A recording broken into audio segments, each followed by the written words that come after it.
All right, check 1 2 3. This is my microphone. Check 1 2 3. Test test 1 2 3. A little hot, coming in hot. Check 1 2 3 again. We was out of here, and somebody's done messed with the over the week. Check 1 2 3. So I've got to reset everything. Test 1 2 3 on my microphone. Check 1 2 3. Test test test. And now let me see what we have for Corey.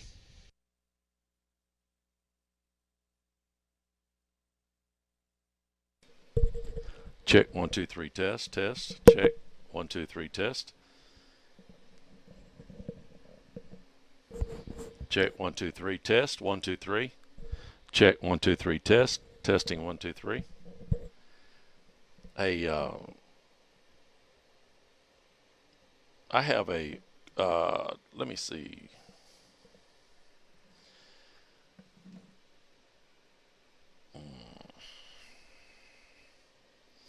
Daniel, I need to call you. Here we go. I don't know if you're listening or not, but let me see if I can get you on the phone.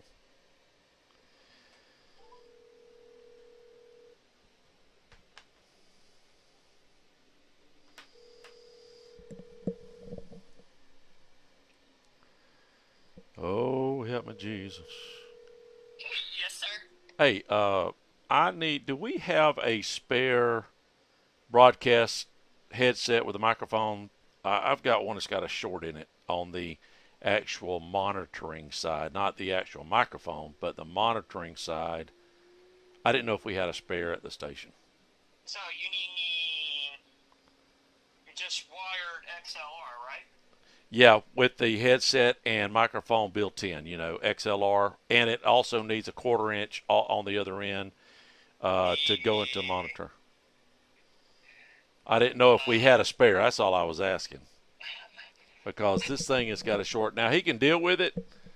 I'm Yeah. not going to listen to it. I had it last week and I thought it was just a.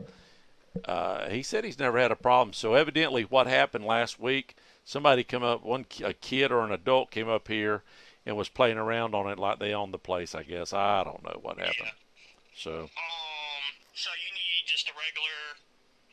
I got plenty of headphones and everything, and but I don't have anything that's Bluetoothable. no, no, no, no. It's XLR and 1/4 inch on one end, and then it's the headset with a microphone on the other end.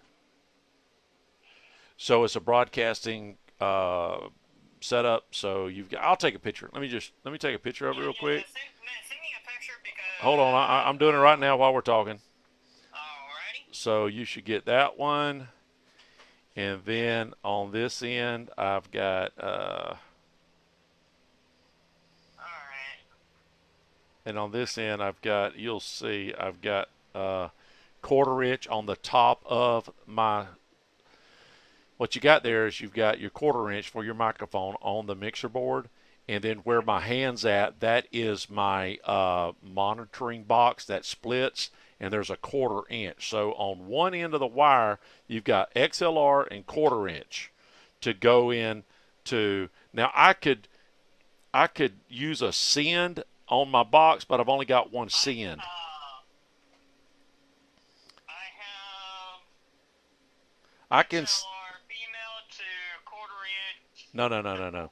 So you see my headset and the microphone, Hang on. I the don't picture. have. Let me look at the other one. Oh, I ain't.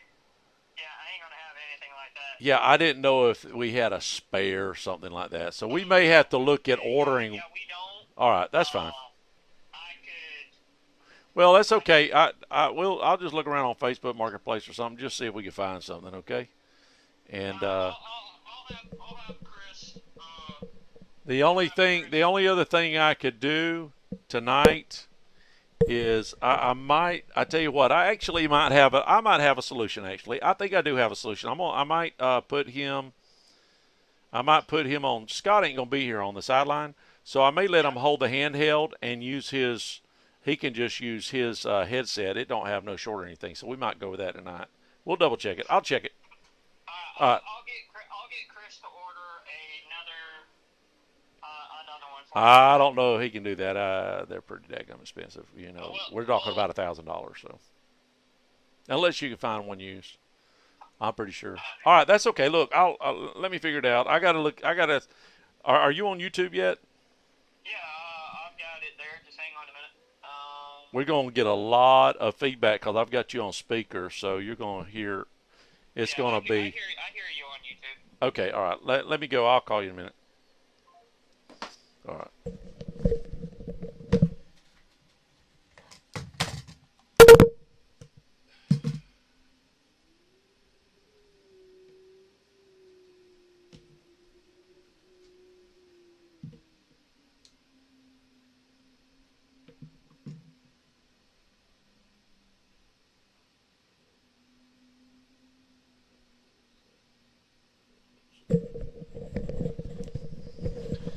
Check 1 2 3 test.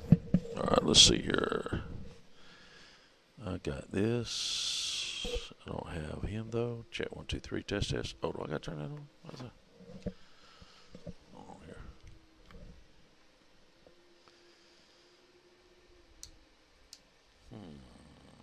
Okay, hold on a second. Let me figure this out. Check 1 2. Check 1 2.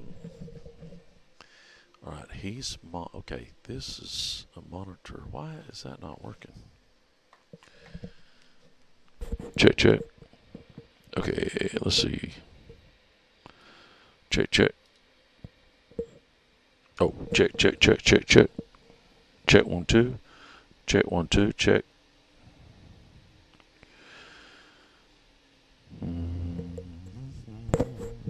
Why can I not? Oh, I wonder. So, oh, that's why. You big goober. It might help to check.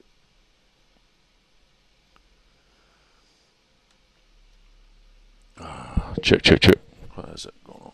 Oh, oh, oh. Where is this? Is this on? How about that goes on right there? Now it'll work. Okay, that's it.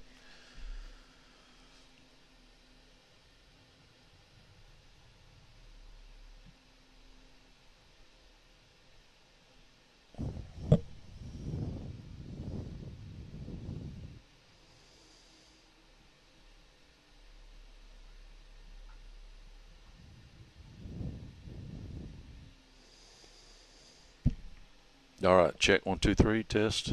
Check. Check 1 2 3 test test. No, that don't make sense. Check 1 2 3 test test test. What?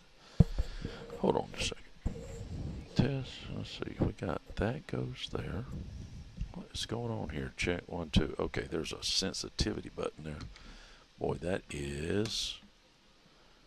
How does he listen to that? My goodness, Scott, I feel sorry for you, man. Check 1 2 3. Check 1 2 3 test test. There is a sensitivity. You got to play with 2 of your knobs to get them sounding just right. Check 1 2 3 test. Test 1 2 3 check. That's Corey's microphone right there. Now I don't know, Corey. If you go that away, check 1 2 3. Check check check. Oh my goodness gracious.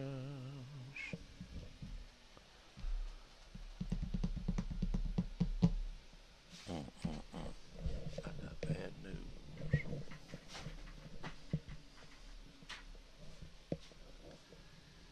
Ain't that special? Daniel, somebody stole my microphone. Dang gummit.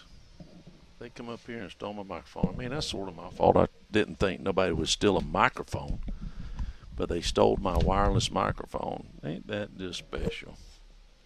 I mean, who would need a wire? They didn't even steal the receiver pack. You got to have the receiver for it to work with the. I mean, people, why would you do that? Unbelievable. They probably took it to play with it. Didn't know no better. Oh, man. Hopefully they'll realize they stole something they can't use and they'll bring it back. Ain't that special? I mean, just special. Gosh. My old Sennheiser too, Dusty. It was my old Sennheiser we've had for 20, at least probably 25 years. We probably had it from the get-go. I think we didn't know. We used that wire pack down there before. Let's see. Wonder if they just stuck it in one of these suitcases. I'm telling you now.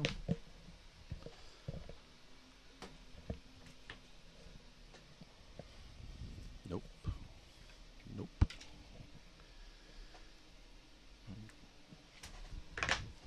Come on, man. Oh.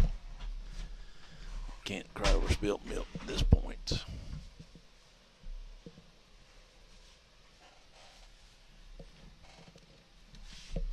Well, if you're out there and you know you stole a microphone, it's a Sennheiser. I've got the. Don't let me catch you using it because I've got the. Well, you can't use it because I've got the receiver box up here. And if I see it on Facebook Marketplace, you're absolutely in trouble. Special edge. You know what? Let me go check next door.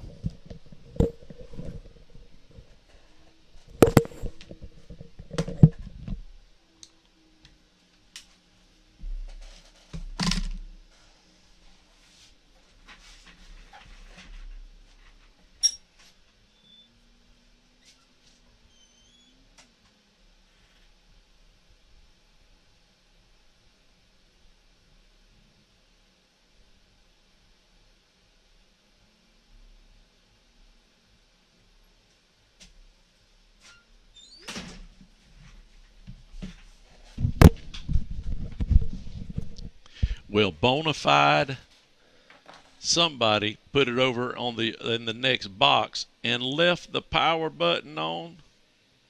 They grabbed it, they've turned it on. Gosh. So they tried to use it probably at one of the middle school games and they couldn't get it to work. Oh man. But I do have it. I do got to change my battery because that battery gone. All right, doing a sound check real quick. Like now, let me specialize in changing this battery out. We've got a sign on the door, and we've only been up here. Gosh, now I've been up here 25 years in this press box, and I've got a Dutch fan's got a plaque up here from 92 to 99. He was the voice of the Dogs. And we've had this booth since they built it in 72. So I guess, nowadays you got everybody and their brother coming up in here. Mm-hmm. Help me, Jesus. All right, let's see. I'm going to do a sound check on half of his mic. Now, he is, I don't know what he's doing, but he ain't going to make it tonight. But I think he got something at the house going on. He got some, I don't know what he got going on. He got a party or something or whatever. I don't know, maybe a homecoming party. All right, let me check this microphone. Let me mute.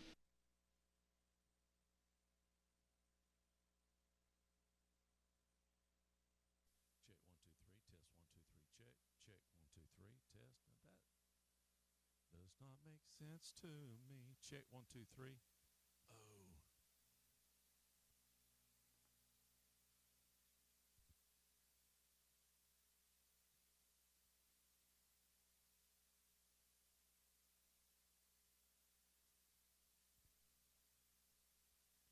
Check 1, 2, 3. Test. 1, 2, 3. Check. Check 1, 2, 3. Test. 1, 2, 3. Check 1, 2, 3.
Check 1 2 3 test test. Check 1 2 3 test. Look here.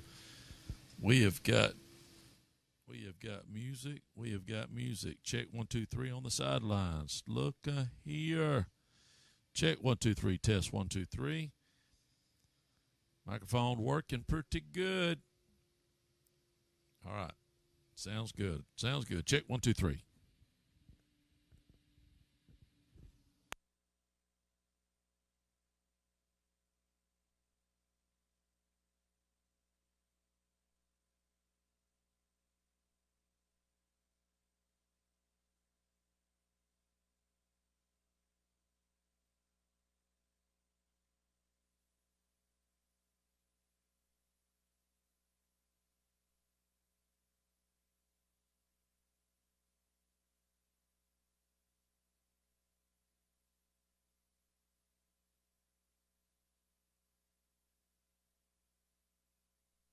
All right, Daniel, let me see what we're going to do. I got to do some math here because we've got, Jody told me that the band is going to play at 6:15. So we said 5:20. Is that right? That's what time we're going to start? No. 5:24. 5:24 is the start time. So 16:40. Coach's show is 16:40. Part one, if I do part one of the countdown to kickoff, I want to save the band show for halftime because they've got so much stuff going on. Yeah, 5:24. They have so much stuff going on. It's going to be really hard to cover up. I mean, to have something to talk about there. So I'm going to play the band show, I think, at halftime. So let's see, 16 and, okay, let me just do this, 22.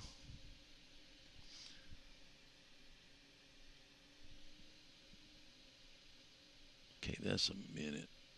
6, 7, 8, 39, so 40 minutes if I do 40. Oh, man.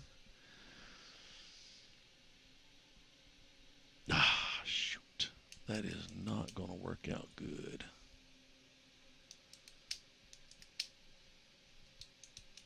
Mm-mm-mm.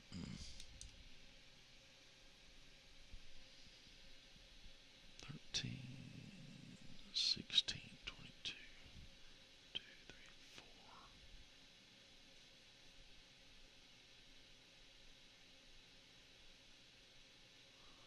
4. Actually,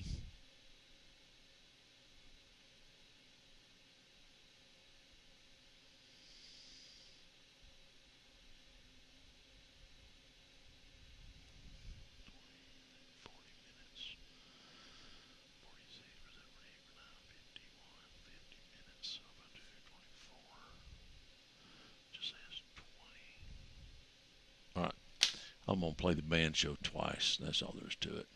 Playing the band show twice. I will be able to, we'll start at 5:24, and then at halftime, I'm going to play the band show again while we're showing the homecoming court. I think that's what we'll do. That'll work. All right. So let's see. What time is it right now? So I don't have a lot of time. I'll just hang tight right here. Move the camera in a little bit, and man, I got a lot of. What in the world is all these flies doing here? All right, I think we got it all figured out.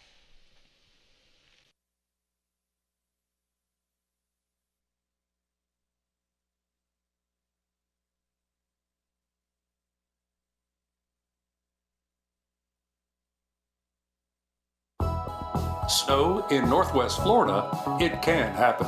Enjoy the warmth of gas logs this year from Okaloosa Gas for a limited time, 30% off MSRP. Learn more at okaloosagas.com. Receive a $800 cash rebate by switching your electric heat pump or propane furnace to natural gas, or upgrade your current gas furnace to a new, more efficient model and receive a $400 cash rebate. Stay warm and cozy while saving money the natural gas way. Guys, listen up. Did you spend too long out on the boat this Saturday fishing? Have you been on the links a little too much? Do you need to get out of the doghouse? Let me tell you where you need to go. Joey the Jeweler. He's on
I've noticed Daniel, the last, I don't know, 4 or 5 games, I think it worked okay the first or second game, but my last digit on my overlay cuts off. If you'll notice, now the farther I move it over and make it smaller, it's okay. My bad. I noticed that now. So when I do, let me see something real quick. Like,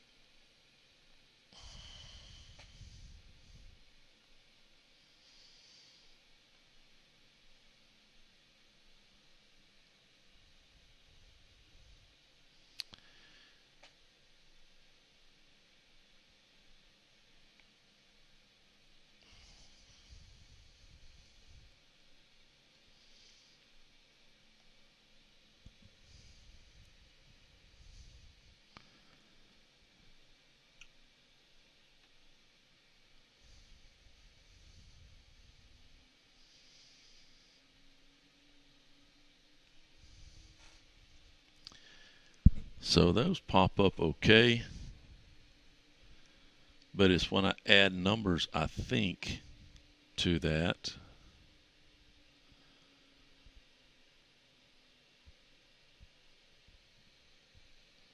Let me just try it real quick.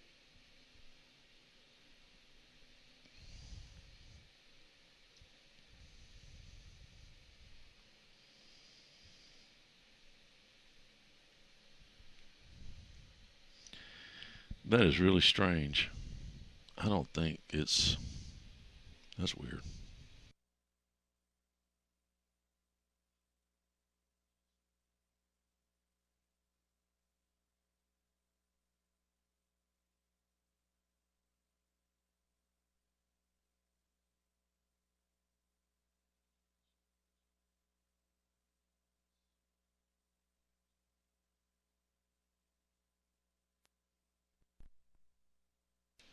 So the score will be fine. And I've noticed when I go to, I think when I go to double digits on the right, that number is cut off. So I don't know what's going on with my software here. Let's go. Let's just try something real quick. See if it'll do it. Yeah, looks like that's what the deal is there. Wonder if I move it over just a hair.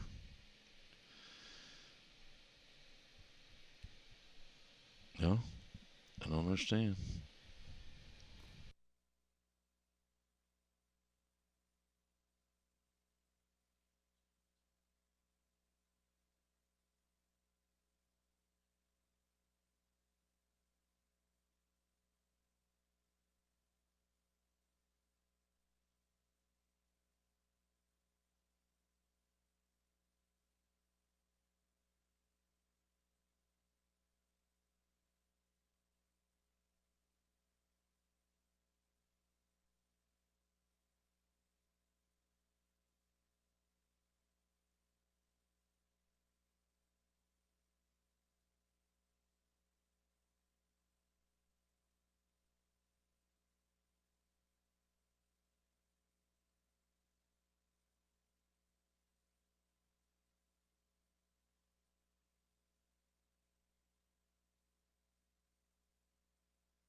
All right, for you early comers, we've got about 10 minutes or so. If y'all want to get in on the spread, I'll start announcing it during the countdown to kickoff. But if you want to get on the spread, 850-682-1177. We have $50 certificate from Joey the Jewelers, 20 from Blends with Benefits, restaurant buffet, 4 tickets tomorrow or Sunday to the gun show there on West 90, where the old over there close to, let's see, there's a church there, and it used to be a furniture store there on West 90, right past Southside Animal Clinic. Yeah, in that shopping plaza there. Used to be the old Moore's. You remember Moore's um, clothing department store? And they used to have the best steak sauce, too. We used to use. 4 tickets to get in and a raffle ticket they'll give you. That raffle is going to win $450 worth of shells. It's a whole case of 12 gauge shells. It's pretty good. So anyways, you want to get in on that, 850-682-1177. Your team and how many points you think your team is going to win by. We'll get started with a band show here in just a minute. I'm going to play it again during halftime for people that missed it. Okay.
Coming up next, the Big Red Machine Show with your host, band director Jody Dunn. But first, a word from our longtime sponsor, KC Electric. KC Electric has been the longest running sponsor of the Big Red Machine Show, and WAAZ and Crestview High School appreciates KC Electric for their support. KC Electric has served Okaloosa and Walton County since 1948. That's right, 1948. You've got to be doing something right to be able to say that. KC Electric can handle all your AC, heating, and electrical needs. A Carrier dealer, KC Electric services all brands of AC units. Give KC Electric a call, 682-3037. That's 682-3037.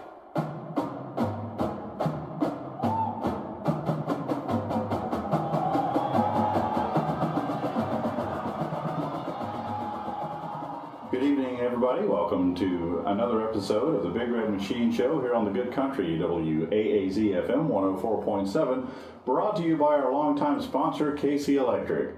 My name is Jody Dunn. I'm the band director at Crestview High School, and I'm joined by my associate directors, Sean Dyke and Kim Whaley. Welcome to Homecoming 2025. Here it is already, and what a great day, what a great week this has been. The halls are all decorated, the kids are dressed up, they're having a great time being students here at Crestview High School, celebrating the homecoming events to include the pep rally this morning at 9 o'clock at the stadium. That's always a lot of fun when we recognize the student that has been chosen as our homecoming king. Stay tuned for announcement of that later on at the game tonight. They meet our homecoming court. They see all kinds of fun games and presentations during the pep rally, and it's always a great time celebrating Crestview High School. Then, of course, the annual homecoming parade and beautiful historic downtown Crestview. I love our downtown area, and I love seeing all the people that come out for our parades. It's just such a beautiful place and brings back such great memories of my childhood, and I know a lot of people around here have been coming to these parades their whole life like I have, and it's always a thrill to be back at down on Main Street to celebrate homecoming, and we've got some other parades coming up that Kim's going to tell you about soon. But here in a few minutes, you're going to see the really great floats that these classes have put together for us. They're going to come around the track, as well as our homecoming court, our queen from last year. It's just a big celebration. I love the way that we still do homecoming here at Crestview High School. It's traditional, and it is a lot of fun. And so we're excited to be at Jack Foster Stadium once again. Had a big win last week versus the Navarre Raiders. That was a lot of fun watching our football team score like that and to basically really dominate the game. It was fun to welcome our friend and colleague and former alumni Dean Barrow and the Navarre Raider Band. What a fantastic job he does there, and that band really did a great job at halftime. And I say again, I love our crowd. They're such a great band crowd. They appreciate the work that the band kids do, and both bands were in what we were calling contest form last Friday. And so we saw two complete shows out there. And as we have talked about throughout this season on the Big Red Machine Show, that's quite a thing to get to that point, building that mountain. So that was two complete mountain ranges out there that we got to witness last Friday night. And a big shout out to our crowd for being such a wonderful band crowd. Appreciate being able to share our band shows on the radio as Tim English brings it to us. So it's great to be a Crestview Bulldog. It is great to be in Crestview, one town, one school, one team, one band. And that's the way it really should always be. I love the way that we all come together as a community to celebrate here at Crestview High School. We've had some big happenings also away from the football field. We talked about last time the results of the Blackwater Classic over in Milton, where the Big Red Machine earned all superior ratings at that event, and we're very excited about that. And then just last Saturday, we had, and here's the mouthful, the Florida Bandmasters Association District 1 Marching Music Performance Assessment. And as Sean told us last week, that's kind of like our FAST test. That is our state evaluation. That is us going to, for a marching band, that's state championships. That's the pinnacle of the season. And we are very pleased and proud to report that the Big Red Machine once again received all superior ratings from all judges in all captions and basically passed our state evaluation with flying colors.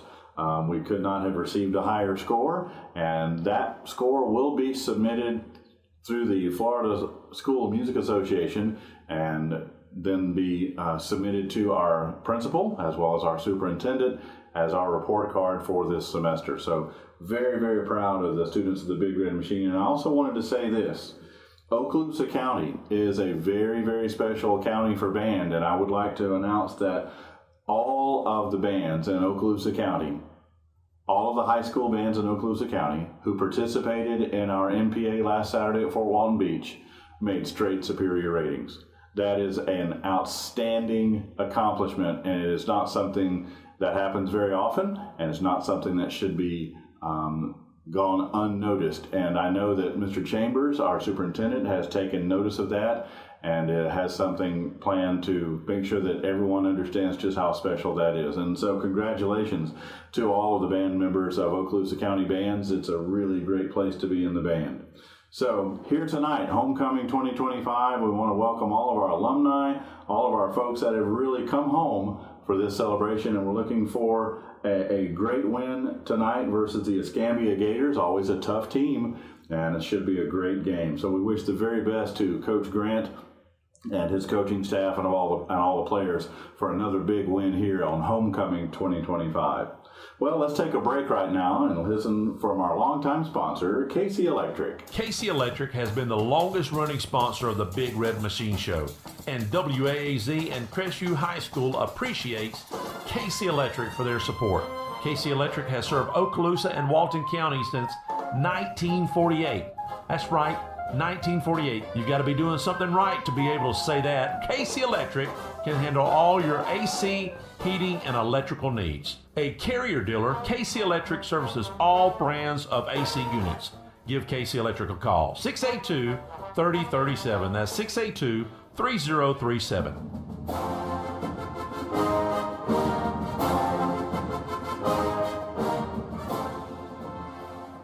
Welcome back to the Big Red Machine Show on the Good Country, WAAZ-FM 104.7. And at this time, let's bring Sean to the microphone. And Sean, tell us a little bit about middle school band night that happened between these last two Big Red Machine shows. Yeah, so last Thursday night we had our middle school band night, which is a really, really fun night to watch the interaction between our high school students and the middle school students, both at Shoal River and at Davidson. So kind of a run through of the night, we show up, we kind of repurpose our rehearsal time on Thursday night, and rather than rehearsing, we spend time performing with the Davidson Panther Band and the Shoal River Mustang Band at their halftime show. So Davidson and Shoal were playing each other. So each year they have that. We take halftime and kind of storm the field with the Crestview Band from all three bands. We played together. We played the middle school music. This year we opened up with Oye Como Va, Santana. And what was the other one we did? Livin' La Vida Loca. Oh yeah, Livin' La Vida Loca. So a nice Latin show there. Yeah, there you go. So it's really fun to see the middle school students get out there and experience the Big Red Machine and what their future holds. So that here in the next year or 2 years, they're going to be in those positions, sharing the field with the future Panther and Mustang bands. Mm-hmm. So after we played their halftime show, we kind of reset and got our students, the Big Red Machine, took the field to do our performance of It's About Time. And that's always good to see the middle school students, their reactions to the halftime show. The high schoolers are showing off for them a little bit, showing them what they can do, and the middle schools they're just in awe, and they get front row seats right there on the track, right there in your face. And after our halftime show, we went. The students in the Big Red Machine, if they went to Davidson, they'll go to the Davidson side, and if they went to Shoal, they'll go to the Shoal River side and get in the stands, and it is one big party. Yeah. So it's fantastic to see. They get to more of a personalized one-on-one kind of introduction meeting of middle school students, or if they're young enough in the high school, kind of a reacquaintance with old friends. That's right.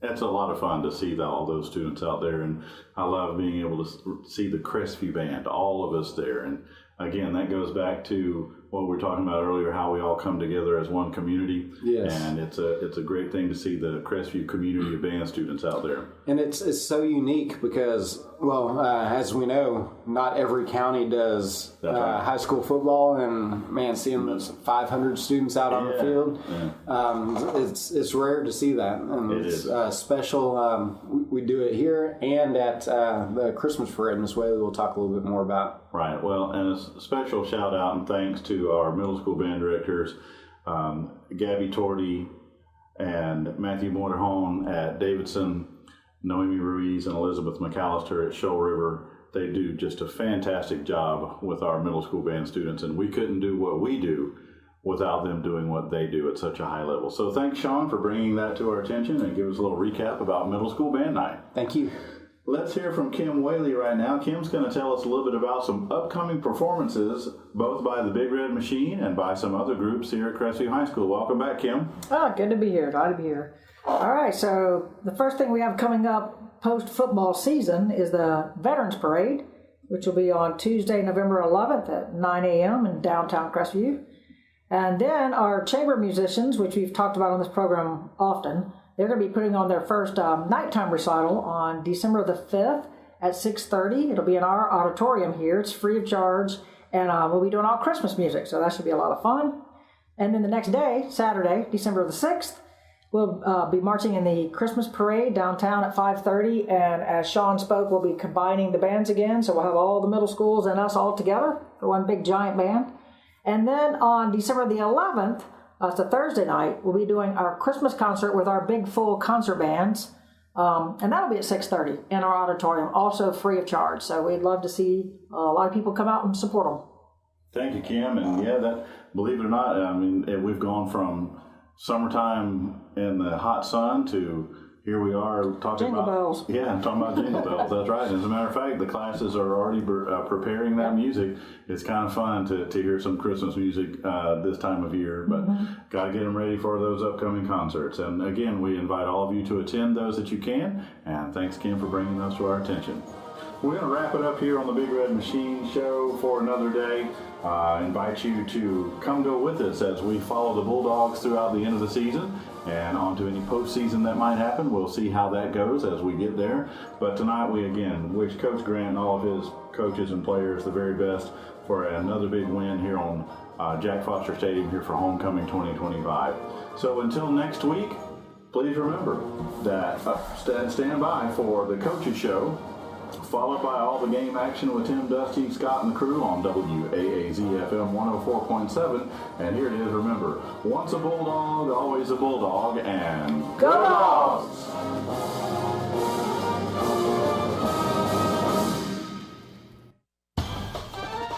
Hello, this is Dixie Dan Powell. Just like in the courtroom, you got to be Bulldog tough. It takes teamwork to get to the goal line and to win the game. Go Bulldogs. Call us, Powell Injury Law, 850-306-2667. That's 850-306-2667.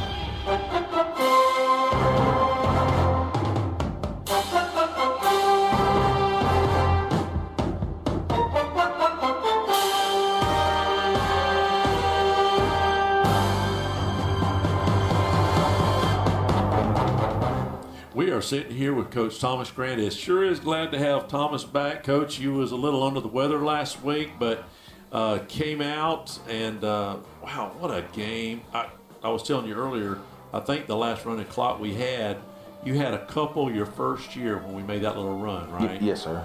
So talk to me a little bit about that, Navarre, and I mean, a great executed game on the coach's standpoint and the kid's standpoint too. Absolutely. Just give credit to the coaching staff with my absence a little bit, just being under weather, but they had them ready to go, and it's been a long time since we had a 2-game stretch offensively where we executed the way we did, where there hasn't been any punts in the game. So for us to come out, I think we had over 400 yards of offense. Yeah, that was around like 330 yards rushing and right at 100 yards, or maybe it was 90 yards passing right there off the top of my head. But moved the change, got first downs like we talked about, and defensively, that was probably the best defensive performance I've ever seen to that stadium. I think they held them to 22 yards of total offense the whole night. The whole night. So I think 1 first down. So just hats off to the players and the coaches. And listen, it's not like Navarre's chumps. They've had a tough schedule, and they put up a lot of points against Tate. They put up points against all these teams they played. Mm-hmm. I don't know if they met that type of defense where they couldn't do anything. Yes, sir. I don't know if they played Choctaw. I can't remember, but they did. Choctaw shut out 4 teams, I think. Yeah, Choctaw beat them 42-6. Okay. I know Escambia beat them, who were playing next, beat them 29-19. So that was they scored 19 on Escambia. Yes, sir. They scored some points on Tate. Mm-hmm. So, I mean, I think your defense just played out. It was lights out. It was really lights out. Looking at your offense, I feel like, and correct me if I'm wrong, but Zai's really starting to shine now. Oh, yes, sir. As the leader there. Absolutely. And it comes from just coming to work every single day, doing the right thing. And the last, I want to say, 2-3 games, his completion percentage has been, right at 80%. The only time that most of his incompletions has been where he's got pressured and has smartly thrown the ball away, not even bad passes. So he's done really well of commanding our offense and moving, and just I keep telling him, think first downs. Let's get first downs. And that will end up being touchdowns. And it looks like to me, too, the decision of tucking it and running it is the right thing to do when he does it now, too, instead of just doing it to do it. Yes, sir. I mean, look, he's in a good rhythm right now. We want to keep him in that good rhythm. And he's going to have to understand there's going to be games where possibly teams want to take the ball out of his hands. So if they're going to let us hand the ball off, let's hand the ball off. Our offensive line is doing really well. Manuel Robinson's, is averaging more than 6 yards of carries. Sayshawn Cobb is averaging more than 6 yards of carries. So look, they all look good. Yes, Friday night. They sure did. If you before we go take a break and get talking about Escambia, if you look at your schedule, not to revamp a lot of it, but you started out the first year with Milton. We was winning the whole game until the end. I think you play them now as a totally different scenario. Yes, sir. Just say. Yes, sir. I really believe that. Of course, and I think Zai's a big part of that too. Yes, sir. His first game, and now he's got 5 or 6 games under his belt. I think he's a different person. Yes, sir. For sure. Lose a close one, and then, of course, we're off. And then, of course, the Choctaw game. Mm-hmm. But I really think the Niceville game changed everything. Yes, sir. For the Bulldogs. I don't disagree with you. 26 unanswered points. It was almost like night and day, and it's like the switch came on. Yes, now, sir. I got to look at this. The 3 games we've lost, those teams only got 2 losses. Correct. Yes, sir. Choctaw's undefeated. Pace undefeated. No, Pace has 1 loss. I'm sorry, Pace does have 1 loss. And Milton has 1 loss. Correct. Yeah, so you're right with only have 2 losses. There's 2. That's right. But you've got Choctaw is one of the top teams in Florida in their division. Pace is. Yep.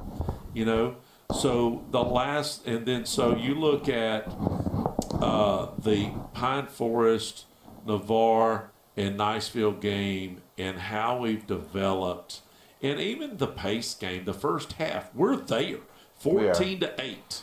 Until they kick a field goal, right? Well, and then we get the ball to start the second half. We're moving it. We drop the touchdown.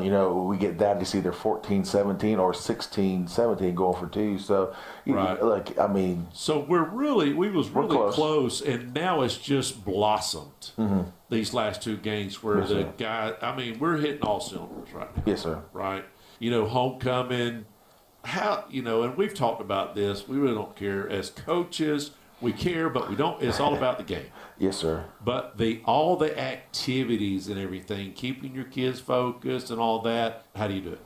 It's definitely tough because it seems like as the years have gone on, it's everything except about the game. You know, where it used to be all about the game and you had some stuff going on, but now it's about everything else. But, you know, there wouldn't be homecoming if it wasn't for, you know, the football game. So, you know, just keeping our kids focused. Our coaches have done a good job of that this week. And, you know, look, we want to finish strong and get into the playoffs. That's right. So when we come back, we're going to talk about the Escambia Gators here on WAZ 104.7. Hello, this is Dixie Dan Powell. Just like in the courtroom, you got to be bulldog tough. It takes teamwork to get to the goal line and to win the game. Go Bulldogs. Call us, Powell Injury Law, 850-306-2667. That's 850-306-2667.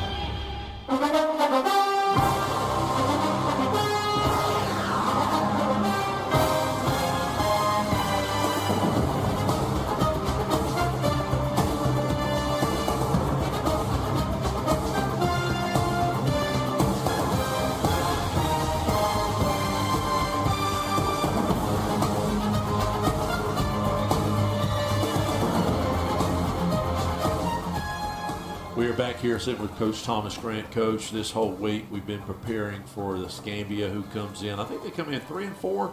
Sounds right. Yes, sir. Yeah, we had 1 week off, extra week off yes, that we shouldn't have had. Yes, sir. You know, and I want to talk about that in a minute, how that may or may not affect you at the very end. Let's talk about Escambia just for a second. Bennett's a really good guy. He won a state championship, I think, with Pensacola. Yes. He's at Escambia now, and you know, when you have 5 or 6 high schools in a city, it seems like sometimes the talent shifts a little bit. They just go where they want to, you know, kids go, say, hey, come on with me. We're going to go over here this year, whatever. Now, Catholic, they tend to roll every year. But some of those teams, you know, they struggle. One year they do great, one year they struggle, whatever. But what is Escambia going to bring? Last year we lost in a close matchup, I believe. 23-20, yes, sir. A lot of turnovers.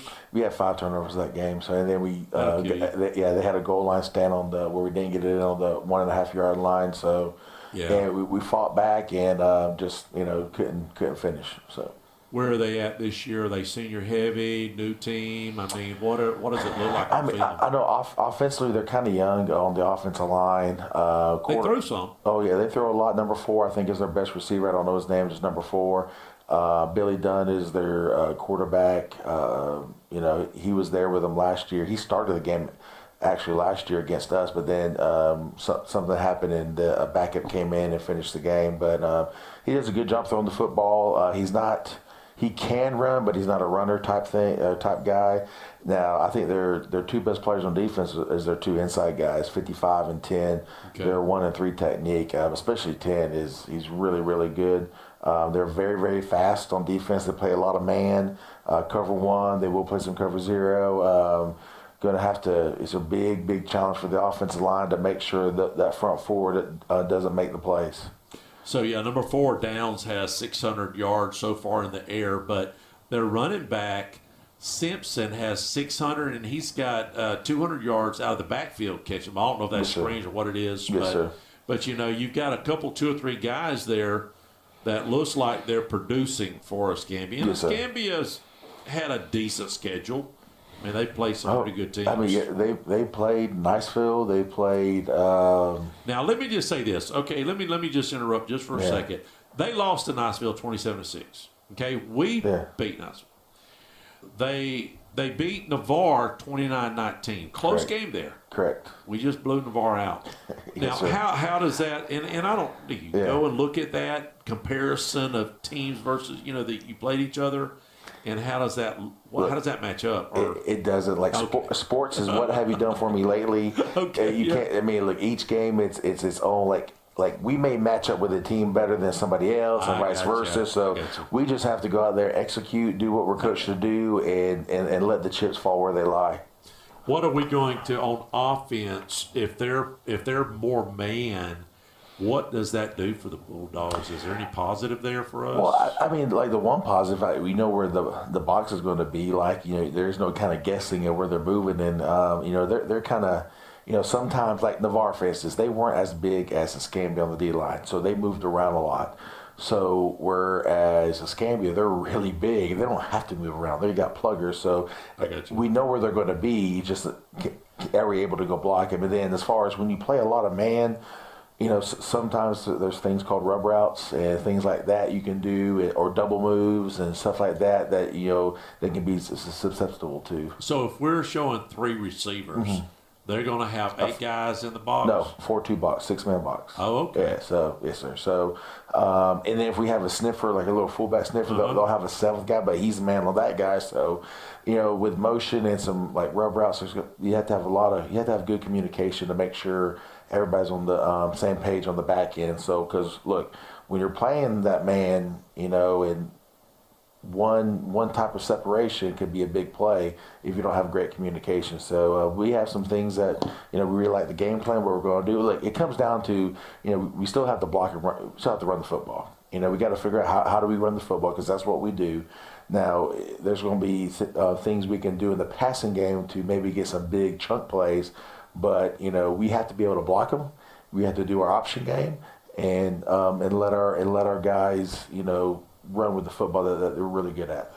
I heard maybe they lost a couple of their big linemen.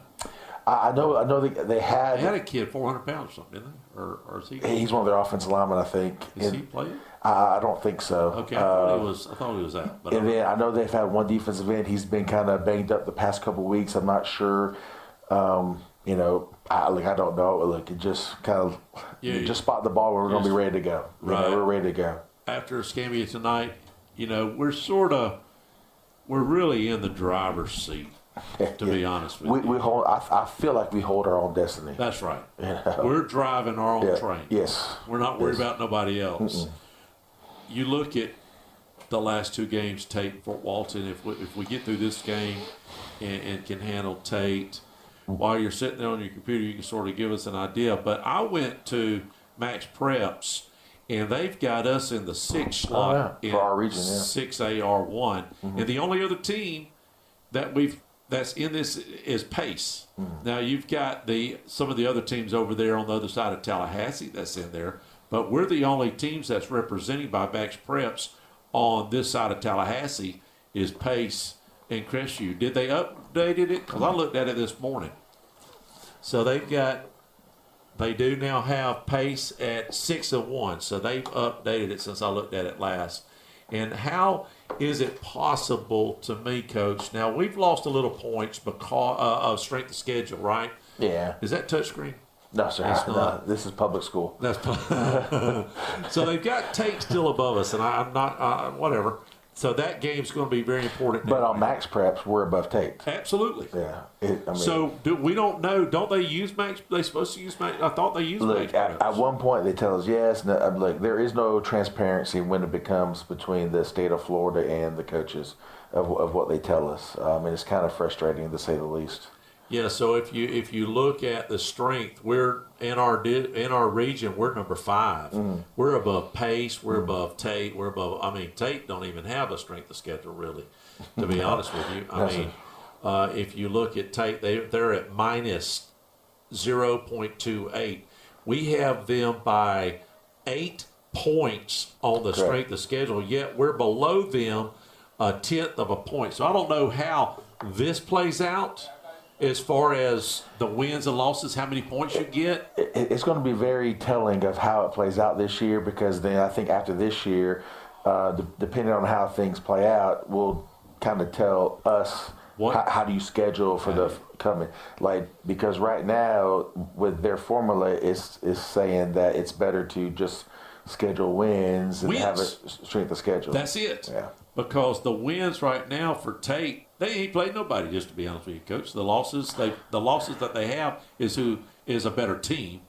So take care of business tonight against Escambia. If we score 35, do you feel confident with that, or yes, what against Escambia? I mean, yes, sir. I mean, 35 is the kind of that number. That's the number. We've been right at it. For last 2 weeks. Not against Pace, but against Nashville too. Yes, sir. So three out of 4 weeks, you could say. You want to continue that mark of putting points on the board and putting pressure on their offense. about 3 weeks ago, we were sitting at about 12 points strength of schedule. But some of these teams are losing. That Milton, I think, has Niceville. You don't really want your competitors that you've played so far to lose that much, do you? I mean, that would benefit us if they don't lose. Yeah, Yes, sir. Yes, sir. Look, we're rooting for everybody on our schedule to win. I mean, because that just helps our strength of schedule. That's right. But we went out. There's no way possible. Wow. Well, I won't say that. But there shouldn't be. There shouldn't be a reason why we would be below tape, for crying out loud. No, sir. There shouldn't be. All right. Appreciate it, Coach. Thanks Yes, a sir. lot. Go Dogs. Well, here it is. Countdown to kickoff, where we cover all 30 teams in Northwest Florida and South Alabama. And this year it's sponsored by the Holloway Agency. This is Dusty Holloway, owner of the Holloway Agency, and we are proud supporters of the Crestview Bulldogs. The Holloway Agency is your locally owned and operated independent insurance agency, and we offer a full line of coverages for all of your home, auto, business, and life insurance needs. Our offices are located at 168 West Woodruff Avenue in historic downtown Crestview. Feel free to drop in, or you can give us a call at 850-682-1900, or you can go to our website at www.thehollowayagency.com. Go Dogs!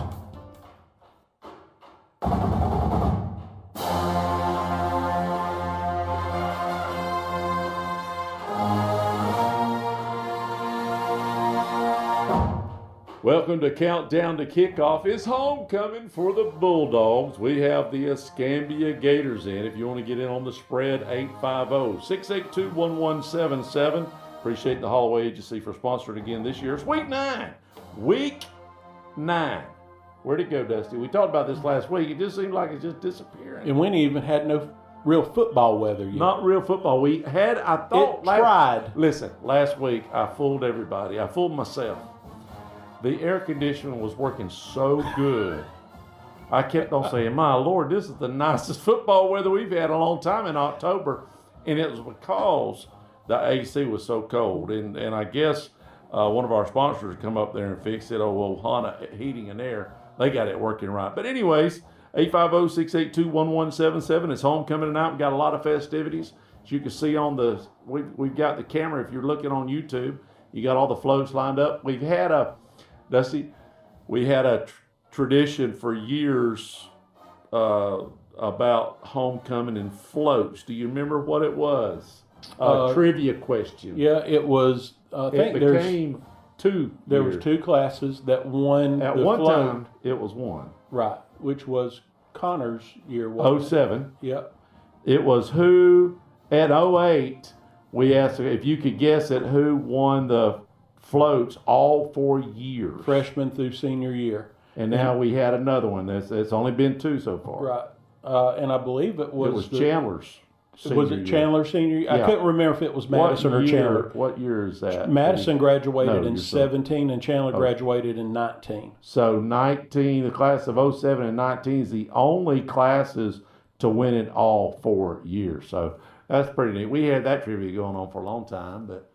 Anyway, so the Bulldogs have the Escambia Gators. They come in 3-4. What we're going to do tonight, oh, by the way, on the giveaways, I still have, now listen, we're going to do the $50 for Joey, $20 for blends with benefits, buffet down at the restaurant, and a family pack of 4 tickets to get into the gun show this weekend, and a free raffle ticket to win $450 of shells, a whole case of 12 gauge shells, 0-aught. I think they're buckshot. Wow. $450. We're going to give you a ticket to try to win that too. So, all right, 850-682-1177. Dusty, let's do this. Let's only discuss team. Now we're getting down deep. We're getting to the lick log, right? We only got 2 more weeks, right? Right. And Coach said they take the last week and still has something to do with points. Right. You know, back in the olden days when we only had district and runner-up, it was sealed by next week. Yeah, your playoff bracket was set before the last game because they had to do it for travel. So there was a lot of times where teams would, not play players or, Right. just come out and be very vanilla. Can't do that Brunson. now. Yeah. we've had Belly that. left, belly right, and things like that. Hey, But now every week counts, and as we look through these rankings, there's going to be a lot of bubble teams that are not only going to be trying to pull off a win that last week, but are going to be looking at teams above them and below them and seeing how they perform. The Bulldogs, unfortunately, in this point system, we have been on the losing end of this point system more than we've been the winning end, over the last 2 or 3 years. And I always like to say the worst thing you can do is put your destiny in somebody else's hands. And the way to keep from doing that is to win ball games. And, I really feel like if the Bulldogs win tonight and then are able to beat Tate next week and then Fort Walton Beach the following week, if we run the table and win out these next 3 games, I think the Bulldogs are going to be in a good position to make the playoffs. Absolutely. I think that destiny's in our own hands. You heard Coach say we're in the driver's seat. We do root for the teams that we've already played. We want them to win. Exactly. Because of strength of schedule. So let's start with Rule. What's the one thing that really stands out to you, Dusty? Yeah, whenever you look at, in the rural division, there's no districts, there's no regions. It is just the rural division in itself, and they're taking the top 16 teams into that top level, gold level. The gold level. Yeah, the regular. Everybody's got level. gold level now, though. Exactly. And everybody's got silver. Yeah, we're all winners. We're all winners. But the thing that sticks out to me in this, if you look at that top 16 right now, there are only, I guess you could say, really 3 teams if you count Bluntstown. Yeah. In that 16 teams that are in our coverage area. In our coverage area. Which is you can go all the way to Mariana, Pensacola, basically. And that's who we like to get, about 37 teams. Right. And whenever you look at it, Bluntstown is solid at number 1. Number 1. And I think there's actually a pretty big difference in the rating from number 1. It's about 3 points. So Chiefland's kind of closed the gap a little bit. Yeah. But then you've got... Is that not surprising to you, though? That strength of schedule? They only got 1 point strength of schedule. Yeah. 1 point. Yeah, and you look at the teams below Bluntstown, Chiefland, Taylor County, and Hawthorne. About 3 points. They're all between 2 and 3 points. But then... Bluntstown wins out. I still think they're the 1 seed. They're the 1 seed, absolutely. Then you have to go down to Chipley and Baker. Chipley right now is the 8th seed and with 7 points in their rating. And Baker is basically the 10 6. seed, just a tad under 6 points. So you would want to see them, at least in the 8th seed, to be guaranteed 1 home game, right? Yes. So really what we're kind of pulling for is we definitely we want to see, because Fort Meade is a 1/10 of a point behind us in 11. Right. We want to make sure they don't sneak up on us, and we would like to see Trenton, which is right above us, lose, to be honest with you. And we'd like to see Chipley lose, but that's not going to happen tonight. Chipley is taking on Destin. Yeah, they're going to take on Destin. Now, could they lose their last game? I don't know. They're playing Jefferson County. Actually, 2 more games. Jefferson County and Lafayette. I don't know if we know anything about them. Now, Lafayette is the 7 seed, if I'm not mistaken, right now. So that's a big game. Oh, that's almost right. It's a playoff game atmosphere. Neither team will be eliminated from the playoffs, but for home field advantage, that could be huge. Oh, wow. Yeah. Lafayette in Mayo, they could possibly. Now, what is their record, Lafayette? Again, we're talking about them playing Chipley. Yeah, they are 6-1, and 4-1 in their teams that they played in the rural division. They only lost to Chiefland. Chiefland, which is number 2 right now. Number 2. Yeah. So, wow, that's a surprise that Chipley's going to play them. I mean, you don't know at the beginning of the year. Right. You know, so, but anyway, so let's look at some matchups now. So we know that Chipley's going to win. They're playing Destin. We want to save Baker for later. Yeah. That's going to be, you know, a really good game that we can talk about. But the other rural teams that are going to be in the playoffs, but maybe in that bottom division. Now, Snead's they're playing Lighthouse Christian. I think they're at number 16, aren't they? Didn't we say they were at 16? Yes. I think Snead's so. is the bubble team, and they have about 1.5 points. Actually, I guess their just their overall win-loss record has got them a little bit ahead of Port St. Joe. Snead's is 4-3. Port St. Joe is on the outside looking in. They're in that they're the first man out. They're in the 17 slot. I don't see Cottondale or Holmes County at 18-19 sliding up. Do you? No, they got to jump close to 2 points to. Yeah, so they're out. So really, those two teams that we're talking about, Chipley's going to win. Baker's got a tough game tonight. We'll talk about them in just a minute. Let's look at Bluntstown settled. They got Northview. They're going to win their match. Oh, they'll go into a running clock. I'm telling you, Bluntstown, if you look at their schedule and what they have done to teams, it is scary. Now, I don't think they've played. But again, their strength of schedule, Dusty, is only a 1.14. Right. And you look at some of those others. I mean, there's nobody. That's true. That's true. Got like out the. We don't want to talk about Baker's minus 11. No. But they've won all their games. Yeah. So I think that's what Coach was saying. Next year when he tries to schedule, there's a little bit better balance trying to get easier teams than harder teams, because that strength of schedule don't get you the points like a win does. Right. Even a so-so win. Right. I think that's what we're trying to figure out. So, yeah, you're right. Look at the blowouts that Bluntstown has had. Yeah. I mean, they scored 50 points, I believe, in every almost game every game except one. W.S. Neal. And last week beat the brakes off of Dixie County. How does that happen? 74-0. That's amazing. But yes, 74 on them. Snead's 58. Arnold 58. Port St. Joe 60. 57 on Bozeman, and Liberty County 56. That's pretty amazing. And that's the kid that came from Mariana. That's them. That's your difference, probably. That is your difference. And in the rural division, that shows you what having a legit Division One. Where's he going to FSU? FSU, unless that's changed. But a legit Division I player on a rural team, at least up in the northern part of the rural. Now you get down to the Pahokies, into that southern part of the state, right? And yeah, there might, Madison County, places like that. They're going to have more than that. But up here in the Panhandle, our coverage area, one Division I player in that rural division is game changer. And that proves it right there.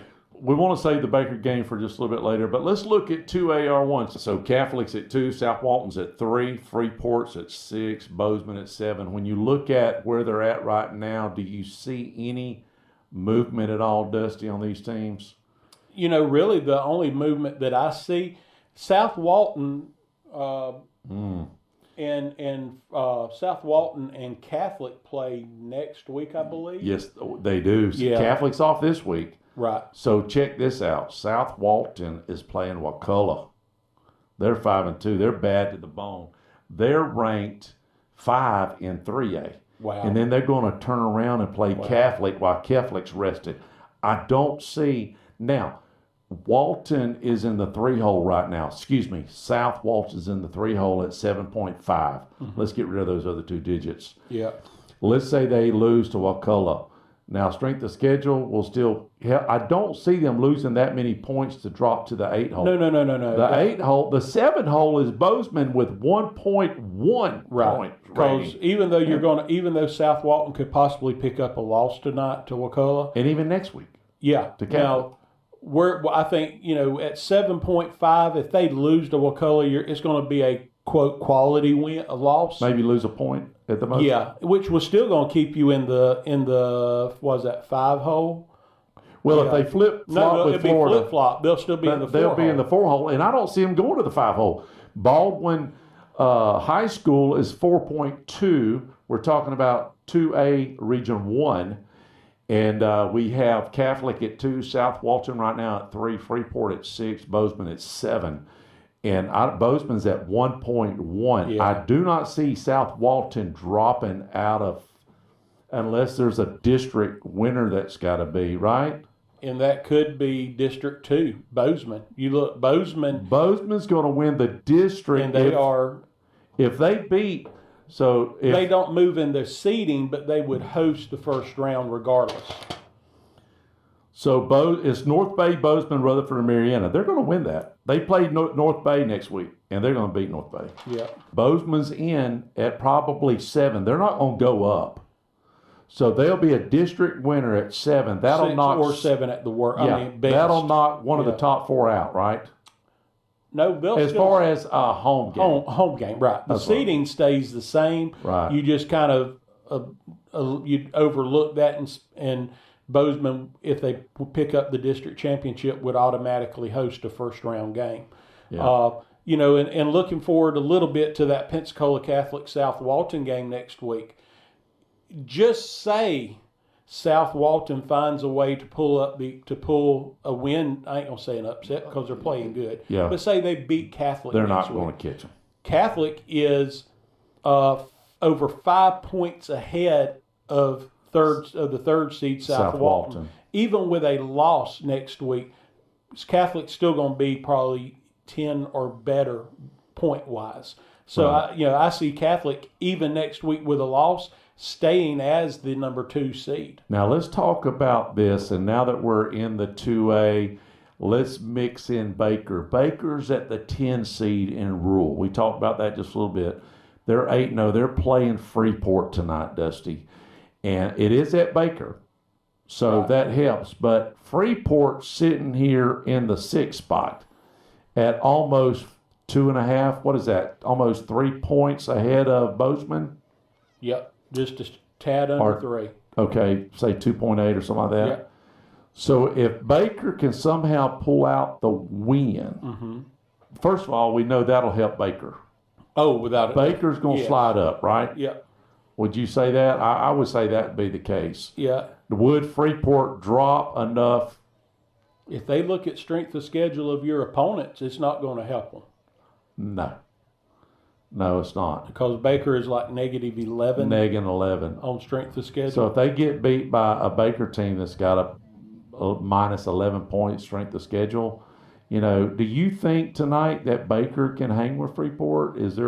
What are your thoughts there? Yeah, I really do. I think Baker, if you look at, stat wise, we've talked about it, several weeks in a row now, how Baker has this year went from a run-oriented offense to a balanced offense. They're right at 50-50 on their offensive side as far as rushing the ball versus throwing the ball. Yeah. You look at the points given up or that they're scoring. Both of them averaging close to over 35 points a game. Freeport actually averaging a little bit more at 38 points a game. Okay. Baker just right under 37. But the difference is the points that they're giving up. Which is over 140. Freeport is giving up, they're giving up close to 40 points a game, just 2 points below an average of 40 points a game. Wow. Baker is only giving up about 12 or 13 points a game. Now, Dusty, let's go back to this scheduling. Yeah. Because Baker's at minus 11. Right. We know the teams they played. Brunson does a fantastic job of scheduling. Now, could he have scheduled some harder teams and probably won? Yes, he could have. Yeah. Because he's got a pretty good team here. Right. But let's just look at the matchups. Let's do a measure of the tape right now. Yep. So Freeport coming in definitely pass heavy. They're averaging 235 yards a game through the air, 125 on the ground, so right at 360 yards a game total offense. Baker on the other side, rushing for almost 204 yards a game and throwing for about $175 a game. So they're just under 380 yards a game offensively. So very similar numbers. Baker with the slight edge by about 20 yards a game. But I think the key thing here is that defense, and will those numbers that we just looked at become a deciding factor in this game, or will we look back a week from now whenever we're looking at the outcome of this game, will we say, man, Baker must be legit regardless of who they're playing? They held a team in Freeport that's scoring almost 40 points a game. They held them to under 20. Mm-hmm. Or will we see a game that Freeport scores their 35, 40 points? And then, we can start to throw out the question marks of, hey, is this strength of schedule maybe catching up to the Gators a little bit? And they're still going to make the playoffs because they've got some games coming up. Actually, if I'm not mistaken, next week just is Zion, right? No, they've Port St. Joe. Port St. Joe. They only have one game after Freeport tonight. That's right. Because they're open last week. Oh, okay. The 31st. Well, so common opponents, both of them beat Jay, and both of them beat Northview. Is that correct?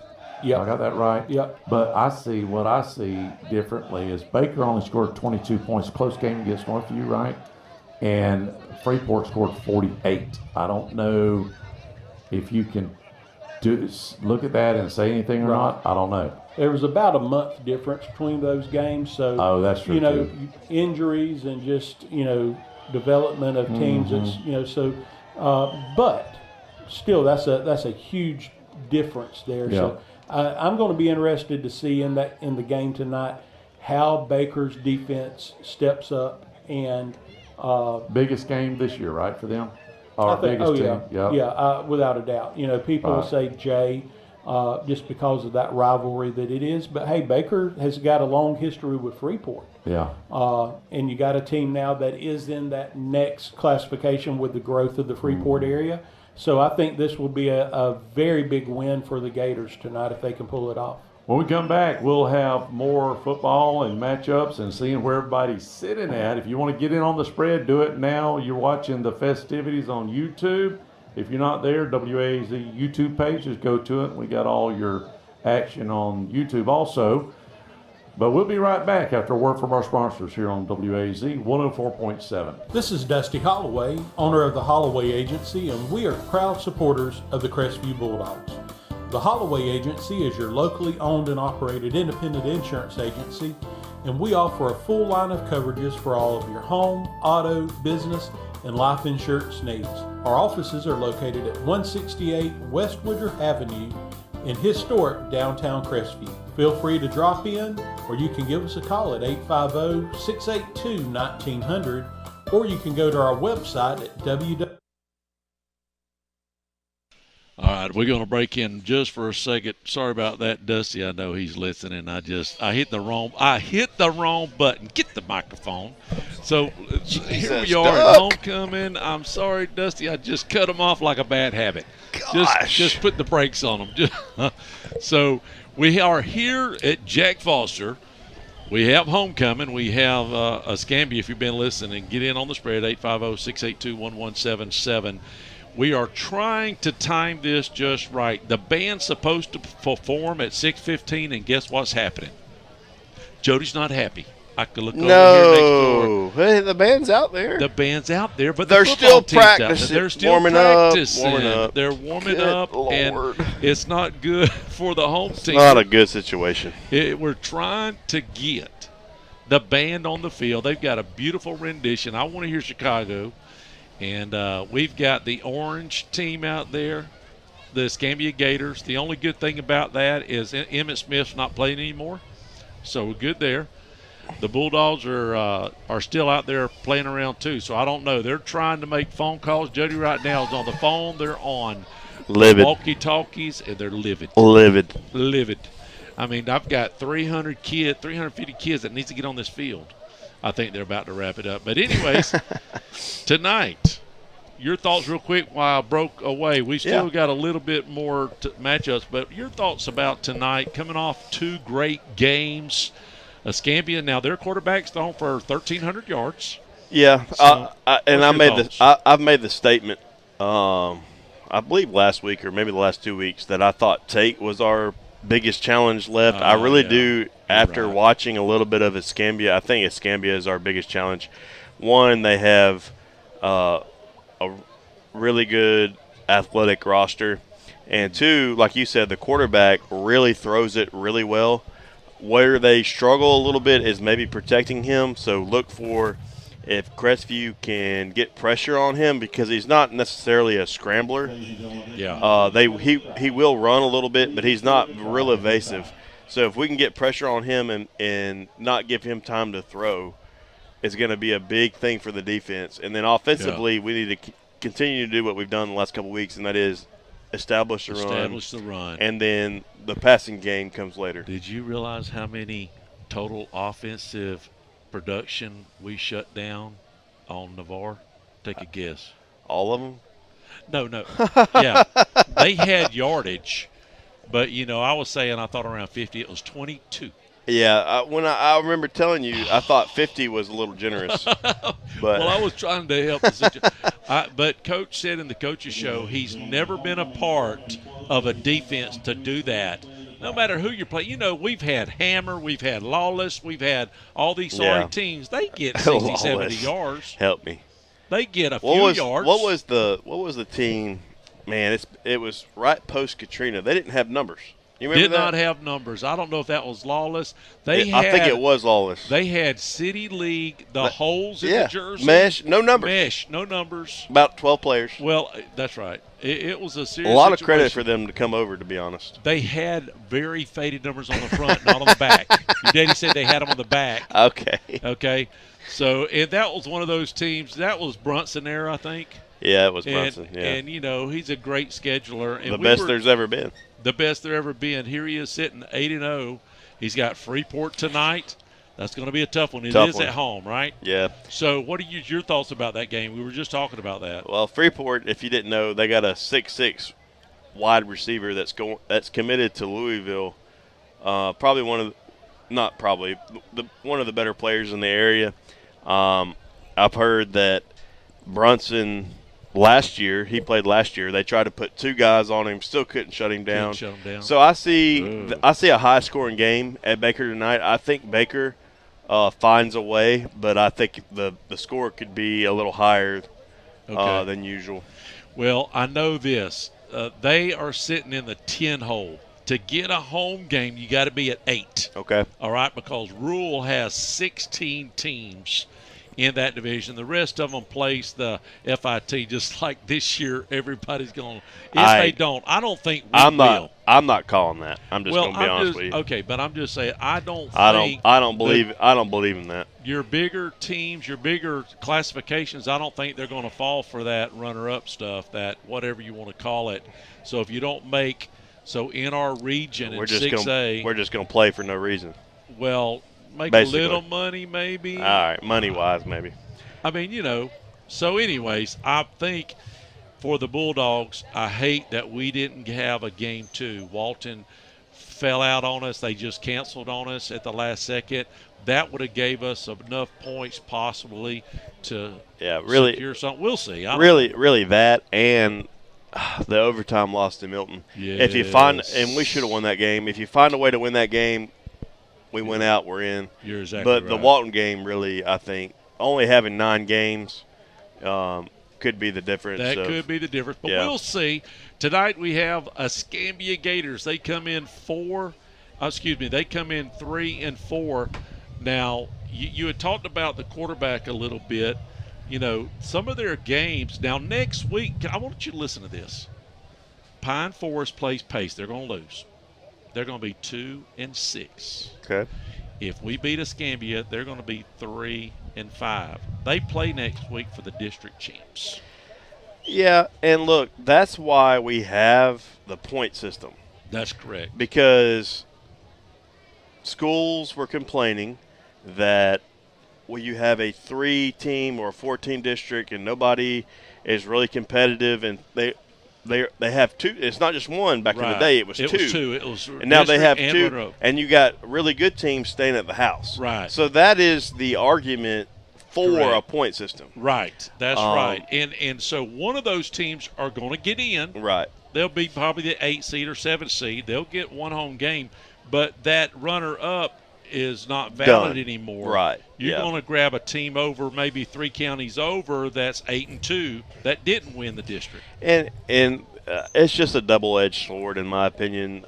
Yes, maybe you're getting a better team in the playoffs, but at the same time, it's all based on a magical formula nobody knows, and I would rather it be played on the field. Right. I agree. Looking at the first 4 games, Escambia lost. They lost to West Florida Tech 18-13, Niceville 27-6. Now that was in August. We came back and beat the old Goldens. They lost to Bay, who was a great team, 28-14. They lost to Mosley, who was a great team, 46-15. And their only wins is against teams that are struggling. Now Booker T is sort of a so-so team. They're 4-3. They beat them 22-3, but they beat Navarre 29-19. Navarre put 19 points up on them. And it looks like the band's going to start here in just a second. And they beat Pensacola, who's terrible. So we're going to cover. The band is going to, if you're on YouTube or, of course, the radio, you're going to fixing to hear a great performance from the band. They're playing now because at halftime we've got the king and queen and all that stuff going on. And the floats will be coming around and all that. So if you want to watch all that right now, you can do that on YouTube. And we'll also show you as the floats. I think the floats are going to come by right after this. But the Big Red Machine is just about to perform. And we'll let them have it here as soon as they start. Their theme is time.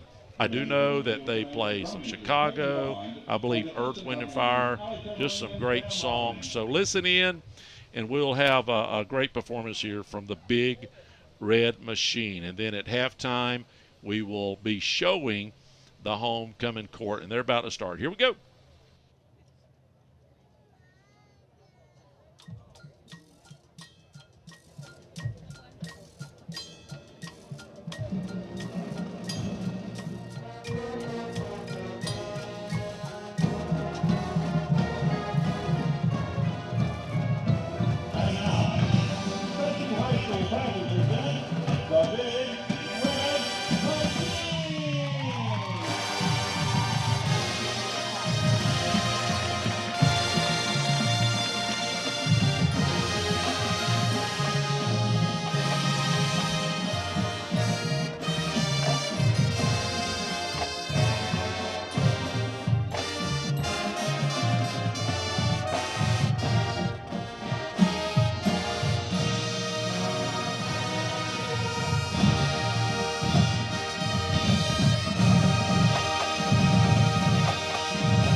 The Big Red Machine.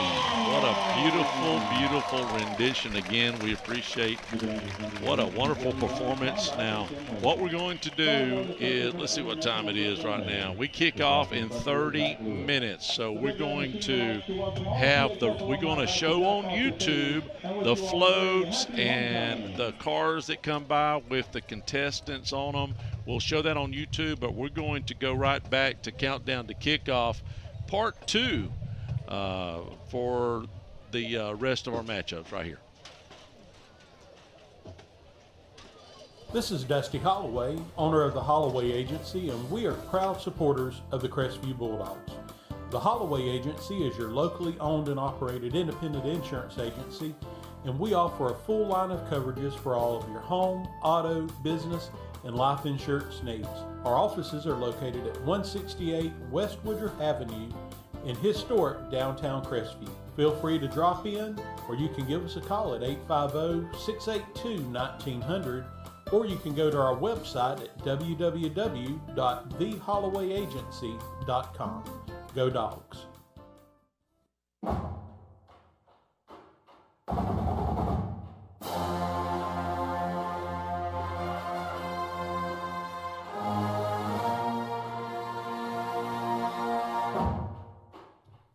Welcome back to Countdown to Kickoff Week 9. It's homecoming at Crestview, playing the Escambia Gators. Going to be a great game tonight. If you want to get in on the spread, 850-682-1177. A lot of prizes given away. We need to wrap up 2A, R1, Region 1. Bozeman's playing Rutherford. That's going to be, Bozeman's in the 7 hole. You know, I don't know. That's, I don't know. Rutherford's down there around 12. They hadn't played all that good. Bozeman shouldn't have a problem, though. I just don't see Bozeman having issues with Rutherford tonight. You know, Bozeman 4-3. Coach Pettis has got it turned around a little bit over there, it looks like. Yeah. Who are some of the teams that he's beaten? You know, they beat Holmes County. They beat Leon. Then they did go on that 3-game losing streak to Bluntstown. And probably the most surprising was that loss to Mariana, who's just not doing good at all. That's Mariana's only win. Yeah. They're 1-7, I think, 1-8. And then they lost a nail biter to Sneed's a couple of weeks ago. Then they beat Port St. Joe. And then had a week off and beat Destin. In a close game, 22-15. Yeah. And then they have, like you said, Rutherford tonight, and then they close out the season at North Bay Haven. And then they get, and this could be something that could go a long way to determining Bozeman in the playoffs. Is that the game against Bay. That's right. They're not going to beat Bay. They're not going to beat Bay. And Bozeman's on the 7th. That's right. So they need to win tonight and against They North need to Bay win Haven. at least, because Andrew Jackson at the 8, they're about, what, 4 or 5 Almost points 5 behind points them? behind them. So Bozeman really needs to win tonight. And next week. You have a little cushion. Yeah. Who do we say they're playing next week? North Bay? North Bay. Yeah. If they win those 2 games, they're in. Yeah, because if they do end up losing to Bay, which they're going to win. They're going to, unless Bay takes off. Right. But points count. That's right. So unless they're locked in the number 1. And a loss doesn't hurt them. But for Bozeman, that last game, if they do happen to lose to Bay, that would be one of those quality losses that don't hurt you as bad as a loss in general would. That's right. From a points perspective. So Bozeman, I think if they win tonight, they're pretty much starting to solidify a playoff spot. What do you think about that South Walton? We talked about it a little bit, but that South Walton and Wakulla game. Now, we don't cover Wakulla, but they're a good team. They're 3AD2. We don't really get into that area, right.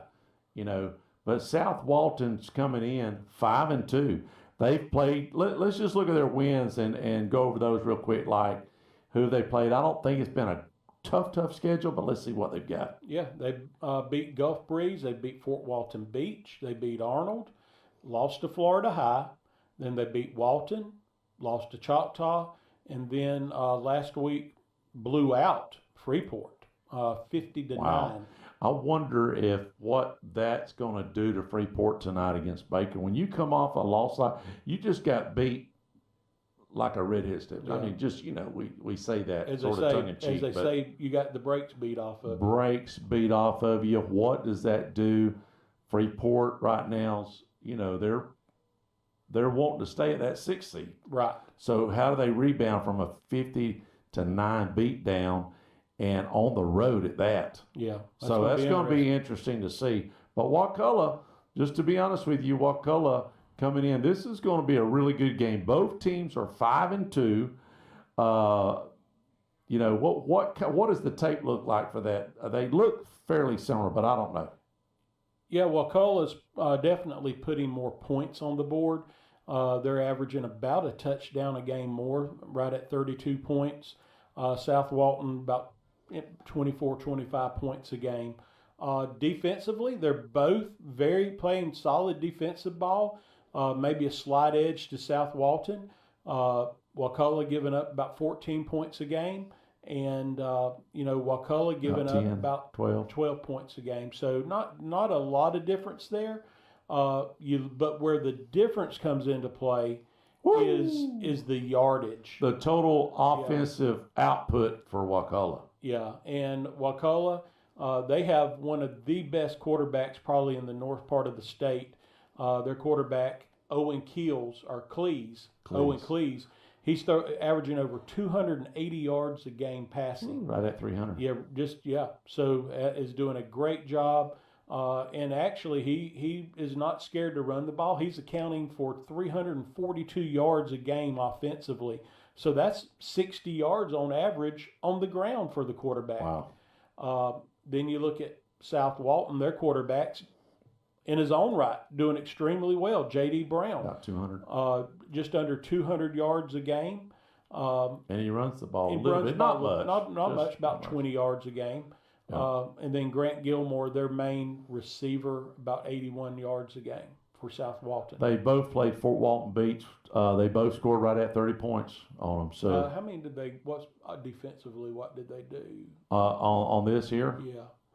Wakulla played Fort Walton 30-22. Close game. That's a close game, and Fort Walton's not. They're struggling. They're struggling a little bit. I would say that this is going to just be. I don't know where did we say it was? South Walton. An advantage for them tonight is they're hosting this game. Right. So home field advantage, getting to play at your own place. But looking back at that common opponent, I do believe that South Walton scored about an extra 7 or 8 points on Vikings than did Wakulla. They did. So it's going to be a great game, regardless of the outcome. Both of these teams are, playoff bound. It's looking like so good ball game. Let's look at 3A real quick. Catholics off next week. They have South Walton. That's going to be the game to watch. When you say that's the without game, a doubt. Yep. Let's look real quick, like at 3A. Is it 3A? We don't have but 2 teams in our area. That's Bay and West Florida Tech. We're going to talk about them later. Bay is going to win their game. They got Walton, right? Would you agree or disagree? Bay has Walton. Oh yeah, Bay's going to win that game easily. Bay coming in at 6-1, Walton at 2-5. Bay currently sitting in the 3 spot for that Region 1 and that's bracket. West Florida 7, I think. And yeah. They've already beat their 2 opponents. Yeah. And that is Pensacola and West Florida Tech. So they've already played West Florida Tech. Yeah. So they are your district champs. They're your district champs. They're in no matter what, whether they drop or lose or and whatever. They're guaranteed a first round game at home, regardless of where they end up in the seed. And I don't see them losing their. Let's see, their next 2 games probably not going to lose them. Rutherford and Bozeman. We talked about the only one that might be, and it will depend on if the coach at Bay wants to maybe rest some guys. If he's got some banged up players, will possibly be that Bozeman game. South Walton. I'm putting South Walton kind of right there with Mariana's. I hate to use the term, but as my letdown teams of the year. Mariana and Walton is definitely in the running for that team. I would say I've got to say Mariana because they were 10-1 last year. Yeah, and they're going to flip flop. They had the one They were 9 and the loss for Mariana was the first round of the playoffs. That's right. They were 10-0, and then they lost the first round. Yep. That is just unbelievable. You want talking about flip flop? That's amazing. That's that one player. That's the one player, and that's so sad too. Let's look at 4A Region 1. You have Choctaw, who's off. They're in the 2-hole. Pine. Now, this blows my mind. And again, we've talked about this. It comes down to the district and what's going on. I want you to explain to everybody about 4A District 1. What's going on? So next week, that's right. So next week, Pine Forest and Escambia is going to play for the 4A District 1 championship, which is, okay, that's something that on face value you would say, okay, that's not very uncommon to hear Pine Forest and Escambia playing for a district crown. But when you look at the fact that going into tonight's game, if they both lose, right, if they both lose, what's going to be the record? Pine Forest will come into that game next week at 2-5, Escambia at 3-5, and one of them is going to be the district champs. Yep, with 3 wins. Yep, and you know, whoever wins that game next week, regardless of what happens tonight or the week after next, it doesn't matter. It doesn't matter. They're in the playoffs, and they got a first round home game as being a district champ. Seeding doesn't matter. If you are a district champ the first round, you could be the 8th seed. That's right. And your opponent is a 3 seed, you're going to host that first round game. First round only. Yep. Because you're a district champ. So Choctaw has off next week. They have Fort Walton, and then they wrap it up with Enterprise, and Enterprise terrible this year. So Choctaw's going to go undefeated. They're going to seal the 2 seed. I don't see them. I don't know. Could they jump to the 1 seed? St. Augustine's about 2 points ahead of them. That'd be interesting.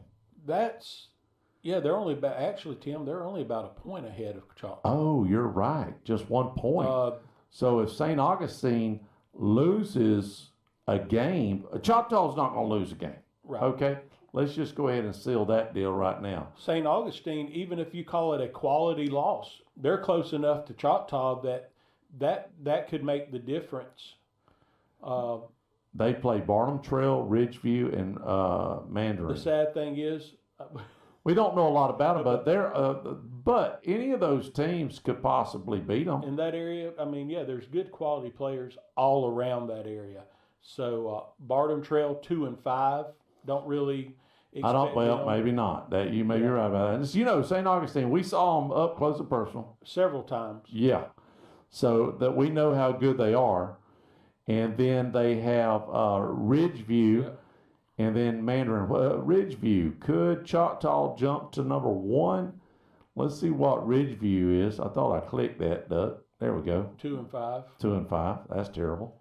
Let's see if Mandarin. Jacksonville Mandarin has never really been known that I can recall to having just standout football teams. So St. I've Augustine, heard the name a lot, but it's never been one I don't think that's. So St. Augustine is probably going to run the table. Excuse me. Excuse me. 7-1. 7-1. Mandarin is 7-1. So it could come down to that. So Choctaw's off. The last 2 games, Fort Walton and Enterprise, they're going to win that. So it's going to come down to this last game, or if Mandarin beats them pretty good, will that drop them enough to go to the 2 seed? And now that I'm seeing that they're 2-0 in their district in current second place. Are they in the? Yeah, they're 6A too. Yeah, Mandarin is, which they're a completely different classification. Okay. So yeah, Choctaw's off. Pine Forest is playing tonight against, I believe, if I'm not mistaken, they're taking on Pace. Yes, they're going to lose to Pace. Yeah. Oh yeah. They will lose. No doubt about it. No. Mm-mm. Pace is going to take care of them handedly. Pine comes in 2-4. They're going to lose. Pace 6-1. Now Booker T. If you go back to this, Dusty, what's really surprising, Booker T's also in the playoff picture. Now they're 4-3. Pine Forest, who we just beat the dog crap out, they're 2-4. They're in the 5-hole. Yep. Escambia's in the 6-hole. If we take care of business tonight, both of those teams are going to lose. Pine Forest is not going to beat Pace. I'll wager anything on that. And Booker T, they take on Tate, and that's going to be a good game for us to watch because we've got Tate next week. And Tate hadn't had the toughest schedule in the world. Yeah, and Tate started out looking real good, and they still do, but I think some of the luster maybe, at least in my opinion, has maybe rubbed away a little bit from Tate. Yeah. And Booker T at 4-3, sitting behind both Pine Forest and Escambia. And the bad thing for Booker T at 4-3 is 2 of your 3 losses were to your district opponents. Yeah, you've already lost to both of them, so you can't win district. Yeah, that's out the So it's going to come in next week, Pine Forest, Escambia. We sort of jumping around a little bit because of this, but Arnold's on the 9 hole. Arnold, can they get in at all, Dusty? I don't know. It could, though. They could. They're only a half a point behind Rickards. Yeah, they got to win out, and I think, don't see it happening though. I'm just going to be honest with you. Arnold plays mostly tonight, so that's a loss. That's a loss, and I don't know who else. Let's just look real quick who they have the rest of the year, but they've got 2? They're counting tonight. They've got 2 more games after it tonight. Unless they're a 9 team. So they've got Rickards. Oh, they play Rickards. And they play Rutherford. Rickards, is that going to be? That's a district game for them. Hold on just a second. Let's look at this. So, yes. So, of course, Choctaws won that. But they have Rickards and Rutherford. So, Arnold, actually, if they can beat Rickards and Rutherford, they might slide up. Absolutely will. Because Rickard right now is in the 8 hole. Didn't we say that? Yeah. They're in the 8 hole. And Arnold says, so they play each other. Probably going to come down for that game for the 8th spot for Arnold. I think that could be your play-in, basically playoff game, first round playoff game. That game with Arnold and Rickards, without a doubt. We've got a couple more. We got 5A and 6A to talk about to get into depth. We'll be right back after a word from our sponsors here on WAZ 104.7. This is Dusty Holloway, owner of the Holloway Agency, and we are proud supporters of the Crestview Bulldogs. The Holloway Agency is your locally owned and operated independent insurance agency, and we offer a full view in historic downtown Crestview. Feel free to drop in, or you can give us a call at 850-682-1900, or you can go to our website at www.thehollowayagency.com. Go Dogs!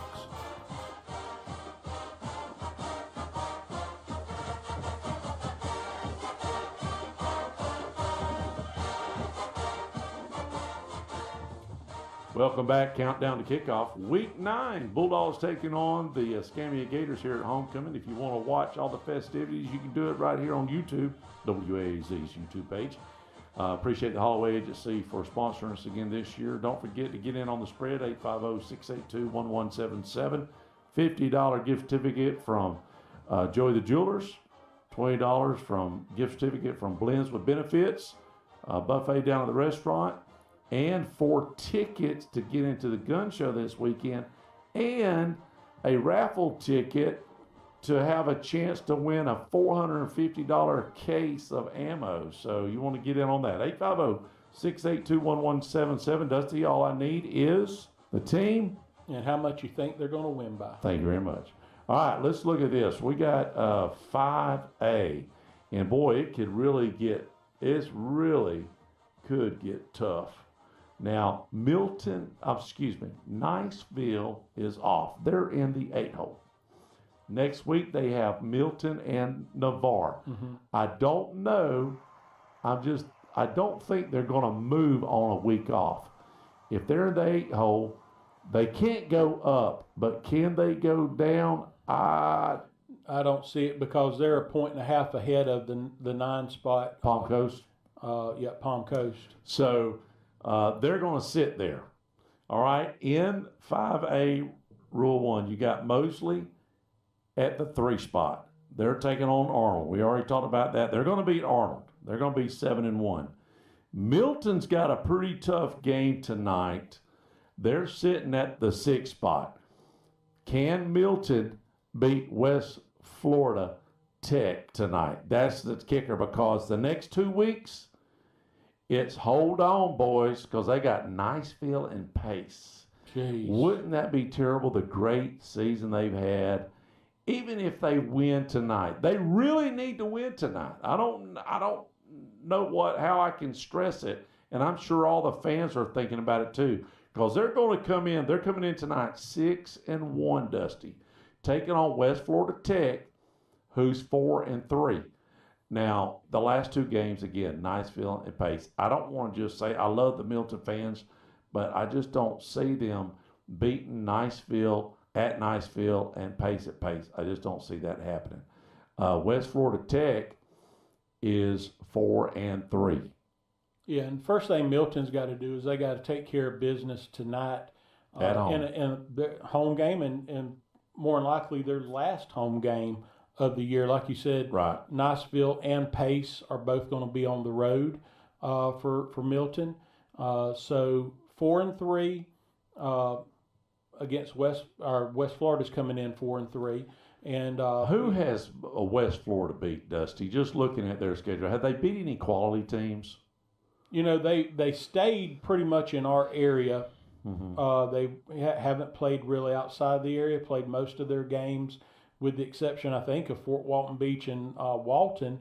They've stayed in the Pensacola area. Mm. They played Escambia, beat Escambia. Close game, right? Yep, yeah. Close game. Lost a close game to Booker T. You know, a big win against Fort Walton Beach. Big win against Walton. Then big loss against Tate back about a month ago, and then they picked up a win against Gulf Breeze, and that was a surprise. Just last week, that's probably the surprise of all the games. All the games. West Florida in an overtime loss to Bay, which was basically it was for the district championship. Yeah. They almost beat them. 38-37 in overtime. Wow. That's amazing. And Milton sitting here playing them tonight, needing a win to go 7-1. And I hate to say it, but I just don't see them win. Now, I could be totally wrong. And I hope, I'm pulling for Milton, because they have struggled for so long. They have. I want Milton to win, but to know that they got to go into Niceville and to Pace to finish out the year to try to hold on to that 6th spot. Well, and let's think about this, you know, and you look at Niceville. They could flop with Niceville. You look at Niceville, though, and yes, you got to go to Niceville. We just a few weeks ago were talking about the Bulldogs. We've got to go down to Niceville. We were struggling at the time, and look what the Bulldogs did. Yeah. It just seems like to me this year, Niceville, you hear Niceville and you think, oh, we got to play Niceville, but then you look at Niceville at 4-4 right now. Niceville is a beatable team regardless of where they're playing. And they're 5 points behind, 5.2 points behind Milton. Right. But I'm telling you right now, the sneaky, well, when you're, alumni is the president of FHSAA right now, Milton fans, y'all just better, your butt cracks are really tight right now. I'm just telling you, cross your fingers, because you just want to make sure you've got to pull out the win tonight. I think if they win tonight, that's the most important, because if they do lose to Niceville and Pace, that's quality losses. Right. So I don't see them losing 5 points. But and we just got to remember that this Milton team, look at Milton's schedule. If we want to kind of break down schedules, if you look at Milton, they started off with the win against the Bulldogs. Right. Then they beat Pensacola handily, won a very close 1-point game to Booker T. I don't understand this game. Then the baseball game. 3-0 over Tate. 3-0. Yep. Then they beat Navarre big. They put up 53 points. Now, Navarre put 27 on them. So I don't know what that was about. I don't know what the 3-0. Hall must have been hurt or something, because just to score 3 points on Tate, I don't get that. And lost a decent game to Mosley. Yeah, played decent. Still lost, 27-14. And then a week ago, beat Gulf Breeze 42-0. By the way, that was their only loss to Mosley. They had a 5-0 streak going into Mosley there. And I sort of told my buddy over there that does all their coverage, I said, man, Mosley's tough now. Just be ready. But they scored 14 points on them. I think Niceville played them similar. I think it was overtime, wasn't it? The Mosley and Niceville game. But they've got, so Milton has, like we said, Niceville in place. I don't know. They really need to win tonight. They probably have the toughest 3 weeks to end the year of anybody. Yeah. That's right. So that sort of wraps up that. Mosley ain't going to go nowhere. They're going to win their game. Milton wins tonight. They're going to stay in the 6th spot, and Niceville's off, so they're in the 8th. So that brings you to our district, and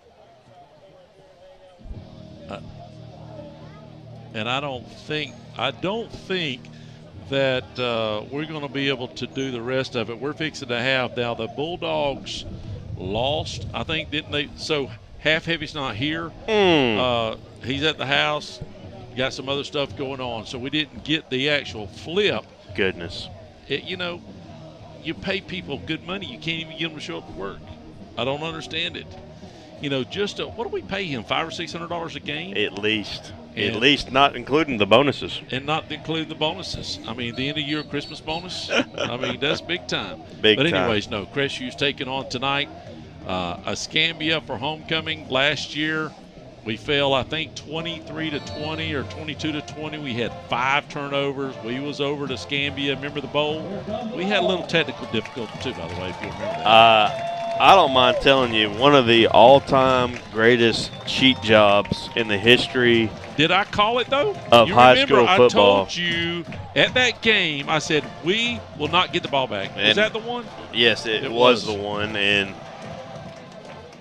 I'm just telling you. I've never experienced anything like it.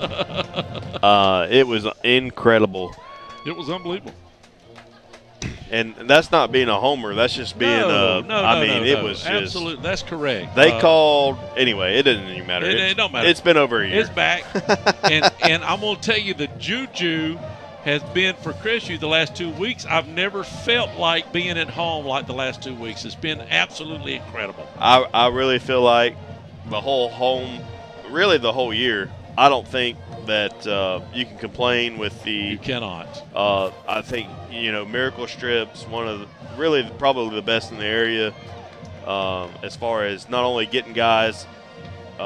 If you didn't know, it's getting harder and harder to find guys that want to come out and officiate, and they do a great job of training guys up and getting them out here and doing a good job. So the whole year has been really good officiating, I think. I do. And our kicker for kicking off, I think he's 6 for 6 or 5 for 7 or something like that on onside kicks. It's absolutely amazing. We've had a lot of success on onside kicks. However, we are returning the opening kickoff. So hopefully they don't do that. I don't think they will. That's right. So they won the toss. They deferred. Bulldogs will be – man, I'm going to tell you, I'm really thrown off right now. I thought it was going to be an orange, but they're wearing the Bulldogs away colors, right? It's all white with a little orange. It almost looks like Bulldogs are on all red with red helmets, and the Gators are all white with, I guess, sort of the Florida Gator colors.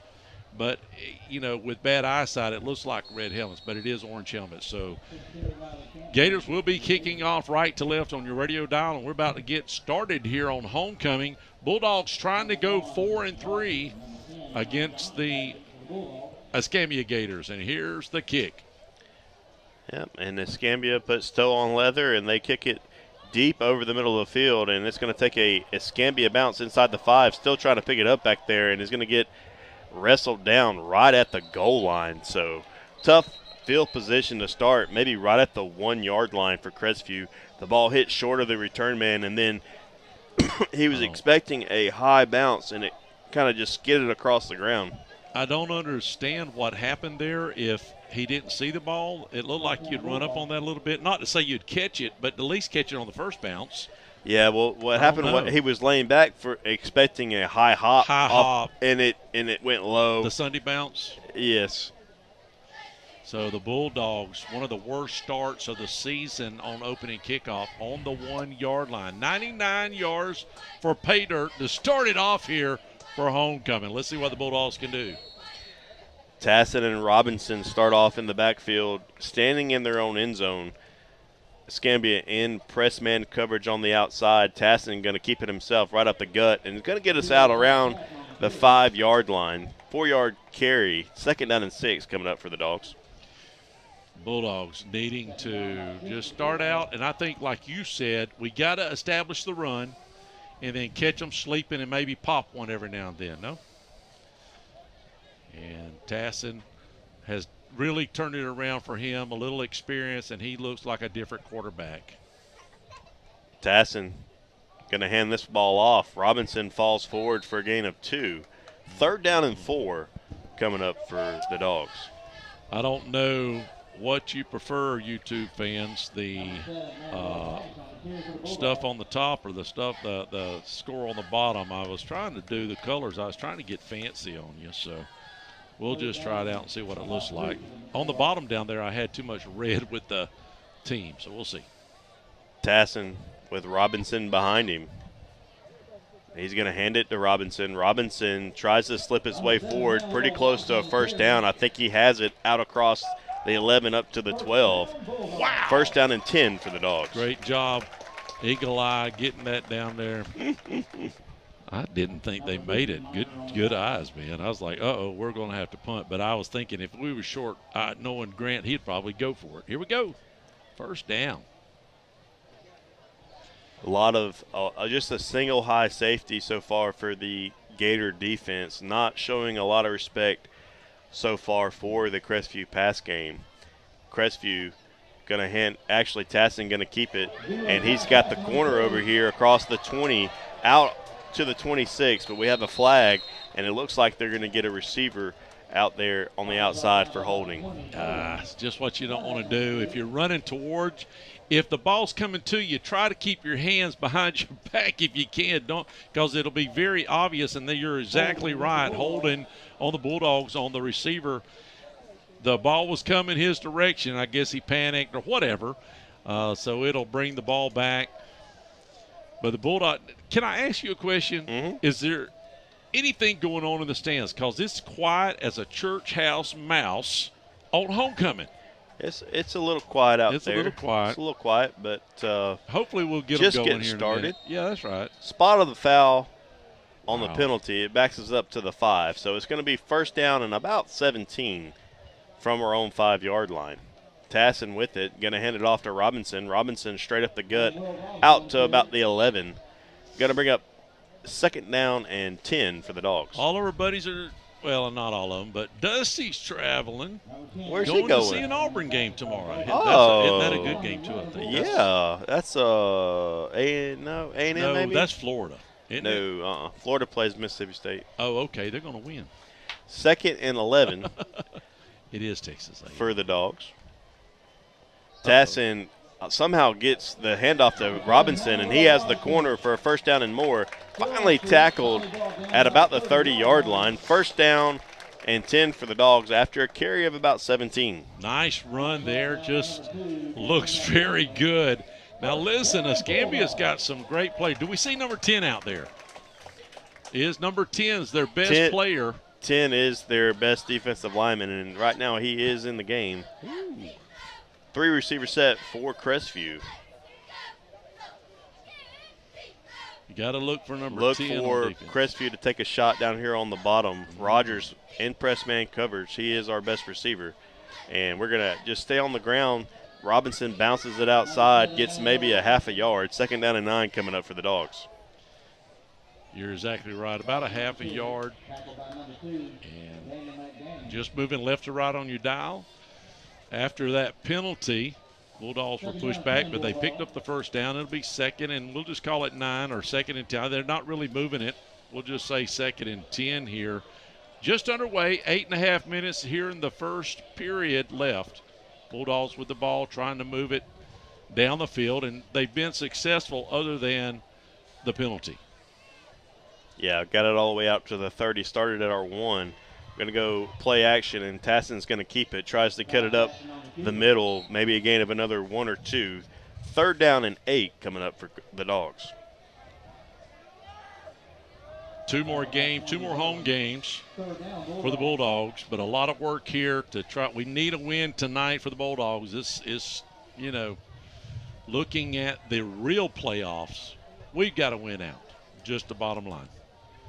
A lot of big games. If you've got some scores, 850-682-1177. Trips on the near side, Corey. Tasson, Robinson stays beside him in the backfield. Look for Crestview to try to at least throw it. Tasson back to throw. Has a man. That's Sean Johns over the middle. And a completion inside Gator territory down to the Gator 45-yard line. First down and 10. What a beautiful pass. Zai has just really started shining, and the receivers are catching the ball. Yeah, Escambia stays in that man coverage, and Crestview is going to start putting trips to kind of put those guys in a bind, make them make a decision on who they're going to cover. Yep. Tasson, Robinson beside him, first down and 10 from the Escambia 45-yard line. Back to pass once again, takes a shot for Rogers and just overthrows him, but I like the idea he did have a step on his defender. Incompletion, 2nd down and 10 for the Dogs. About 2 yards long, and he hung it up there pretty good, but when you don't throw it a lot long, maybe 2 or 3 times a game, it's, there's not a lot of chances. So the Bulldogs 2nd and 10 across the 50, moving left to right on your radio dial. Tasson, shotgun formation with, is that Robinson in the backfield with him, Corey? Yep. Lawrence, Rogers, and John split out to the near side. Staying in that single high safety is the Gators. And Tasson just going to take it himself. It has it across the 40, making Gators miss for a gain of about 9. 3rd down and 1 coming up for the Dogs at the Escambia 36-yard line. You almost got a 2-man attack in the backfield, no matter who's in the backfield. Tasson's the threat, the running back's the threat. Our running backs are averaging 6 yards to carry right now on average. Really good. 3rd down and 1. You got to think we got 2 downs to get this yard. So look for a run here from Crestview to try to pick up this 1st down. I think you're right. 6:20, clock's rolling. Tasson with Robinson behind him. He's going to hand it to Robinson. He's got a 1st down and more inside the 30 and gets wrestled down at around the 27, a gain of about 8. 1st down and 10.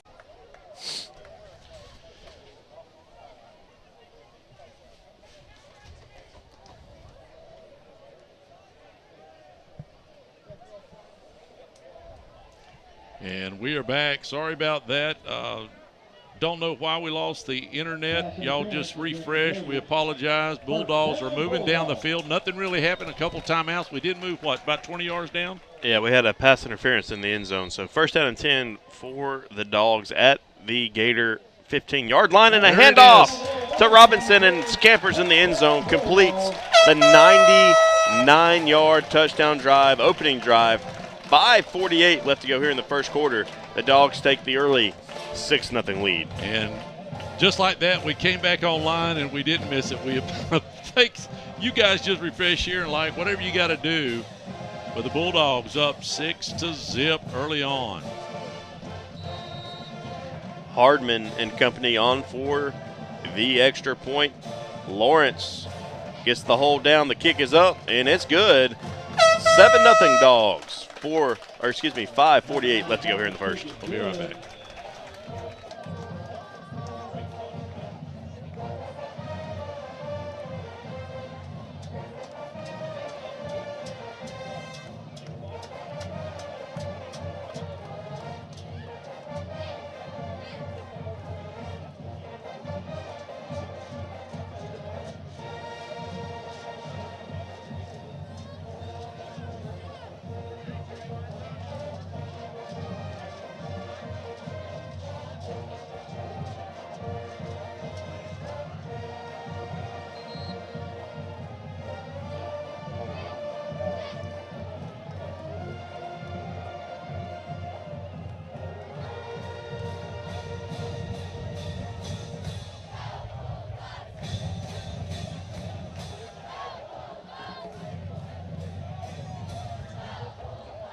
And we are back. Bulldogs strike pay dirt first, 7-0. Bulldogs will kick off left to right on your radio dial. The wind sort of limp out there. There's a little breeze coming out of the west, but not much. We'll see how it works out. Escambia will have their first opportunity on offense. What a great drive. Corey, almost 7 minutes chomped up there, 6.5. Yeah, 6.5 minutes and 99 yards covered. 99 yards. When's the last time that happened? It's been a minute. Yeah. Hardman on to kick this ball off. Don't put it past the Bulldogs to onside this. He has that in his back pocket, and he's just going to pooch it over here to the near side. And a fair catch called for right at around the 30-yard line. That's where Escambia will take over. So, I don't know what it is about the first period, but last week we had a buffering issue too. Now, we're hardline into the county's internet, so I don't know why it does that, what that's all about, but it happened almost identical time around 7:15, so I don't know what that is. That's weird. It happened at 7:15 last week. So maybe a coincidence there. Sorry about that, YouTubers. And the radio, I'm sure it was dead silence there for a second. Escambia with the ball. 2-back set for the Gators. 3 receiver set, 2 to the top side. The Gator quarterback, a accomplished thrower that's done. He's thrown for over 1,200 yards so far this season. This time going to hand it off for a gain of about 3. 2nd down and 7 coming up for the Gators. Let's get a number on the running back. I'm sure it's their number 1 running back. And I lost him. He just disappeared in there. Number 3. Number 3, Simpson. Yep. He has 620 yards. He averaged about 100 yards a game. He has 10 touchdowns, so we got to watch him. If only we paid for a sideline guy. I thought we did too. I did. I thought so. Going to hand it off to Simpson once again, looking for the corner over there, and he's going to get wrestled down for a gain of nothing. 3rd down and 7 coming up for the Gators. Oh, he looks a little bit like Emmett, but he doesn't run quite like Emmett. I don't know how many guys did run like Emmett. Yeah, I don't know what Emmett's stats were in high school, but I'm guessing he averaged a little bit more than 6 yards a carry. Absolutely. He got 350 on us in the second half alone. 4 receivers for the Gators. Dunn trying to convert this 3rd down and 7 from the Gators' own 35-yard line. Back to pass. Has time over the middle and a completion out across the 45 up to the Gator 47-yard line. Wow, that was sharp, right? That pass right there was really sharp.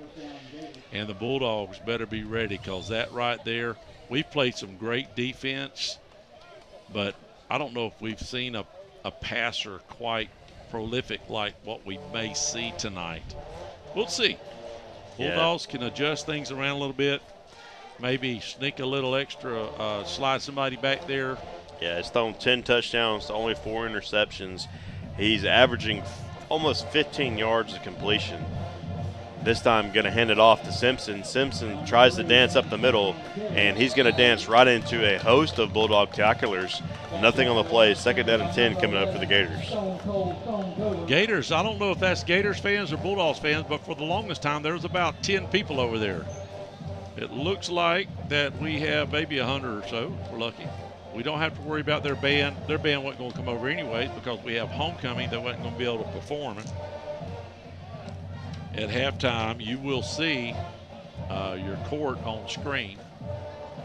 But go ahead. They gave Simpson a gain of about a half a yard. So 2nd down and 9 coming up for the Gators. They're going to stick in that 2-back set now, motioning out and trying to throw a screen out here to the near side. And he's going to get stuck. Ball's out. Dogs recover. And that's going to be a fumble recovery at the Gator 40-yard line. Guess who it was? Your quarterback, Hassad Tassin. Was there any flags? No flags. How about Tassin? That's like the 3rd or 4th fumble that he's picked up. Remember that one he had down here? Yep. So, wow, he's just all over the place, and that just – so he's already got an offer at Mississippi State as a junior. Developing, stay in the weights, and keeps developing. He may get a lot more offers besides Mississippi State, just to be honest with you. Well, any offer in the SEC is very impressive. Oh, it's impressive. Don't get me wrong. Our last one went to Kentucky. Where? Tassin with Cobb behind him. He's going to hand it to Cobb. Cobb has room up the middle across the 30 and is going to get tackled down around the 23, 22-yard line of Escambia. A gain of 18 and a first down for the Dogs. A lot of scores coming in. If you have some, send them to me, 850-682-1177. Dogs quickly back to the line. Tassin receives the high snap. He's going to take it himself, looking for room. Finds it on the outside across the 15 down to around the 10. It's going to bring up another first down, probably first down and goal for the Dogs. Wow. Bulldogs Coach Grant is waving his arm. Let's go, let's go, let's go. He likes the idea of putting a little pressure on them right here. You got a short field, 2:43, and it looks like we have an injury. So let's see. It may be the Gators. We'll take a quick break. Don't go anywhere. It's an exciting game. It's homecoming at Jack Foster Stadium.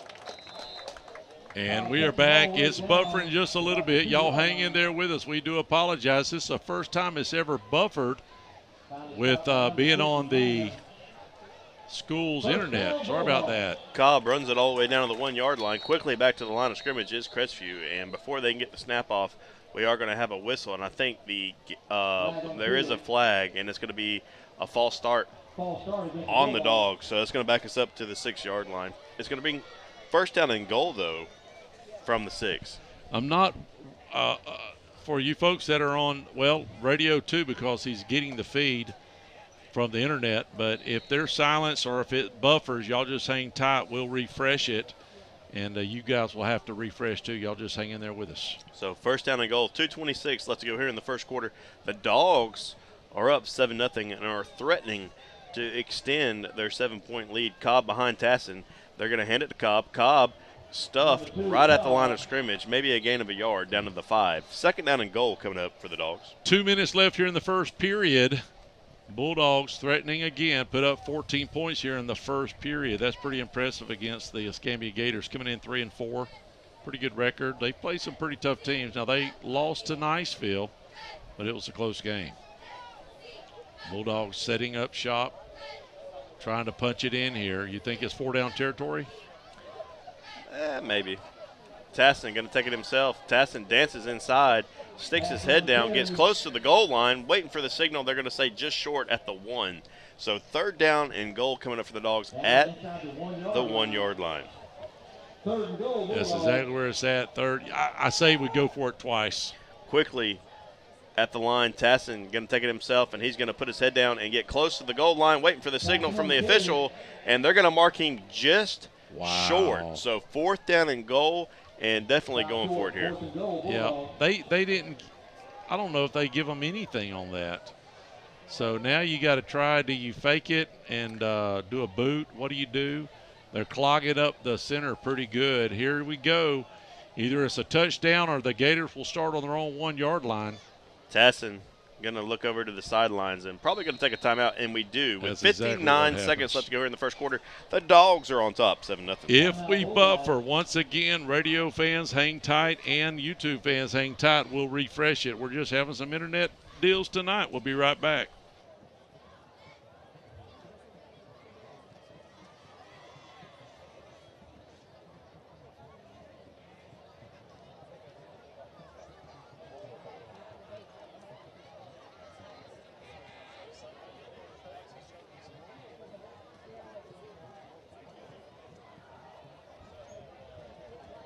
McDonald's of Crestview, owned and operated by Murphy Family Restaurant.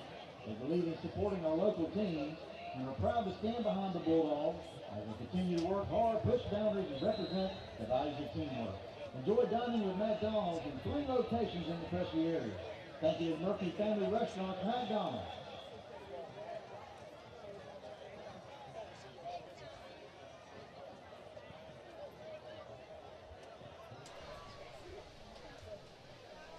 back here at Jack Foster. 4th down and goal from maybe even inside the 1 yard line. Tassin and Cobb in the backfield. Cobb behind Tassin. Tassin takes the snap, going to hand it to Cobb, and Cobb's going to get in the end zone.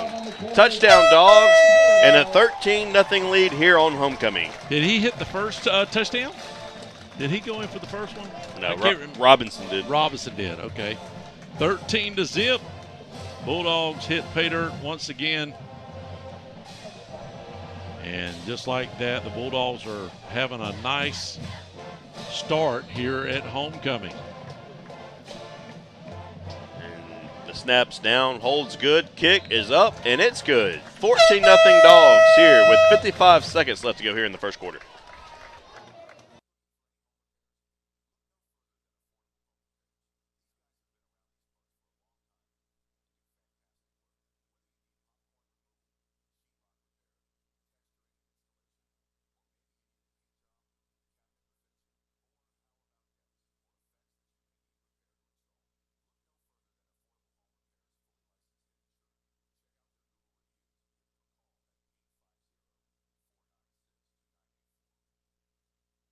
And we are back. Bulldogs hitting pay dirt twice, 14-0 here at homecoming against the Escambia Gators. And next week, Bulldogs, the last 2 games were at home. Tate Aggies come to town. They're rolling at 5-2, Dusty. Excuse me, Corey. I've got Dusty on my mind because he told me he's traveling going to the Albany game. Yeah. I think they got the Aggies, I think you said. Is it the Aggies? I think it is Texas A&M. I'm not. No, I think they've already played A&M. It is a good game, I think. I'm fixing to find out because my buddy won't tell me. No. Well, you would think he'd already have. Me? No. Or Duck? Duck's listening right now. He could have texted Come on, me. Duck. He is traveling. Hardman kicks this short one over here to the near side. Fielded at about the 20 and tackled at about the 23. That's where Escambia will take over. I will say the Tennessee-Alabama game, is that going to be a good one? It should be. There's a few good games on tomorrow. Ole Miss, Georgia, Tennessee, Alabama, even Mississippi State, Florida, Mississippi. LSU Vandy. LSU Vandy. Yeah. I even think, Florida might try to lose that game on purpose, just to get old Napier out of there. Old Napier. I don't know. Would they do that? No. But they're playing Mizzou. Yeah. That's who Auburn is. Auburn's got Mizzou. I knew it was a high-ranked team. Yeah. Yes. It's going to be a good game. 50 seconds left to go here in the first quarter. Escambia tries to do some work on the air, and they get a completion for a gain of 2. 2nd down and 8 coming up for the Gators. Zy Tassin with the great solo tackle. If he's not careful, he may be the player of the game on both sides of the field. Dusty's already going to pass. He said he's going to pass him out tonight. 4 receiver set for the Gators, 3 to the top. Dunn, the quarterback for the Gators, with 20 seconds left. Maybe there is time for one more play. He's going to hand it, or actually fake the handoff to Simpson and throw it out to the far side. A loss on the play, a loss of about 3. 3rd and 11 coming up. When we come back, the Dogs are on top, 14-0.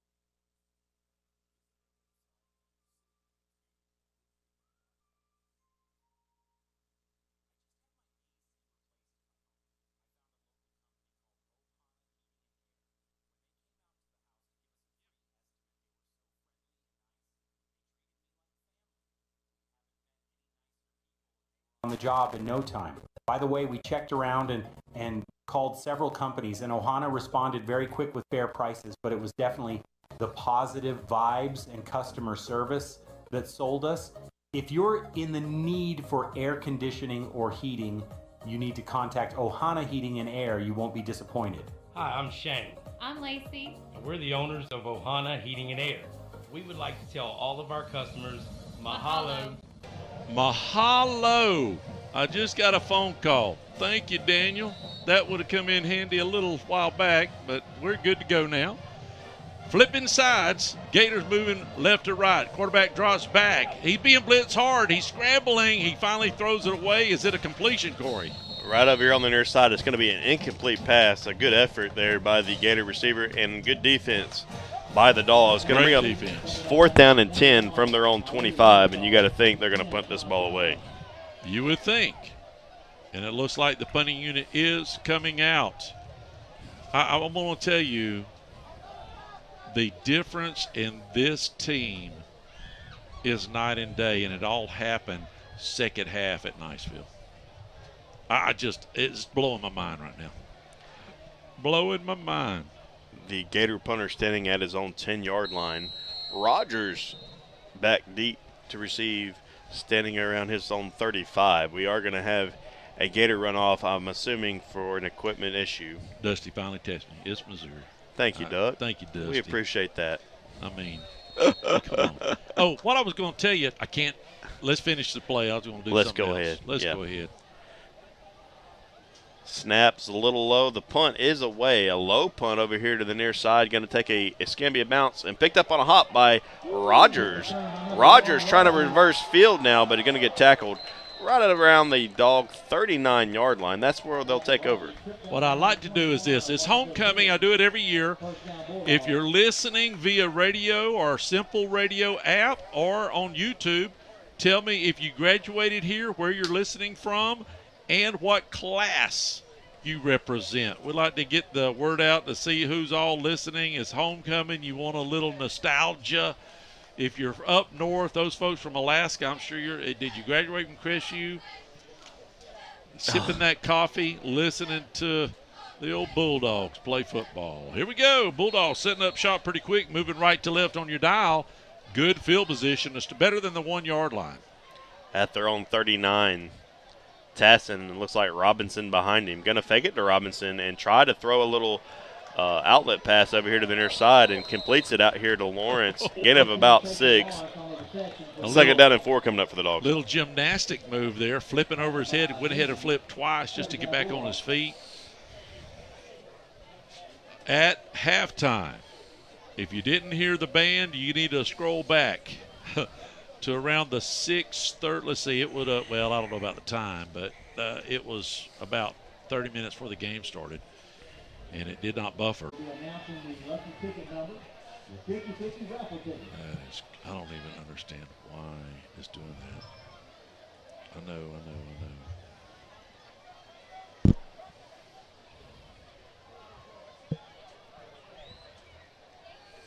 Billings to punt for the Dogs. The punt is away. It's a high punt, but short.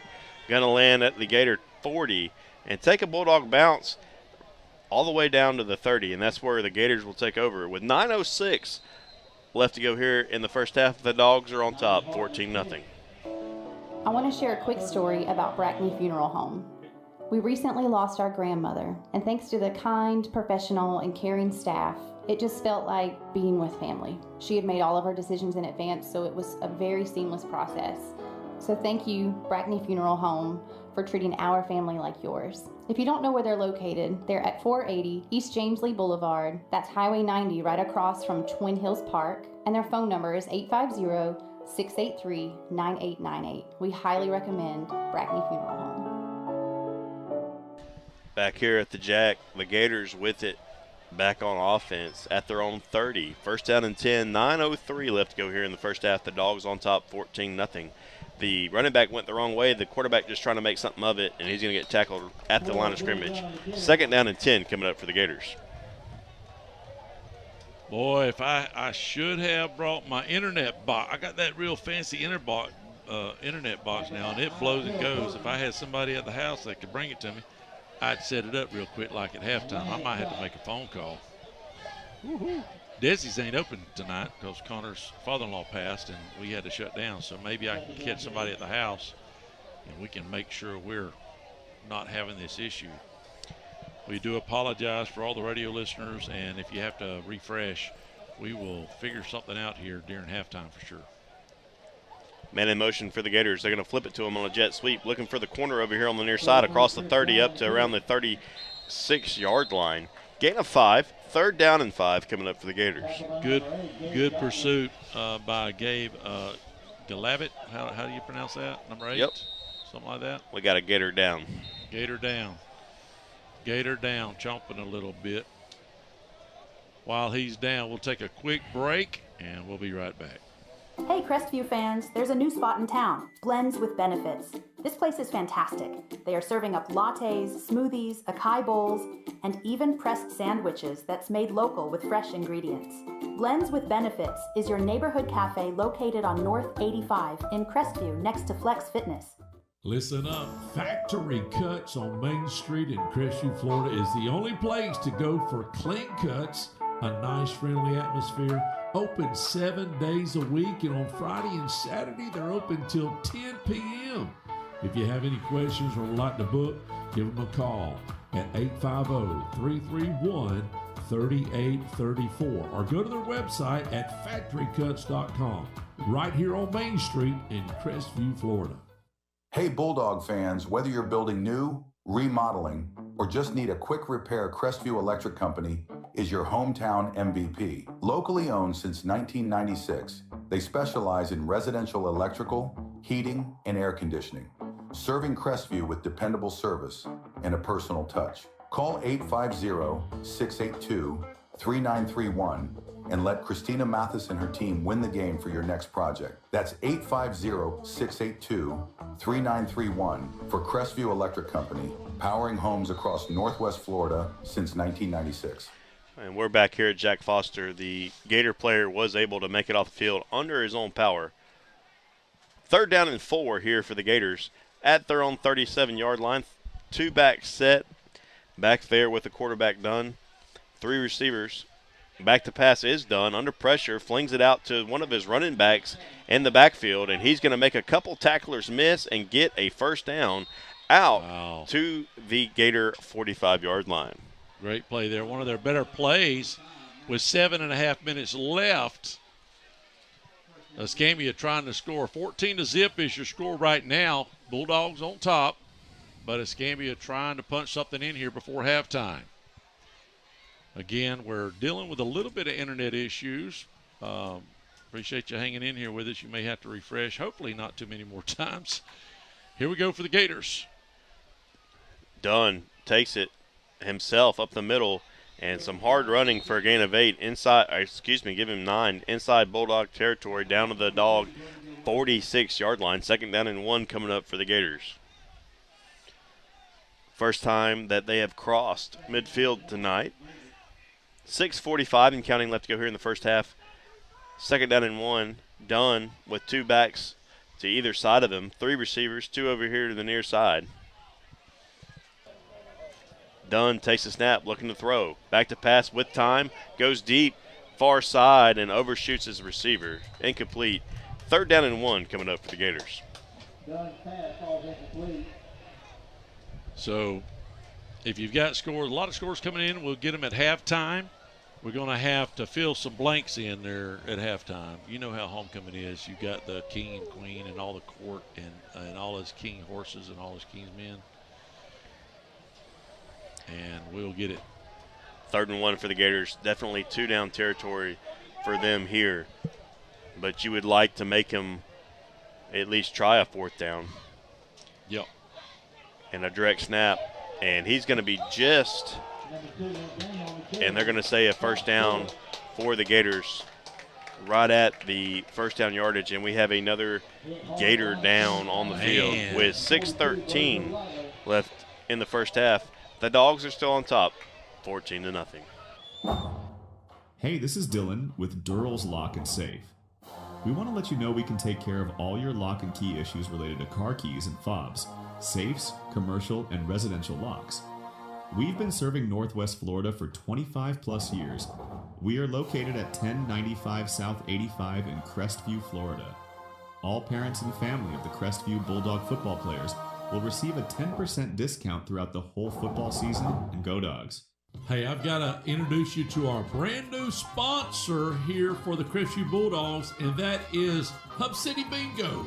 We are so glad we can be a part of the Crestview High School Football Sponsorship Program this year, and to be a part of the Crestview community with great entertainment. Hub City Bingo is located at 779 North Highway 85 in the Northview Plaza Shopping Center. We are open Tuesday through Sunday, 11 a.m. to 10 p.m. Come out to Hub City Bingo and yell bingo.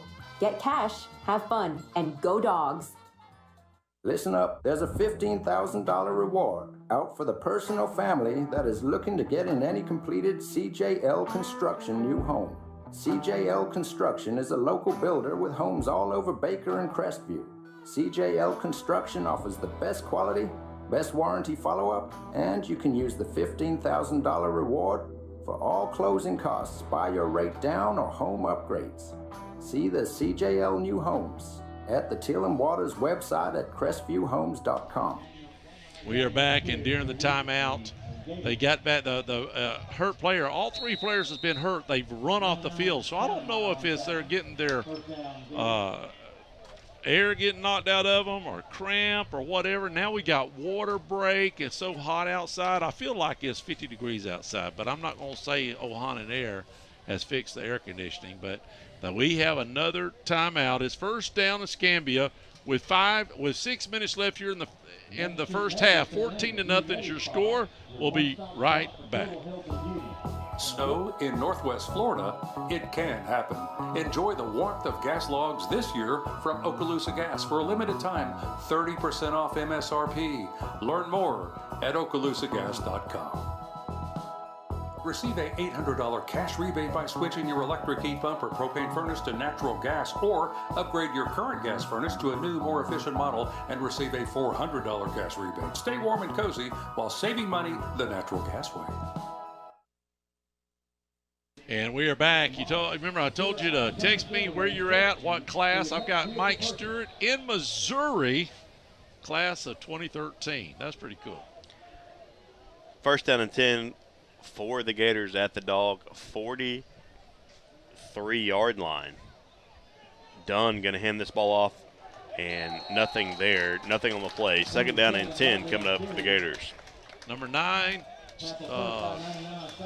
and number, I don't have a sideline guy. 42. Who is that? Number 42 is Go Lightly. Milton 7, West Florida zip. Appreciate it, Bill, from Milton. He's been with me for 20-something years. 5 minutes left here in the half. Bulldogs still up 14-0, but Escambia is threatening here. First time in Crestview's territory. Dunn, one back beside him, takes the hand, or going to fake the handoff to Simpson and almost throw an interception out there on the far sideline. Incompletion. Third down and 10 coming up for the Gators. Sean John's great defensive play out there on the DBs.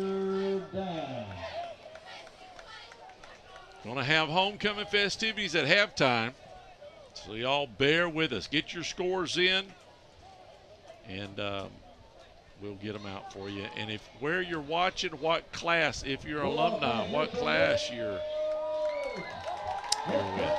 Third down and 10, you would think two-down territory for the Gators being at the dog 44-yard line, unless they lose a bunch of yardage here. Back to pass is done. Going to try to throw a screen out here to the near side, and it falls incomplete. Fourth down and 10, and really decision time for the Gators. 2013, I think the quarterback was Dakota Dean, possibly, unless he got hurt that year. I can't remember. And Pettis was the coach, I believe, in 2013. Yeah, I'm pretty sure. No idea. 2013, let's just go ahead and be honest. You was playing golf. I was probably playing golf, if we're just going to be honest. Here we go. Back to punt are the Gators, or at least they're lining up that way. The snap and the punt is away, and it is going to be muffed by the Dogs, but fell back on by Rogers. The Dogs will take over at their own 15-yard line. Scary. 4:44 left to go here in the first half. All right, so hold on just a second. Move. Okay, I read this wrong. Come on. Help me. You know how old I am? Help. I saw it's Missouri. Tell me that ain't Dusty wait texting a minute. you. No. He texted me also that during that conversation, Missouri's playing Auburn. He just said it's Missouri, graduated in 1981 in the Air Force, various places. So he's an 81 grad. Oh, okay. Good Lord, help me. What were you and Dad, 83? We were 84. 84? Yeah, we was still at Richburg.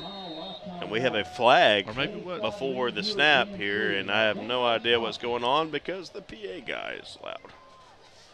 Well, there is a flag on the play, and it's thrown by the back judge. It's 12 men on the field by the Gators. So we're going to start off first down and 5 at the 20. 4:40 left here in the first half. I'd like to see the Bulldogs go down and punch some more points in. And if we get 21, we need, what, 2 more touchdowns after that? Yes. For a running clock? For a running clock, absolutely.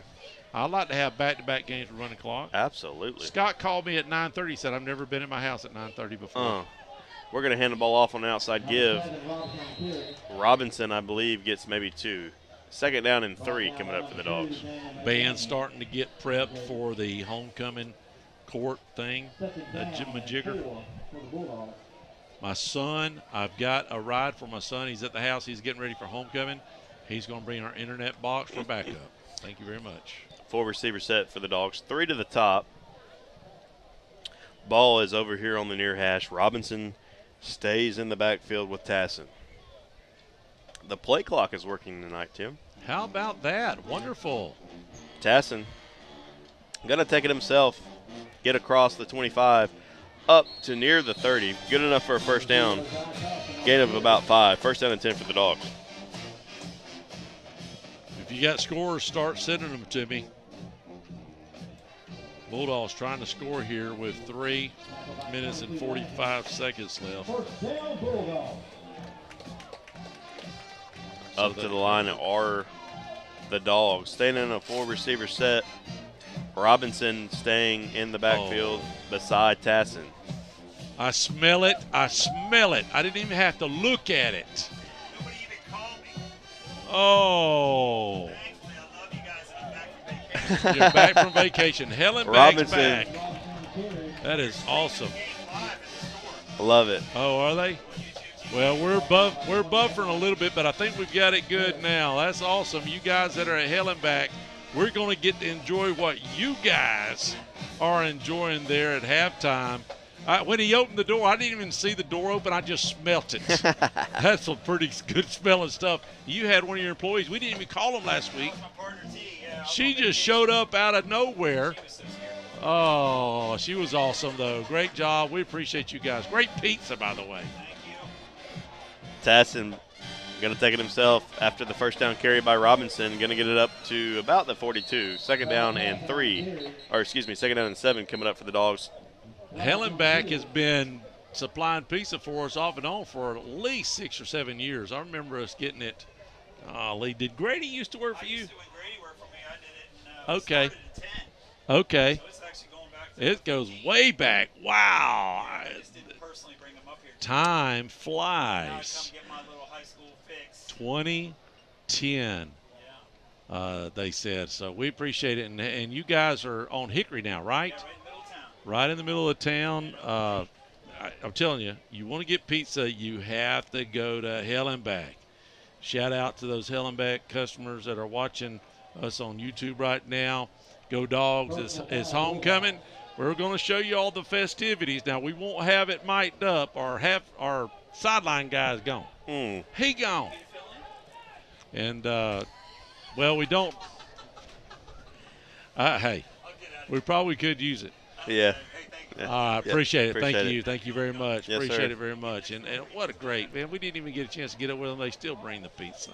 We had a personal foul during all the talking, and it backs us up all the way inside our own 25 down to the 24.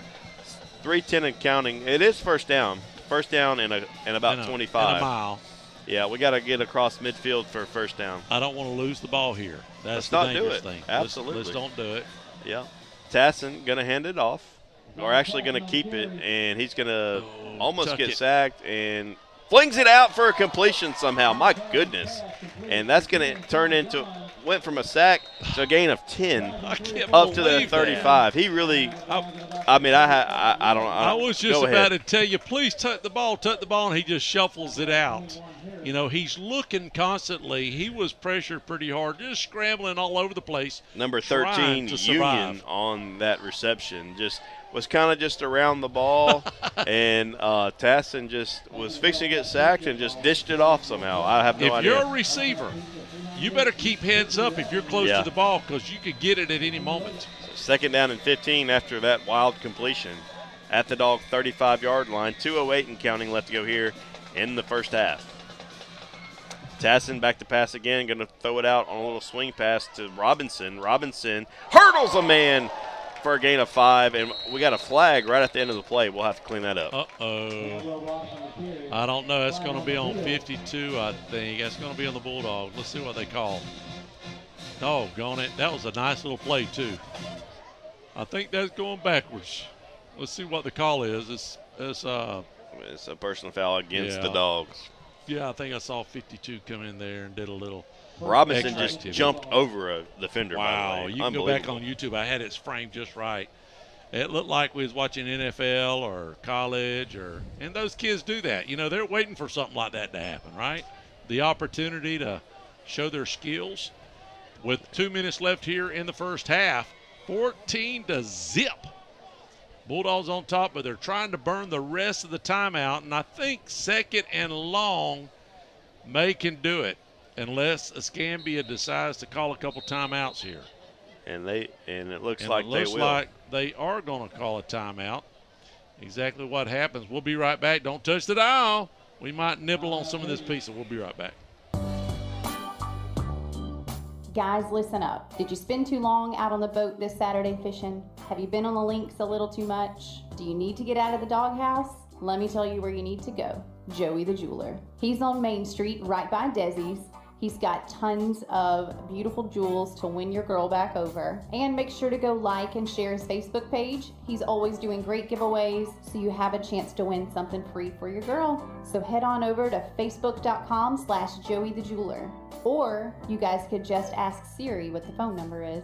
Hey Siri, what is the phone number to Joey the Jeweler? Joey the Jeweler's phone number is 850-682-1980.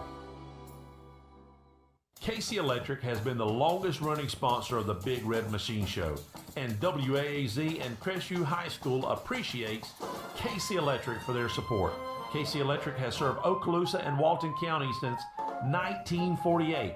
That's right, 1948. You've got to be doing something right to be able to say that. KC Electric can handle all your AC, heating, and electrical needs. A Carrier dealer, KC Electric services all brands of AC units. Give KC Electric a call. 682-3037. That's 682-3037. Bulldogs with the ball, trying to make something happen here deep in their own territory. Quarterback's going to keep it, and nothing happening there. Just trying to make Escambia maybe burn another timeout. Let's see if they do, or do they have another one?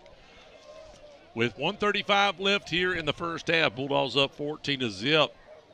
It looked early on that the Bulldogs were just going to run all over Escambia, but Escambia calls another timeout. I think they want the ball back, and they will get the ball back because it's 3rd and forever for the Bulldogs. Don't touch the dial. We got to close out this first half. 14-0, Bulldogs on top. Hey Crestview fans, there's a new spot in town, Blends with Benefits. This place is fantastic. They are serving up lattes, smoothies, acai bowls, and even pressed sandwiches that's made local with fresh ingredients. Blends with Benefits is your neighborhood cafe located on North 85 in Crestview next to Flex Fitness. Hey Melody, what NFL team are you pulling for this season? Oh, I'm not sure. Maybe the Saints. Well, I'm for the Tampa Bay Bucks. How about you, Cadence? I'm for the Crestview Panda Body Team. They score big for customer satisfaction, excellent workmanship, and fair upfront estimates. Wow, sounds like they're the team that can win it all. All right, Team Crestview Paint Body. Ready, set, 682-5257. Crestview Paint and Body for a job done right. Back here at Jack Foster. 3rd down and about 25 for the Dogs. 1:25 left to go here in the first half. We're going to hand this ball off to Rogers on an outside give. He's got the corner and more out across the 40, out across near a first down, maybe a yard short. Wow. Now the Bulldogs will go for it. Nice run by Rogers. I was hoping he wouldn't run it out of bounds, but he kept it in bounds, and the Bulldogs will go for it right here. Absolutely. Yeah. And just under a minute, they're lining up quick. 4th down and 2 for the Dogs. And it looks like they're going to take a timeout to think about it. 50 seconds left in the first half. The Dogs are on top, 14-0. It doesn't look like, actually it's a penalty, Tim, not a timeout. It's a penalty. Bulldogs now.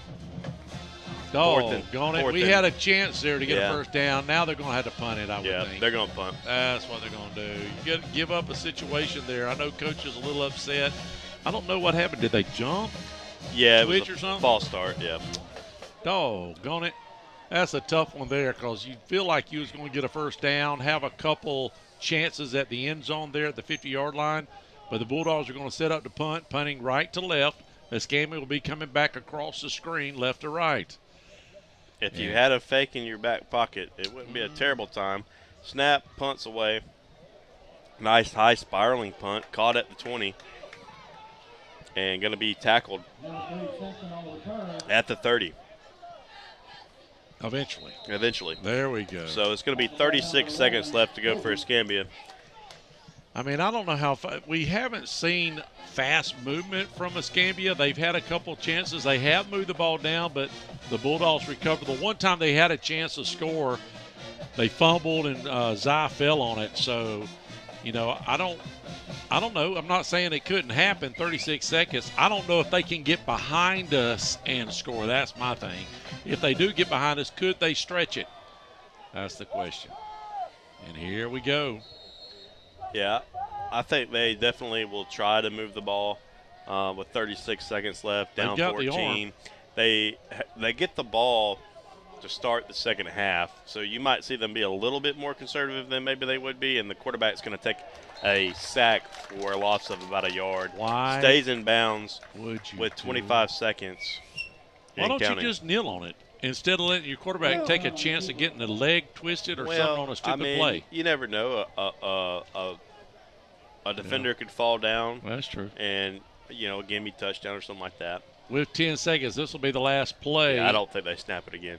No, they're not. No, they're not going to do it. We're going to go to a quick timeout. We're going to get you set up for the king and queen and court and all that stuff. We'll be right back. Don't touch the dial. You know, you don't have to say a lot about a business if they've been in business for over 30 years. Well, Perry's Transmission just hit the 31-year mark. And if you need your transmission fixed, that should speak volumes if you can be in business for 30-plus years and have a great reputation. That's Perry's Transmissions. Open Monday through Friday, 8 to 5. Give them a call, 850-682-3711. They're located out on East 90, right in front of Twin Hills Park here in Crestview, Florida. Hello, this is Dixie Dan Powell. Just like in the courtroom, you got to be bulldog tough. It takes teamwork to get to the goal line and to win the game. Go Bulldogs. Call us, Powell Injury Law, 850-306-2667. That's 850-306-2667. Have you recently received your home or auto insurance renewal and are coming down with a case of sticker shock? This is Dusty Holloway of the Holloway Agency, and we may be able to help you out with that problem. Our office is an independent insurance agency, and we represent multiple A-rated carriers. Feel free to give us a call at 850-682-1900, or you can drop by our office at 168 West Woodruff Avenue in downtown Crestview for a free, no-obligation insurance review. A recent survey determined that 45% of Americans pick fall as their favorite season. So why not enjoy outdoor fire features this fall from Okaloosa Gas? 30% off MSRP now, but hurry, OkaloosaGas.com. Snow in Northwest Florida, it can happen. Enjoy the warmth of gas logs this year from Okaloosa Gas for a limited time. 30% off MSRP. Learn more at OkaloosaGas.com.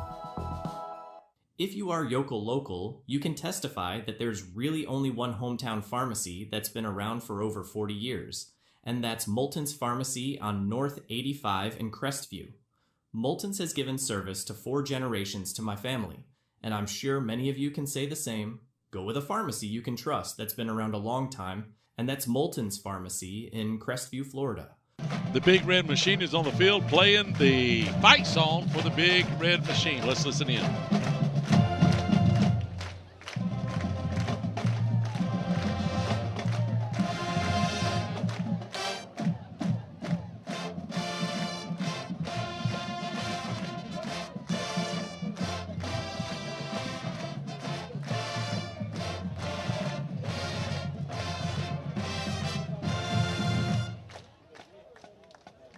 And they'll be getting set up now for the homecoming court. We'll take a quick break, and we'll come back and give you all the scores, stats, and your information on the court here in just a moment. Are you looking for any home repairs? Look no further than Affordable Home Repairs. These guys have been around these parts for a long time and do fantastic work. Whether you need popcorn removal, sheetrock repair, texturing and installation, or maybe you need a paint job, cabinet refinishing, or how about decks or a fence that you may need repaired or installed? Look no further than Affordable Home Repairs, fully licensed and insured. Check out their Google reviews and give them a call at 850-496-2984. CQ Roofing, your hometown roofer since 1999, is state licensed and insured. Chris Coyer, the owner, is born and raised in Crestview, North Okaloosa County. Family owned and operated for 24 years of local service, specializing in shingles and metal roofs. Re-roof repair specialist. If you have any roofing needs, you can call them at 850-683-4169 or visit their website at cqroofing.com. I just had my AC replaced in my home. I found a local company called Ohana Heating and Air. When they came out to the house to give us a free estimate, they were so friendly and nice. They treated me like family. We haven't met any nicer people, and they were on the job in no time. By the way, we checked around and called several companies, and Ohana responded very quick with fair prices, but it was definitely the positive vibes and customer service that sold us. If you're in the need for air conditioning or heating, you need to contact Ohana Heating and Air. You won't be disappointed. Hi, I'm Shane. I'm Lacey. And we're the owners of Ohana Heating and Air. We would like to tell all of our customers, mahalo. I want to share a quick story about Brackney Funeral Home. We recently lost our grandmother, and thanks to the kind, professional, and caring staff, it just felt like being with family. She had made all of her decisions in advance, so it was a very seamless process. So thank you, Brackney Funeral Home, for treating our family like yours. If you don't know where they're located, they're at 480 East James Lee Boulevard. That's Highway 90 right across from Twin Hills Park. And their phone number is 850-683-9898. We highly recommend Brackney Funeral Home. Hey Crestview fans, there's a new spot in town, Blends with Benefits. This place is fantastic. They are serving up lattes, smoothies, acai bowls, and even pressed sandwiches that's made local with fresh ingredients. Blends with Benefits is your neighborhood cafe located on North 85 in Crestview next to Flex Fitness. Listen up. Factory Cuts on Main Street in Crestview, Florida is the only place to go for clean cuts, a nice friendly atmosphere, open 7 days a week, and on Friday and Saturday they're open till 10 p.m. If you have any questions or would like to book, give them a call at 850-331-3834 or go to their website at factorycuts.com right here on Main Street in Crestview, Florida.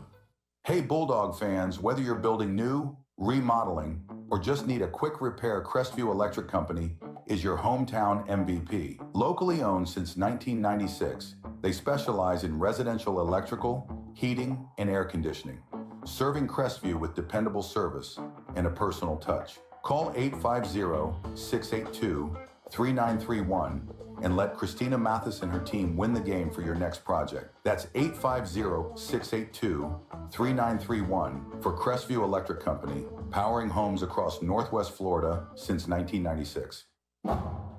Hey, this is Dylan with Durrell's Lock and Safe. We want to let you know we can take care of all your lock and key issues related to car keys and fobs, safes, commercial, and residential locks. We've been serving Northwest Florida for 25 plus years. We are located at 1095 South 85 in Crestview, Florida. All parents and family of the Crestview Bulldog football players will receive a 10% discount throughout the whole football season, and go Dogs. Hey, I've got to introduce you to our brand new sponsor here for the Crestview Bulldogs, and that is Hub City Bingo. We are so glad we can be a part of the Crestview High School Football Sponsorship Program this year, and to be a part of the Crestview community with great entertainment. Hub City Bingo is located at 779 North Highway 85 in the Northview Plaza Shopping Center. We are open Tuesday through Sunday, 11 a.m. to 10 p.m. Come out to Hub City Bingo and yell bingo. Get cash, have fun, and go Dogs. Listen up, there's a $15,000 reward out for the person or family that is looking to get in any completed CJL Construction new home. CJL Construction is a local builder with homes all over Baker and Crestview. CJL Construction offers the best quality, best warranty follow-up, and you can use the $15,000 reward for all closing costs, buy your rate down, or home upgrades. See the CJL New Homes at the Teal and Waters website at crestviewhomes.com. Snow in Northwest Florida, it can happen. Enjoy the warmth of gas logs this year from Okaloosa Gas for a limited time, 30% off MSRP. Learn more at okaloosagas.com. Receive a $800 cash rebate by switching your electric heat pump or propane furnace to natural gas, or upgrade your current gas furnace to a new, more efficient model and receive a $400 gas rebate. Stay warm and cozy while saving money the natural gas way. Guys, listen up. Did you spend too long out on the boat this Saturday fishing? Have you been on the links a little too much? Do you need to get out of the doghouse? This fall from Okaloosa Gas, 30% off MSRP now, but hurry, okaloosagas.com. Snow in Northwest Florida, it can happen. Enjoy the warmth of gas logs this year from Okaloosa Gas for a limited time, 30% off MSRP. Learn more at okaloosagas.com. If you are Yokel Local, you can testify that there's really only one hometown pharmacy that's been around for over 40 years, and that's Moulton's Pharmacy on North 85 in Crestview. Moulton's has given service to 4 generations to my family, and I'm sure many of you can say the same. Go with a pharmacy you can trust that's been around a long time, and that's Moulton's Pharmacy in Crestview, Florida. Are you looking for any home repairs? Look no further than Affordable Home Repairs. These guys have been around these parts for a long time and do fantastic work. Whether you need popcorn removal, sheetrock repair, texturing and installation, or maybe you need a paint job, cabinet refinishing, or how about decks or a fence that you may need repaired or installed? Look no further than Affordable Home Repairs, fully licensed and insured. Check out their Google reviews and give them a call at 850-496-2984. CQ Roofing, your hometown roofer since 1999, is state licensed and insured. Chris Coyer, the owner, is born and raised in Crestview, North Okaloosa County. Family owned and operated for 24 years of local service, specializing in shingles and metal roofs. Re-roof repair specialist. If you have any roofing needs, you can call them at 850-683-4169 or visit their website at cqroofing.com. I just had my AC replaced in my home. I found a local company called Ohana Heating and Air. When they came out to the house to give us a free estimate, they were so friendly and nice. They treated me like family. We haven't met any nicer people, and they were on the job in no time. By the way, we checked around and called several companies, and Ohana responded very quick with fair prices, but it was definitely the positive vibes and customer service that sold us. If you're in the need for air conditioning or heating, you need to contact Ohana Heating and Air. You won't be disappointed. Hi, I'm Shane. I'm Lacey. And we're the owners of Ohana Heating and Air. We would like to tell all of our customers, mahalo. I want to share a quick story about Brackney Funeral Home. We recently lost our grandmother, and thanks to the kind, professional, and caring staff, it just felt like being with family. She had made all of her decisions in advance, so it was a very seamless process. So thank you, Brackney Funeral Home, for treating our family like yours. If you don't know where they're located, they're at 480 East James Lee Boulevard. That's Highway 90 right across from Twin Hills Park. And their phone number is 850-683-9898. We highly recommend Brackney Funeral Home. Hey Crestview fans, there's a new spot in town, Blends with Benefits. This place is fantastic. They are serving up lattes, smoothies, acai bowls, and even pressed sandwiches that's made local with fresh ingredients. Blends with Benefit Cafe located on North 85 in Crestview next to Flex Fitness. Listen up. Factory Cuts on Main Street in Crestview, Florida is the only place to go for clean cuts, a nice friendly atmosphere, open 7 days a week, and on Friday and Saturday they're open till 10 p.m. If you have any questions or would like to book, give them a call at 850-331-3834 or go to their website at factorycuts.com right here on Main Street in Crestview, Florida. Hey Bulldog fans, whether you're building new, remodeling, Monday, 11 a.m. to 10 p.m. Come out to Hub City Bingo and yell bingo. Get cash, have fun, and go dogs. Listen up, there's a $15,000 reward out for the person or family that is looking to get in any completed CJL Construction new home. CJL Construction is a local builder with homes all over Baker and Crestview. CJL Construction offers the best quality, best warranty follow-up, and you can use the $15,000 reward for all closing costs, buy your rate down, or home upgrades. See the CJL New Homes at the Teal and Waters website at crestviewhomes.com. Snow in Northwest Florida, it can happen. Enjoy the warmth of gas logs this year from Okaloosa Gas for a limited time, 30% off MSRP. Learn more at okaloosagas.com. Receive a $800 cash rebate by switching your electric heat pump or propane furnace to natural gas, or upgrade your current gas furnace to a new, more efficient model and receive a $400 cash rebate. Stay warm and cozy while saving money the natural gas way. Guys, listen up. Did you spend too long out on the boat this Saturday fishing? Have you been on the links a little too much? Do you need to get out of the doghouse? Let me tell you where you need to go. Joey the Jeweler. He's on Main Street right by Desi's. He's got tons of beautiful jewels to win your girl back over. And make sure to go like and share his Facebook page. He's always doing great giveaways, so you have a chance to win something free for your girl. So head on over to facebook.com/Joey the Jeweler. Or you guys could just ask Siri what the phone number is. Hey Siri, what is the phone number to Joey the Jeweler? Joey the Jeweler's phone number is 850-682-1980. KC Electric has been the longest running sponsor of the Big Red Machine Show, and WAAZ and Crestview High School appreciates KC Electric for their support. KC Electric has served Okaloosa and Walton County since 1948.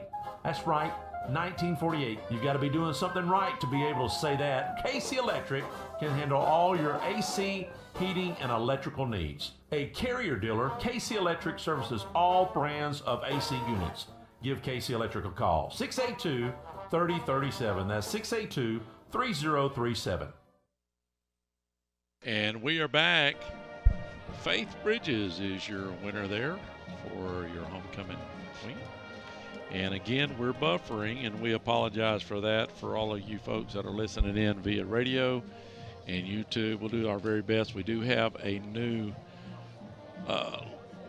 internet option here, so we'll see how it goes. Don't know why. Never had this problem before. We'll be getting up with our Mr. Carrington, and maybe Mr. Keith can help us out next week. We'll be ready for you. But Bulldogs are up 14-0 at halftime. We do have a lot of scores coming in. Let's look at them real quick. Like Baker, looks like they are taking care of business, folks. All you Baker fans. Navarre's beating Gulf Breeze 12-0. Baker's up 21-8 was the last we had. I believe that's the folks that live in Bristol, Florida. All right, let's see what else we got. I'm going to try to scroll through my text real quick like here and just see what we got. Pace is up over Pine Forest 21-6 at halftime. We knew that was going to eventually happen. Holmes County taking care of business against Marietta. Marietta fell apart because of their running back went to Bluntstown. Chipley's beating Destin 17-0. Actually, the new update now is 27-0. Navarro over Gulf Breeze. Bluntstown's beating Northview 38-0. South Walton, they needed a win tonight to stay in that playoff situation. They're beating Wakulla right now 21-14. That's big. Milton, the update I've got so far, 13-7. Bill, is that the best you've got there? 13-7 over West Florida. They need to win that game. Booker T and Tate, 7-6 at halftime. Tate comes here next week, and we got to win that game. Bulldogs got to win out. Mosley's beating Arnold. We knew that. Mosley's wrapped up their district. They're in the Niceville and Milton district. They'll win that. Jay's beating a team tonight 13-0. Appreciate that. And that's pretty much all of the bigger games that we had in our area. Appreciate all the scores. Let's do this. Let's take a quick break. When we come back, we'll have third quarter here on WAZ 104.7. Hey Crestview fans, there's a new spot in town, Blends with Benefits. This place is fantastic. They are serving up lattes, smoothies, acai bowls, and even pressed sandwiches that's made local with fresh ingredients. Blends with Benefits is your neighborhood cafe located on North 85 in Crestview next to Flex Fitness. Hey Melody, what NFL team are you pulling for this season? Oh, I'm not sure. Maybe the Saints. Well, I'm for the Tampa Bay Bucks. How about you, Cadence? I'm for the Crestview Panda Body Team. They score big for customer satisfaction, excellent workmanship, and fair upfront estimates. Wow, sounds like they're the team that can win it all. All right, Team Crestview Paint Body. Ready, set, 682-5257. Crestview Paint and Body for a job done right.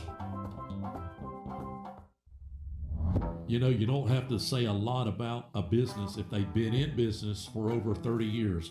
Well, Perry's Transmission just hit the 31-year mark. And if you need your transmission fixed, that should speak volumes if you can be in business for 30-plus years and have a great reputation. That's Perry's Transmissions. Open Monday through Friday, 8 to 5. Give them a call, 850-682-3711. They're located out on East 90, right in front of Twin Hills Park here in Crestview, Florida. Hello, this is Dixie Dan Powell. Just like in the courtroom, you got to be bulldog tough. It takes teamwork to get to the goal line and to win the game. Go Bulldogs. Call us, Powell Injury Law, 850-306-2667. That's 850-306-2667. If you're just tuning in, if you just found us again with all the buffering and everything going on, Bulldogs is up 14-0 over Escambia. It's homecoming. Who did you say win? Faith, somebody? Faith Bridges won the Queen deal. And I think Sean John was the king. Yeah, number 10. Bulldogs will be kicking off. Escambia won the toss. They deferred. It is 14-0. Escambia had a chance to score first period, first quarter, or maybe it was second quarter. And on one of their drives, they was getting down close, and they fumbled. And Zy Tassin picked up the fumble, so we stymied them there. Other than that, that really has been about the best drive they have, haven't it? Yeah, yeah. The only time they've gotten inside Bulldog territory, and Hardman is on to kick it off here for the Dogs. Here we go. What are we setting up for? We have a little offsides, illegal something or another on the Dogs is going to back us up 5. Can you decline that? Why would Escambia decline that? Because they have it on the 50-yard line there. Huh? They called it on the 50. Well, it was before the kick, so it don't matter. Okay, I'm sorry. I just thought that, yes, you're right, it was offside, so it wasn't, or whatever they call that. So even if they caught it there. It wouldn't matter. So it does back the Bulldogs up. I'll say this. The Gator return men are standing at the 26-yard line. Hardman can kick it over their head. He can, and he I needs think to look at that. I think I'd let him do it. That is a great idea, but he's not set up to do that. He's only got a 3-step kick here. And he did the same thing, very surprising. Pooch, fair caught at the 42. That's where they'll take over at their own 42-yard line. Yep. Let's look at some of the scores. Scores are coming in. I appreciate all the texts. Next week, Bulldogs has Tate Aggies. We want to keep that score handy. They was at halftime 7-6. They were down by 1. I got texts coming in. I apologize. I'm going to try to. Baker 21-8. Baker 27-8 now at halftime. Mylan, appreciate you, buddy. Well, that's looking good for you. You cashed in, sapsucker. All right. Go ahead. The Gators, with good field position to start the third quarter, they are down 14-0 on the scoreboard. Dunn remains in the game at quarterback for the Gators, and he's going to go play action. Rolls out and finds the completion over in the far flat, and some good tackling by the Dogs gets to him for a loss of 2. Second down and 12 coming up for the Gators. Bulldogs sort of sniffed that out. They had 3 or 4 guys over there waiting for that receiver, and like you said, a loss of 2 yards. That'll bring up second and 12. Just underway here, third period. A lot of football left. And this is a close ball game. Don't give up yet on Escambia Gators. If you're watching from over in Pensacola, you guys can come back pretty easily here. Second and 12 from the Gator 38-yard line. 4 receivers for Dunn. Looking to the sideline now with the snap. Going to go play action and an incompletion across the middle, in and out of the hands of the intended target. Third down and 12. Beautiful weekend. I guess the best game on is it going to be, I don't know, there's about 3 of them. And they're all spread out this time. They're not stacked, which is good. We've got an 11 o'clock game, which is the LSU Vanderbilt. I'll let you get this next one. Dunn moving guys around. Third down and 12 for the Gators at their own 38-yard line. 4 receivers. 1 man beside Dunn. Dunn back to pass, and he's going to throw it to his running back out of the backfield. He's going to slip down for a loss back to the 34-yard line. Going to bring up third down and about 16 for the Gators. 2:30, we got Ole Miss and Georgia. That's going to be a good game. I look for Ole Miss to win. Georgia's favored 7.5, but I just don't see that. I'll be honest with you. And then at 6 o'clock, or 6:30, excuse me, you got a couple games. It's not bad. USC and Notre Dame, which I like the Tennessee-Alabama and the Missouri-Auburn game. Alabama's favored by 7.5. What's your thoughts there? I like Bama. I do too. The punt. Gators punt, and it's a low spiraling punt caught on a hop by Rogers at the 20. Rogers tries to make it a Gator miss, and he does. He's across the 30 over there on the far sideline, lowers his head, gets around the 38, 39-yard line. That's where the Dogs will take over. 10-14 left to go here in the third quarter. The Dogs are on top, 14-0. Get your scores in. A lot of we really want to keep up. Looks like Baker's going to win that game. I'm really shocked. I thought that was going to be closer, 27-8. I really thought that was going to be a closer game. Freeport had a pretty good record there. I think they're 5-2. Play some pretty good teams, and Freeport's got to win out to stay in that bracket, that classification 2 there that they're in. So we'll see what happens there. Baker really shocking. I'm just gonna be honest with you, I'm shocked.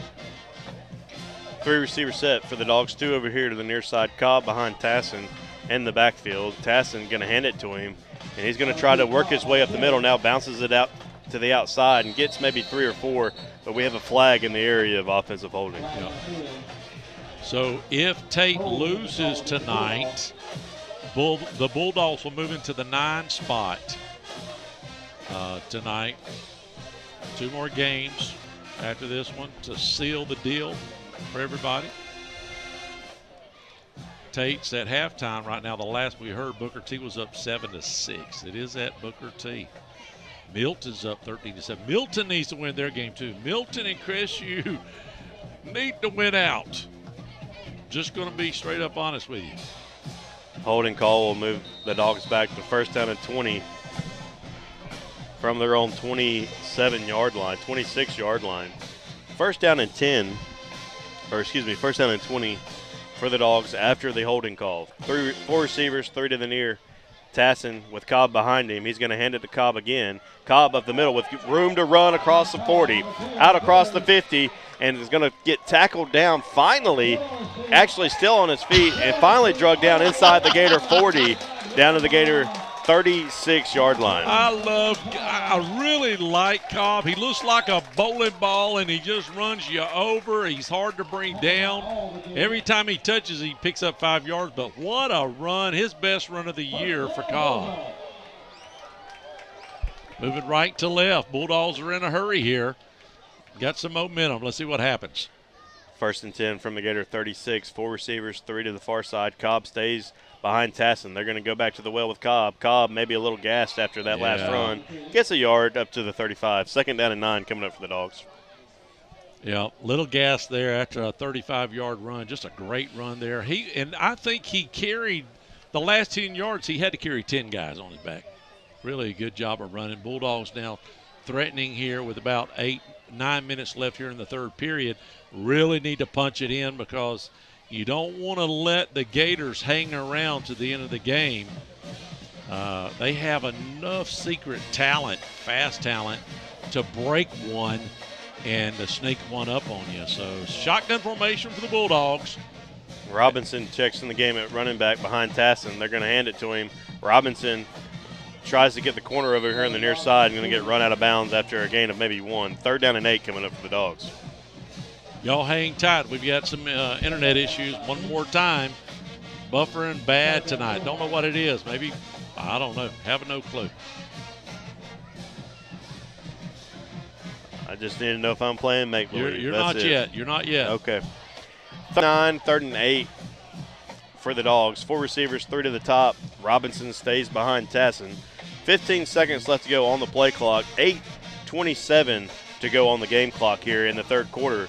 And with 8 seconds left to go on the play clock, Tassin's still looking at his wristband, and it looks like we either need to take a timeout or a delay of game. 1 second, and it looks like we will take a delay of game. Wow. No, a timeout? No, we're going to take a timeout. All right, we'll be right back. We'll try to fix this internet. Don't touch it.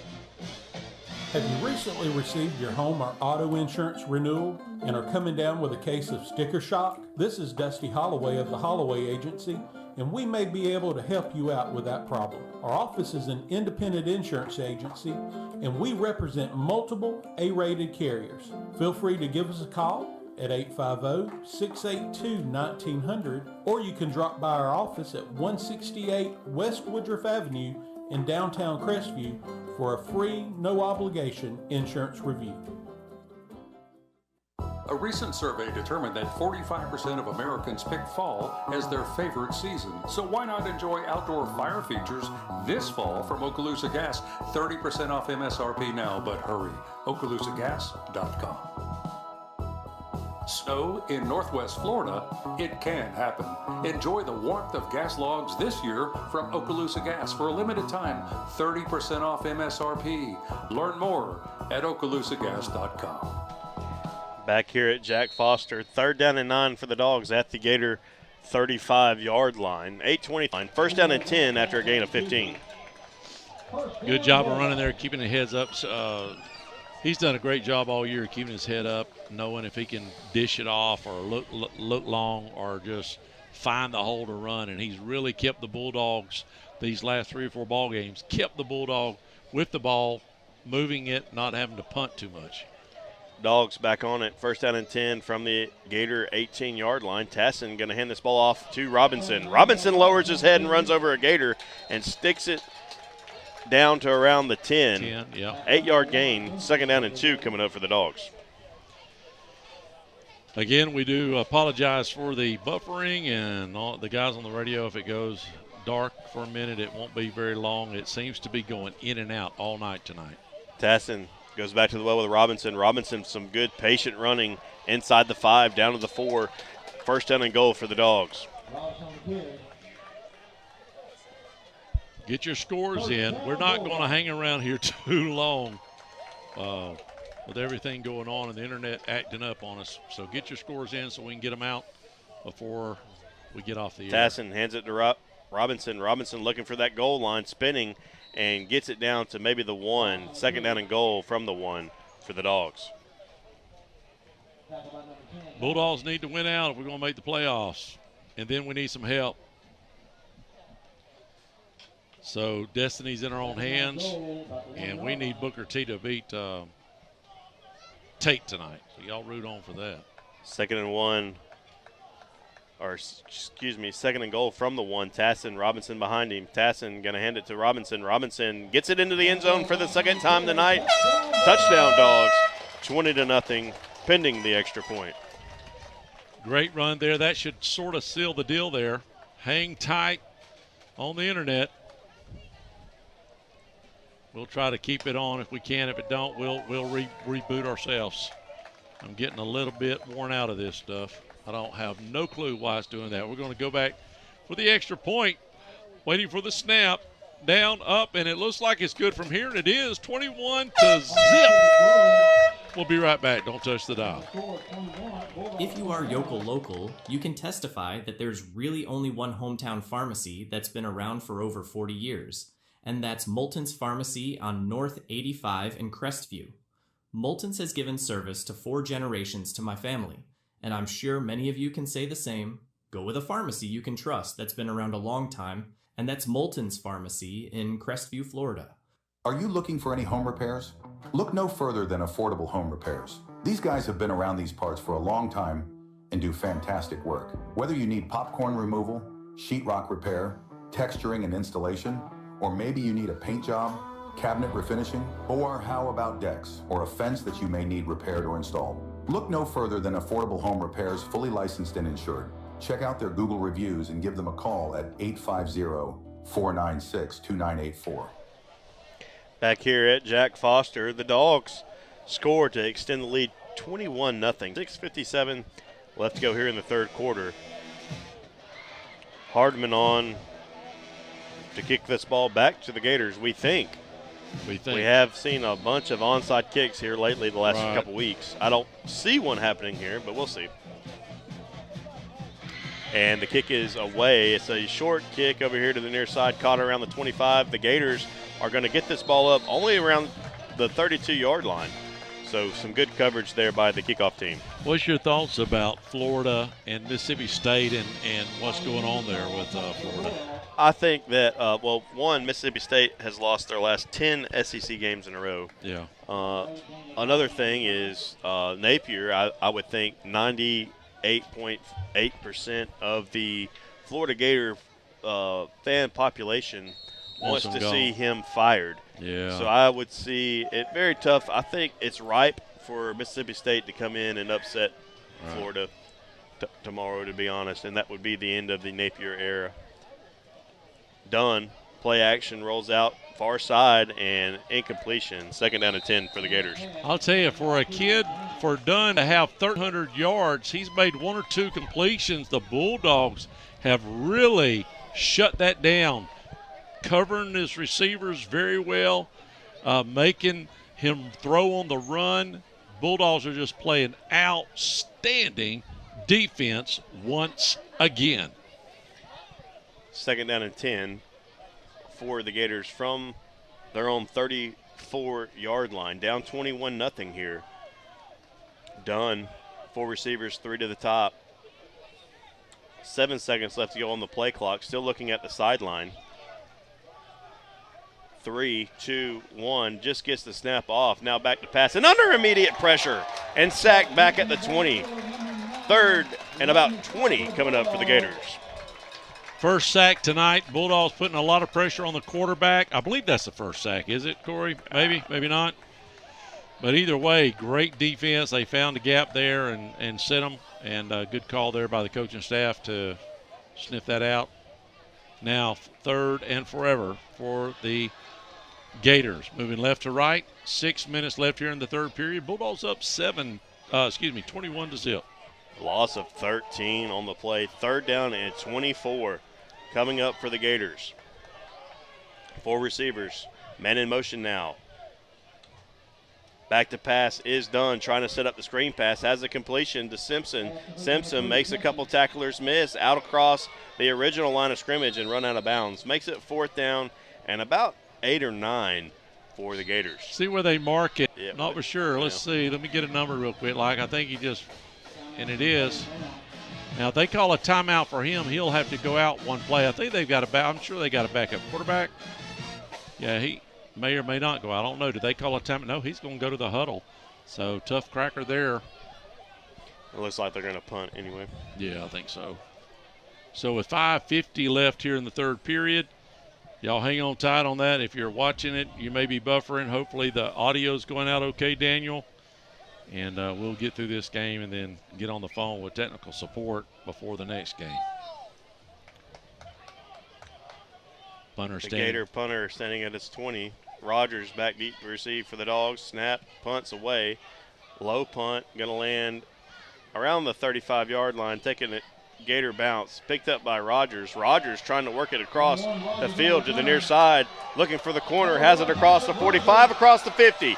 One man to beat, that's the punter, and he's going to get drugged down out of bounds, but not before he gets it deep inside Gator territory down to the Gator 22-yard line. Corey, I thought that ball was going out of bounds. I thought we wasn't going to pick it up. It was going to be a great punt, about a 45-yard punt, and Rogers, was it Rogers or he picked it up at the last second, took over here to the near side and went down about 50 yards. Nice run back for Mr. Rogers and company. 5:30. And, again, appreciate all your scores. Appreciate you guys hanging in here with us with the issues we have tonight. Tate coming home next week, and then we wrap it up with the Vikings on the 31st, Halloween. Robinson and Tassin in the backfield. They're going to hand it to Robinson. Robinson looking for room up the middle. Doesn't find any. Nothing on the play. 2nd down and 10 coming up for the Dogs. Every 7 years, I guess, we have a game on Halloween. So, Special. Been a minute.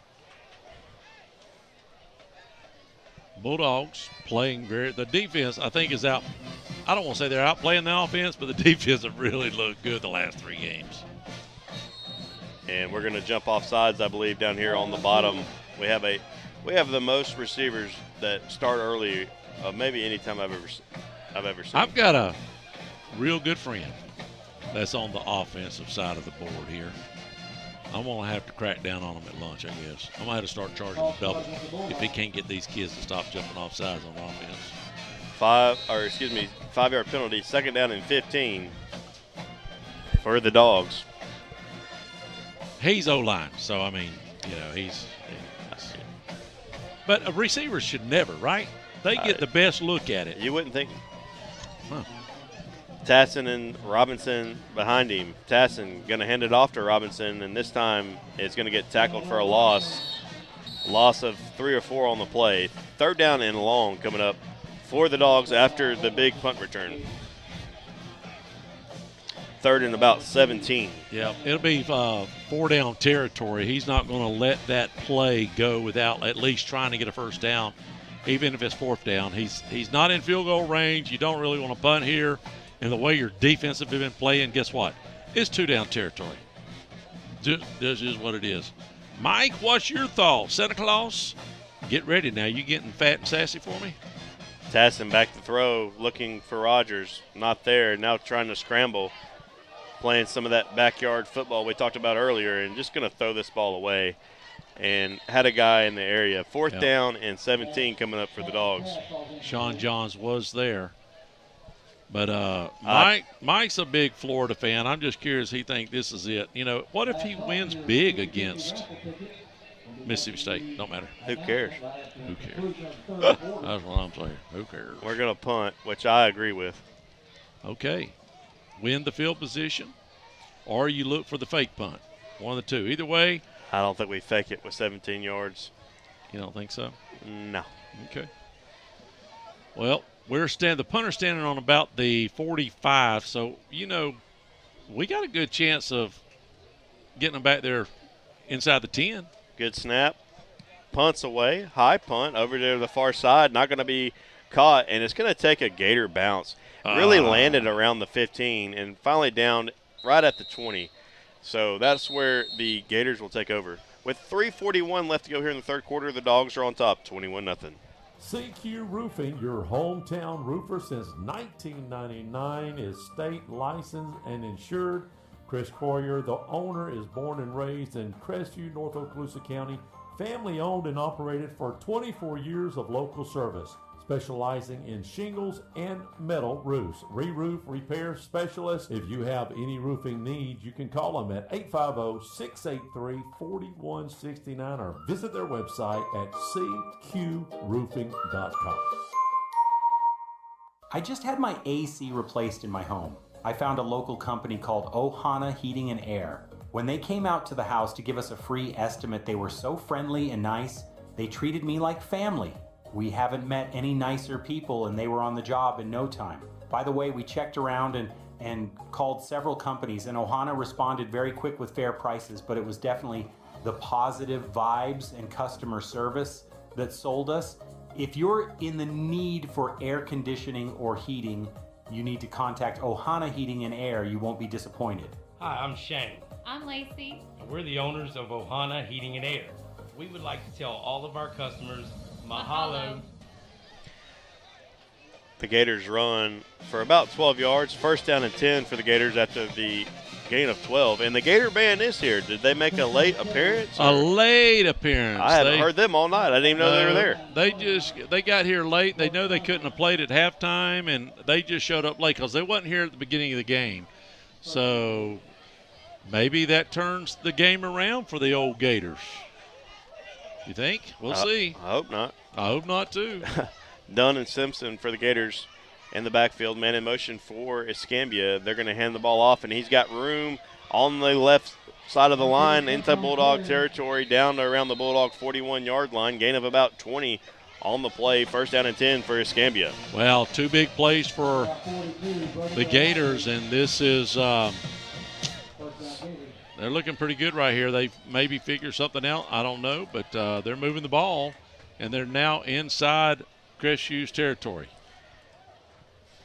The Gators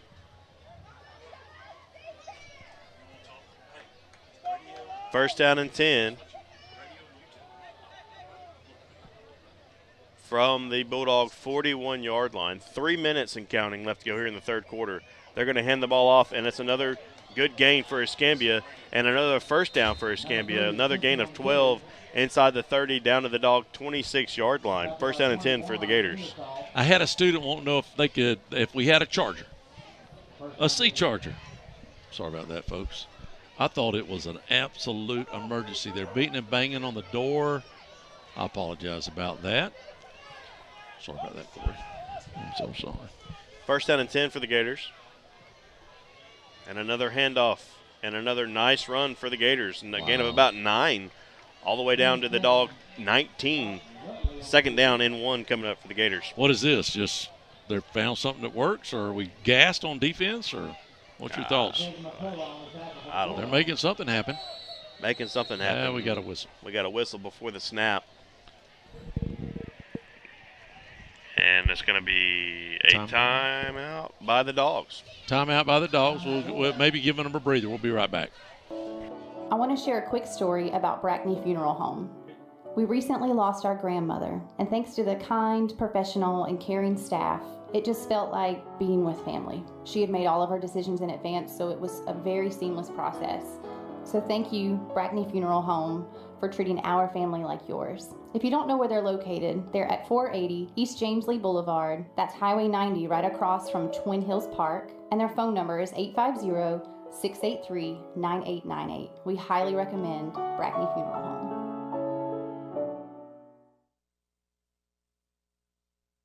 Hey Crestview fans, there's a new spot in town, Blends with Benefits. This place is fantastic. They are serving up lattes, smoothies, acai bowls, and even pressed sandwiches that's made local with fresh ingredients. Blends with Benefits is your neighborhood cafe located on North 85 in Crestview next to Flex Fitness. And we are back. Bulldogs coming out of that timeout. Escambia's threatening here with about 2 minutes left in the third period. Snap, handoff to his tailback. He's hit at the line of scrimmage. And I don't know if he'll pick up the first or not. Corey, it's going to be close. Let's see where they mark it. And it looks like he did not get the first down, so it'll bring up 3rd and 2. Actually got back to the line of scrimmage is all he got there. So we'll call it 3rd and 2. Clock's running, 1:45 left here in the 3rd period. Plenty of time for Escambia to sneak up on the old Bulldogs, up 21-0. Next possession for the Bulldogs most definitely got to go down. We got to chew up 7 or 8 minutes and score. Shotgun formation, two running backs behind. They've had this most of the night. They're going to hand off again to the tailback. He rolls out. He gets a first down. Plenty of time. Oh, that's going to be a first down and inside the 5 maybe. Yeah, he ran it down to the 4. So first down and goal for the Gators. And we have another whistle and a dog slow to get up. Slow to get up. And we'll just hold it right here because most of the time they just trot off, and that's what he's going to do there. He just twisted his ankle probably. And with 1:13, the clock has stopped. And Bulldogs trying to figure out a way to keep the Gators outside the line. Keep them out of that end zone. But I'm sure they're in field goal range now. We haven't seen their kicker the very first, let's see. Yeah, the very first play was they kicked off to us. So other than that, it looked like he had a pretty good leg. He kicked it about 30 or 40 yards on the kickoff. That's when I think, didn't we start on the 1 yard line there? We had a little botulism and things go on. So he has a pretty good leg. Next Friday night, a lot of football here left, but next Friday night is the Tate Aggies right here. That's going to be a huge game, district game for the Bulldogs. Of course, Pace has already won the district. All right, here we go. Escambia, done. Shotgun formation. They're looking over to get the call. Look for probably a dive by one of the running backs. Here we go. Simpson in the backfield with Dunn. And now we've got a timeout on Escambia. God, they couldn't figure it out, I guess. Now we got a flag over there. Oh, on the far flag. side. So it maybe we got it on the Dogs. Encroachment. Well, that gives them 2 more yards. Instead of the 4, they have it on the 2 yard line now. So I don't know if that makes it a little easier or not. First and goal from the 1. Oh, my goodness. Dunn going to hand it off. And he's going to get tackled in the backfield. Tackled back at about the 6. Second and goal from the 6. That's a shocker. That's not all that is surprising. Louisville's 4-1. Yeah, but I thought Miami was one of the best teams in the nation. They're down 13-24. You hate to see it. In the 4th. That's terrible. That's just terrible. I'm going to be honest with you. That's terrible. I might cry myself to sleep. 12 seconds and counting left to go here in the 3rd. Second and goal now from the 6 for the Gators. Done. Great play by the Bulldogs that last. Actually, yeah, they're going to go direct snap, Wildcat look, and he's going to get tackled after a gain of a yard. So it's going to be 3rd down and goal. When we come back in the 4th quarter, the Dogs are up 21-0. Listen up. Factory Cuts on Main Street in Crestview, Florida is the only place to go for clean cuts, a nice friendly atmosphere, open 7 days a week, and on Friday and Saturday they're open till 10 p.m. If you have any questions or would like to book, give them a call at 850-331-3834 or go to their website at factorycuts.com right here on Main Street in Crestview, Florida. Hey Bulldog fans, whether you're building new, remodeling, or just need a quick repair, Crestview Electric Company is your hometown MVP. Locally owned since 1996, they specialize in residential electrical, heating, and air conditioning. serving Crestview with dependable service and a personal touch. Call 850-682-3931 and let Christina Mathis and her team win the game for your next project. That's 850-682-3931 for Crestview Electric Company, powering homes across Northwest Florida since 1996. And we are back. Bulldogs trying to keep Escambia out of the end zone. We just swapped sides now. The Gators will be moving right to left on your dial. And this is a big play right here. Well, there's going to be two of them. There is. But if we can get Hopefully. a big sack, they'll probably go for it anyways. Yeah. They're going to direct snap it to McDaniel. Actually, McDaniel's going to take it around the right side of the line. He's going to get tackled short, but not by much. It's going to be 4th down and goal from the 1 yard line. That's exactly where they're marking it, Corey. So look for a dive play or something right here. But, more than anything, every second is precious when it gets to be a close game and the clock's running. So the clock would have stopped, but maybe we can get another 20 or 30 seconds. And now we've got a timeout with 11:51 left in the game. Actually, I say timeout. It's a player. It is a timeout on the field. Yeah. Hey, this is Dylan with Durrell's Lock and Safe. We want to let you know we can take care of all your lock and key issues related to car keys and fobs, safes, commercial, and residential locks. We've been serving Northwest Florida for 25 plus years. We are located at 1095 South 85 in Crestview, Florida. All parents and family of the Crestview Bulldog football players will receive a 10% discount throughout the whole football season, and go Dogs. Hey, I've got to introduce you to our brand new sponsor here for the Crestview Bulldogs, and that is Hub City Bingo. We are so glad we can be a part of the Crestview High School Football Sponsorship Program this year, and to be a part of the Crestview community with great entertainment. Hub City Bingo is located at 779 North Highway 85 in the Northview Plaza Shopping Center. We are open Tuesday through Sunday, 11 a.m. to 10 p.m. Come out to Hub City Bingo and yell bingo. Get cash, 4th down, have fun, and goal Dogs. from the 1. And I don't mind telling you, a big 4th down. Big. To a 3-score game. And they're going to run it off, and it's going to get stopped. Back at the 3. What a play by the Bulldogs. The defense stiffened up. Hallelujah. Corey, that is a huge play, Corey. That keeps it at 21. Now, is that a push? It was a tackle for loss. I'm in a tackle. We've already, tackle for loss at the 4. We've already seen the Dogs pull off a 99-yard. 99-yarder. Why not a 96? What about a 96? Why not? And chew up 6 or 7 minutes. I'll take 11 and a half. Well, yeah. I hadn't seen that in a minute, but what a great, that first possession of the Bulldogs running off almost 7 minutes. So if they can do that here, first of all, we got to get out of the end zone. Look for Zai to run it the next couple plays. And he's going to hand it off.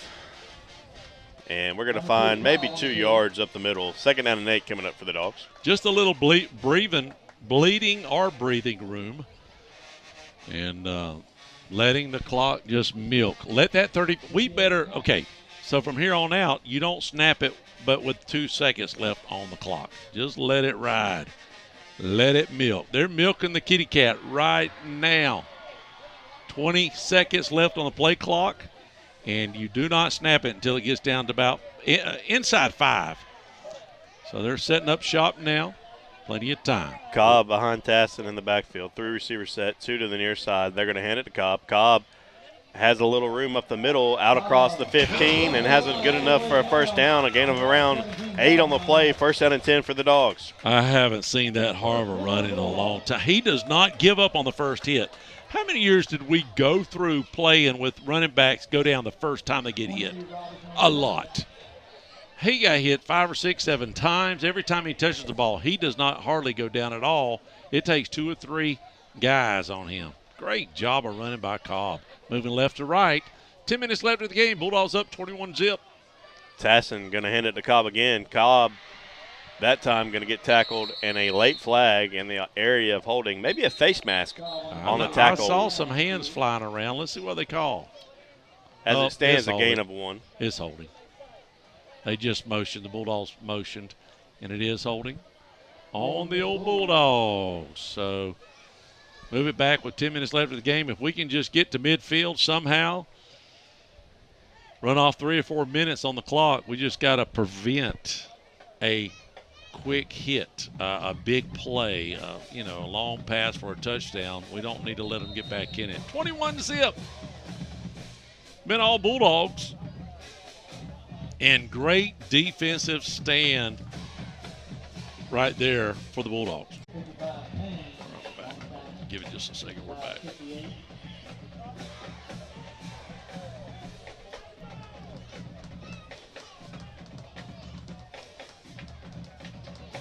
You're good.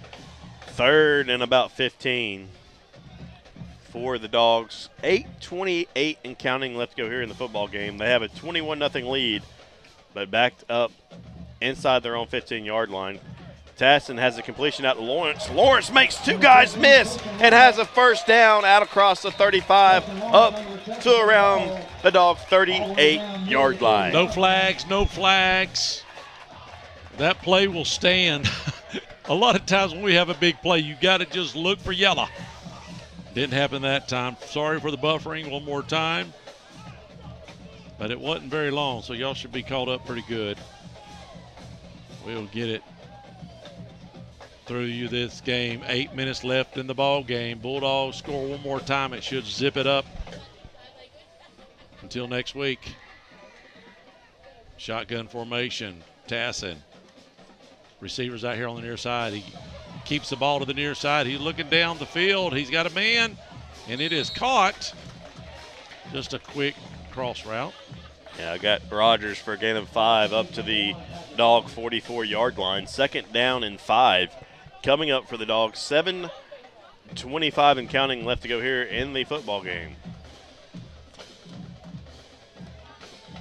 Robinson checks in the backfield for Cobb. Tasson and company taking their time getting to the line. I know why it's been quiet. The band is gone. Homecoming. They're at the dance. Tasson going to hand it off to Robinson. Robinson nowhere to go. Now reverses field, looking for the corner over there on the outside and has it. Inside Gator territory, deep inside Gator territory, and gets run out of bounds out around the 35-yard line and gets hit late out of bounds. And that'll add another 15 yards to the end of the run. Yes, sir. That'll seal the deal right there. I hate to jump the gun on you, but I'm putting 2 nails in the coffin right there. The fat lady is absolutely warming up. That'll put it 15-yard down with about 6:50 left in the ball game. We're close enough now to run off about 3 or 4 more minutes. And that should be turn out the light. The party's over almost. The party's started, but the lights are not out just yet. 21-zip. And we've got a timeout on the field. Why not? Water break. Water break, of all things. We're parched out here. We'll be right back. Listen up, there's a $15,000 reward out for the person or family that is looking to get in any completed CJL Construction new home. CJL Construction is a local builder with homes all over Baker and Crestview. CJL Construction offers the best quality, best warranty follow-up, and you can use the $15,000 reward for all closing costs, buy your rate down, or home upgrades. See the CJL New Homes at the Till and Waters website at crestvviewhomes.com. Snow in Northwest Florida, it can happen. Enjoy the warmth of gas logs this year from Okaloosa Gas for a limited time, 30% off MSRP. Learn more at okaloosagas.com. Receive a $800 cash rebate by switching your electric heat pump or propane furnace to natural gas, or upgrade your current gas furnace to a new, more efficient model and receive a $400 gas rebate. Stay warm and cozy while saving money the natural gas way. 1st down and 10 after the penalty, down to the Gator 15-yard line. 6:51 left to go in the football game. Dogs on top, 21-0 with the ball. Robinson stays behind Tasson in the backfield. They're going to fake it to him. Now Tassin rolling out to the far side, and he's going to get sacked and actually throws it at the last minute. Was he out of bounds? They're going to say that he had a guy in the area. So incompletion, 2nd down and 10 coming up for the Dogs. It does stop the clock. I don't understand why we're passing. I thought I was just about to say before we snapped the ball, I said we'll run it from here on out just to keep the clock running. Yeah. I don't think that'll have Coach probably straighten that out real quick. I think that was on Tassin there. That might have been. Tassin with Robinson behind him. Now hands it to 7. 7 spins his way forward down to around the 10-yard line. Gain of, we'll give him 5 on the play. 3rd down and 5 coming up for the Dogs. Big night for all the kids. This is Braxton's first little Yahoo. Yeah, he was dressed. He says, I feel like James Bond, Daddy. He was all in black. He was dressed up, and he's got a little fuzz going underneath. He does. Underneath that nose. He's trying to grow out the old mustache. I don't know. That's funny. Little peach fuzz. Little peach fuzz. We all get it around 15, don't we? Yep. Bulldogs, 6 minutes left in the ball, trying to get the clock. Do not snap it until it gets inside the 5, and that's what we're going to do. All right. Robinson behind Tassin. Tassin going to hand it to him. This time Robinson has nothing. 4th down and 5. We're going to run it. And I would kick a field goal here just to get this thing to 24-0, make you feel good about it, Tim. What do you think? Oh, yes. You're exactly right. We need a field goal right here. I think they're going to drain this all the way down and take a timeout. Yeah, let me send a little love. Yeah, let it run down to 0. That's the way to work the clock. Give it to me. Let me see. Yeah, 16, 15. Work it all the way. Don't call the timeout until we can get as much time off that clock. It's going to be right around the 5-minute mark when we take the timeout. We'll be right back. Don't touch it. We'll wrap this thing up. Guys, listen up. Did you spend too long out on the boat this Saturday fishing? Have you been on the links a little too much? Do you need to get out of the doghouse? Let me tell you where you need to go. Joey the Jeweler. He's on Main Street right by Desi's. He's got tons of beautiful jewels to win your girl back over. And make sure to go like and share his Facebook page. He's always doing great giveaways, so you have a chance to win something free for your girl. So head on over to facebook.com/Joey the Jeweler. Or you guys could just ask Siri what the phone number is. Hey Siri, what is the phone number to Joey the Jeweler? Joey the Jeweler's phone number is 850-682-1980. KC Electric has been the longest running sponsor of the Big Red Machine Show, and WAAZ and Crestview High School appreciates KC Electric for their support. KC Electric has served Okaloosa and Walton County since 1948. That's right, 1948. You've got to be doing something right to be able to say that. KC Electric can handle all your AC, heating, and electrical needs. A Carrier dealer, KC Electric services all brands of AC units. Give KC Electric a call. 682-3037. That's 682-3037. 4th down and 6. Tassin with it. Back to pass. Rolling out near side. And is just going to throw it up in an incompletion and a turnover on downs for the Dogs. Whether he didn't get it would have stopped as soon as the play because it was 4th down. So the pass, okay. I would have liked to have seen that first play be a running clock. It would be about 4:30 right now. So 5 minutes left in the ball game. Don't touch it just yet. Fat lady sat back down just for a second. 21-0 though. They've got to go down the field 3 times. So if we can just keep them pinned back there, they've got to mark. It'll take them a while. Do you play Ozai at the top? You get them way back about 15, 20 yards off the line of scrimmage just to prevent just play at least one man on top? I would, but we'll see. Tassin's very talented. Yeah, he's back there a little bit, about 15 yards back. 1st down and 10 for the Gators. 5 receivers. Empty formation for the Gators. Back to pass is the Gator quarterback. Under pressure, having to roll out and throws it behind his intended receiver. 2nd down and 10 coming up for the Gators. They had 2-on-3 on the near side here. I think maybe one of our defenders was in zone, but 5 minutes left in the ball game. Next week, Tate Aggies. Let's get some scores coming in. 1-850-682-1177. Let's get them out real quick. Appreciate you guys hanging in with all the technical issues we're having tonight. All right. Dunn and company trying to move the ball. They don't have much time left. 5 receivers. Nobody back there with Dunn. 5 seconds left to go on the play clock. He gets the snap, looking to throw, tries to throw a screen, has it complete, makes a tackler miss, and is going to be short of a first down after a gain of about 7. 3rd and 3 coming up for the Gators. And another Gator slow to get up. Slow to get up. Well, while he's getting slow to get up, let's get the rest of the scores, try to get caught up on these scores. I've had a lot of text. 34-14, Baker's going to beat Freeport. Pace is going to beat Pine Forest 34-6, and then maybe a little bit more tacked on there. Chipley's going to beat Destin in a big way. Holmes County's going to beat Mariana in a huge way. Navarre's going to beat Guthries. Everybody's beat the Breezers. We want the Breezers on our schedule next year. Hopefully they'll play us.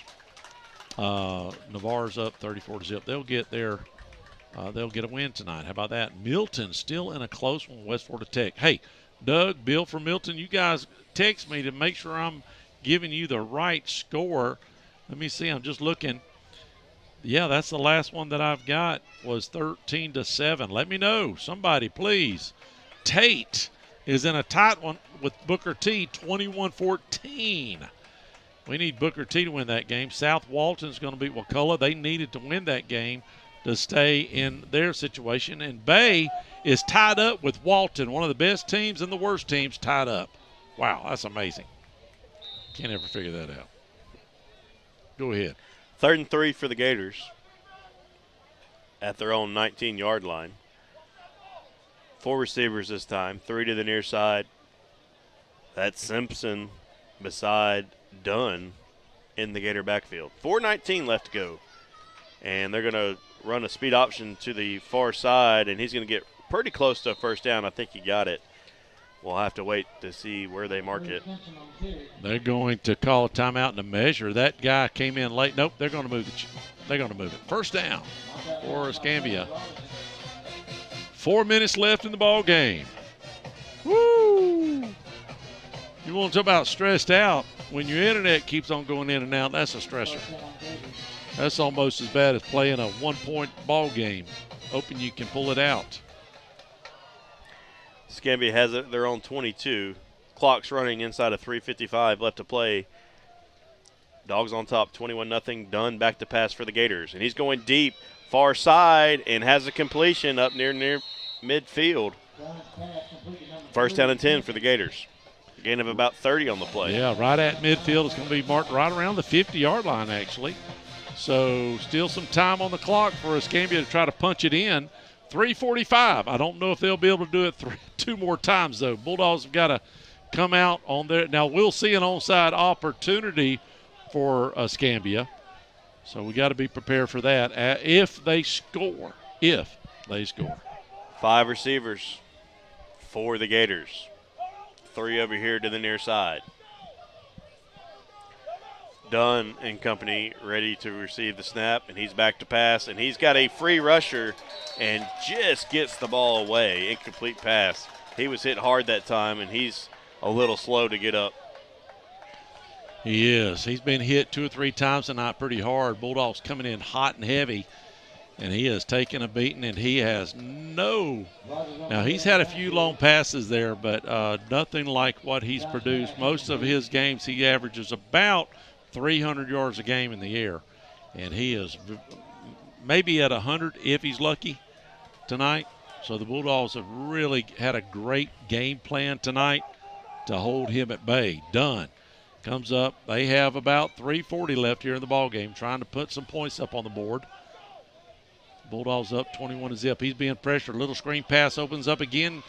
Flags on the play, but he's still on his feet, going down to about we'll call it the 20. But let's see what the flag is. Flags for offensive holding. It's going to come back. And we'll take it. 3:30 left in the ball game. We need some crowds. It wasn't a big crowd tonight, and I don't know if it was because most people just sort of shifted their thoughts to a lot of the kids shifted their thoughts to do the kids get charged when they come to the game? Yeah. Okay. Oh, yeah. So most of those kids stayed wherever they're having their get-together afterwards. It's been a very slim crowd tonight, and most of the time for homecoming you don't see that. I think back in the past, didn't they used to do it on Saturdays? There was a gap there, I think. The dance you're talking about? Yeah. The dance used to be on Saturday. Yeah. Oh, okay. Well, I know it's on tonight. It's supposed to start at 9 o'clock. And it wasn't holding. It was actually a illegal man downfield. So one of the linemen got upfield, and then an unsportsmanlike conduct penalty after the play on the Dogs. So once they get all this cleaned up, the Gators will have it inside Bulldog territory, and we'll have a first down and 10 at the Dog 41-yard line. Well, that sort of hurts you a little bit, but the play itself would have been on the 20-yard line, a good run, but it, with the offsetting penalties, it actually is in favor of the Gators moving right to left, so they'll have an automatic first down on the did you say personal foul? Unsportsmanlike conduct. Unsportsmanlike. 3:30 left to go here in the football game. The Gators have it at the Dog 41-yard line. 3 receivers, 2 to the top, 1 man beside Dunn. Dunn back to pass, under pressure again. Trying to evade Dogs, scrambles out to the near side and just throws it away. Nobody there. Should be intentional grounding. Who are they trying to? They pointed to the guy that caught the ball. He's on the sidelines. No flag. No flag. Second down and 10 coming up for the Gators. The referee honestly pointed to the guy that caught the ball, and he has a helmet off. So maybe they count the guys that are standing on the sidelines, or maybe there's not I don't know. Maybe there's not a penalty anymore. Either way, with 3:23 left, the clock stopped. Bulldogs are up 21-0. They'll bar 2 onside kick miracles. The Bulldogs will win this one and go 4-3 on the season. Done. 4 receiver set. Back to pass again, under pressure again, scrambling out to the near side, and this time going to get sacked. And they're going to call a horse collar on the sack. 15-yard penalty on the Dogs. Is that from the foul or from the line of scrimmage? It should be from the spot of the foul. So I don't know if that's going to be a first then, if it's 15 yards, because that was about a 15-yard loss or 10-yard loss. So we'll see how they mark it. I'm just not. They say horse collar. You're exactly right. They're going to mark it from the original line of scrimmage, so that's going to be a 15-yarder, like you said. 3:15. The problem is we should already be down to 1 minute, but it's either incomplete, penalties, whatever, running out of bounds. It's stopped the clock, and it's giving Escambia a chance to at least put some points on the board and go for an onside kick. If we could just not have the penalties, we should be able to run this clock out. Now the clock is running on a penalty. I didn't know that. So that's good. Taking their time. We'll let them take their time. I think they know it's about over. Escambia is just, they're gassed. You can tell just the way they're moving. We'll also play great defense. And the offense is absolutely gassed. Dunn going to hand it off. And he's going to get good yardage. Still on his feet. And all the way into the end zone. 26-yard touchdown run for the Gators. 2:43 left in the ball game, and the Gators finally score. And we'll just see if they punch it. They're going to go for one here, and then they'll go for the onside kick. So you want to stay tuned for that. So we'll get it here in just a moment. We're going to call it 7 on them. I'm doing it early. And Bulldogs, if they can get I'm assuming if they can get the onside kick, can they just kneel on it, or do they have some? We don't know for sure if they have timeouts. So here is the extra point they are taking their sweet loving time. 12 seconds left, trying to get the right kicker in, I guess. I don't know. They're swapping guys around. Woo! Been a little bit longer than usual, but it's just 9:30. Kick is bad snap. And they're going to be down. It did not count. So now they'll set up for the onside kick. We'll be right back 21-6 is your score. Bulldogs on top. Hey Crestview fans, there's a new spot in town, Blends with Benefits. This place is fantastic. They are serving up lattes, smoothies, acai bowls, and even pressed sandwiches that's made local with fresh ingredients. Blends with Benefits is your neighborhood cafe located on North 85 in Crestview next to Flex Fitness. Hey Melody, what NFL team are you pulling for this season? Oh, I'm not sure. Maybe the Saints. Well, I'm for the Tampa Bay Bucks. How about you, Cadence? I'm for the Crestview Pen and Body team. They score big for customer satisfaction, excellent workmanship, and fair upfront estimates. Wow, sounds like they're the team that can win it all. All right, Team Crestview Paint and Body, ready, set, 682-5257. Crestview Paint and Body, for a job done right. And we are back. Bulldogs up 21-6. Escambia is going to try the onside kick. Let's just see if they've got as good an onside kicker as we have, because our guy has dominated this year, and our recovery team has done a great job this year getting those onside kicks.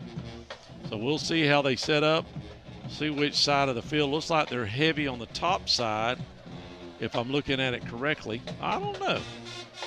5-4 split or 6-4 split. But we'll see. You've got to cover both sides of the field for sure. Now the Bulldogs don't know what they're doing. They can't make up their mind what they're going to do. Look at them moving around. Can you figure it out myself? 2:43. We're going to go 2 on this side and 3 on the other side on the line. They're going to set up on that side, but just be careful. And here we go.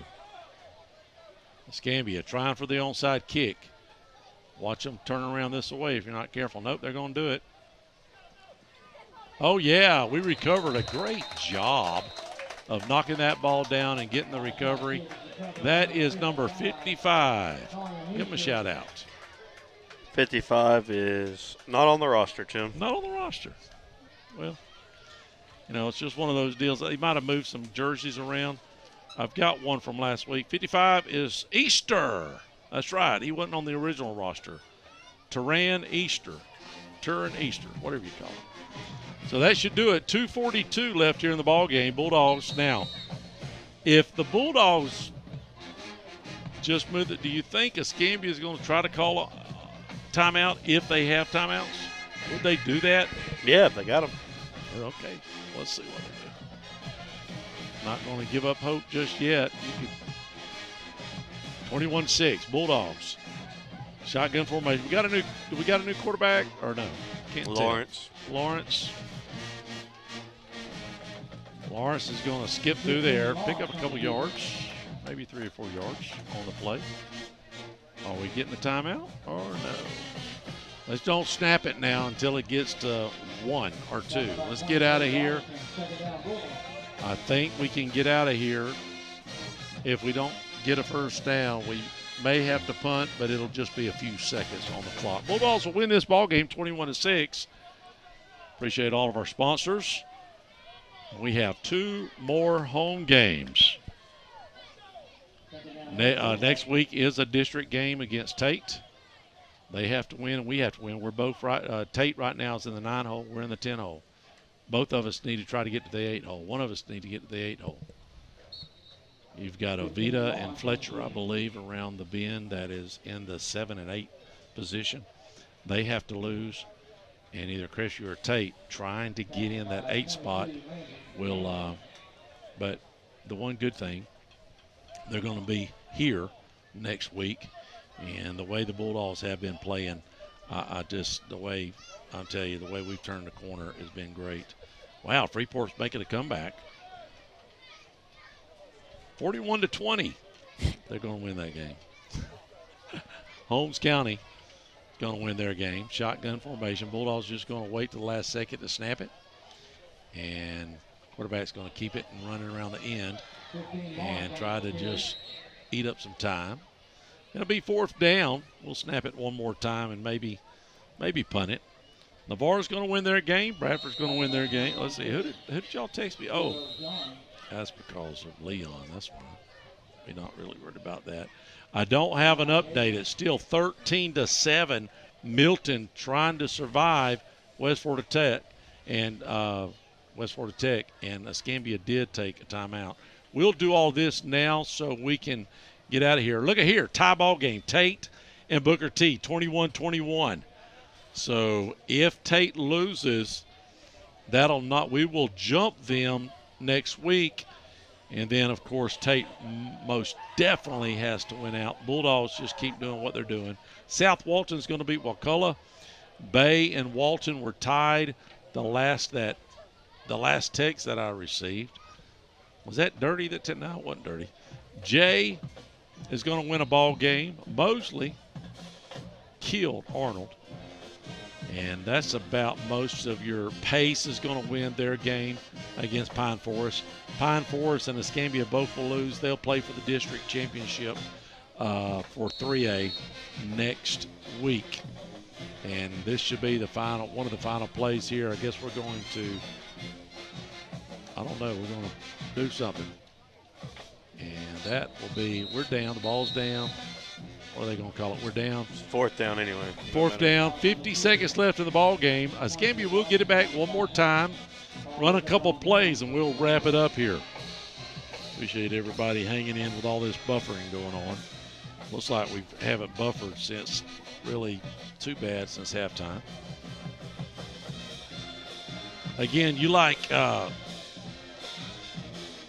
Alabama over Tennessee, 7.5? I would take Alabama, yes.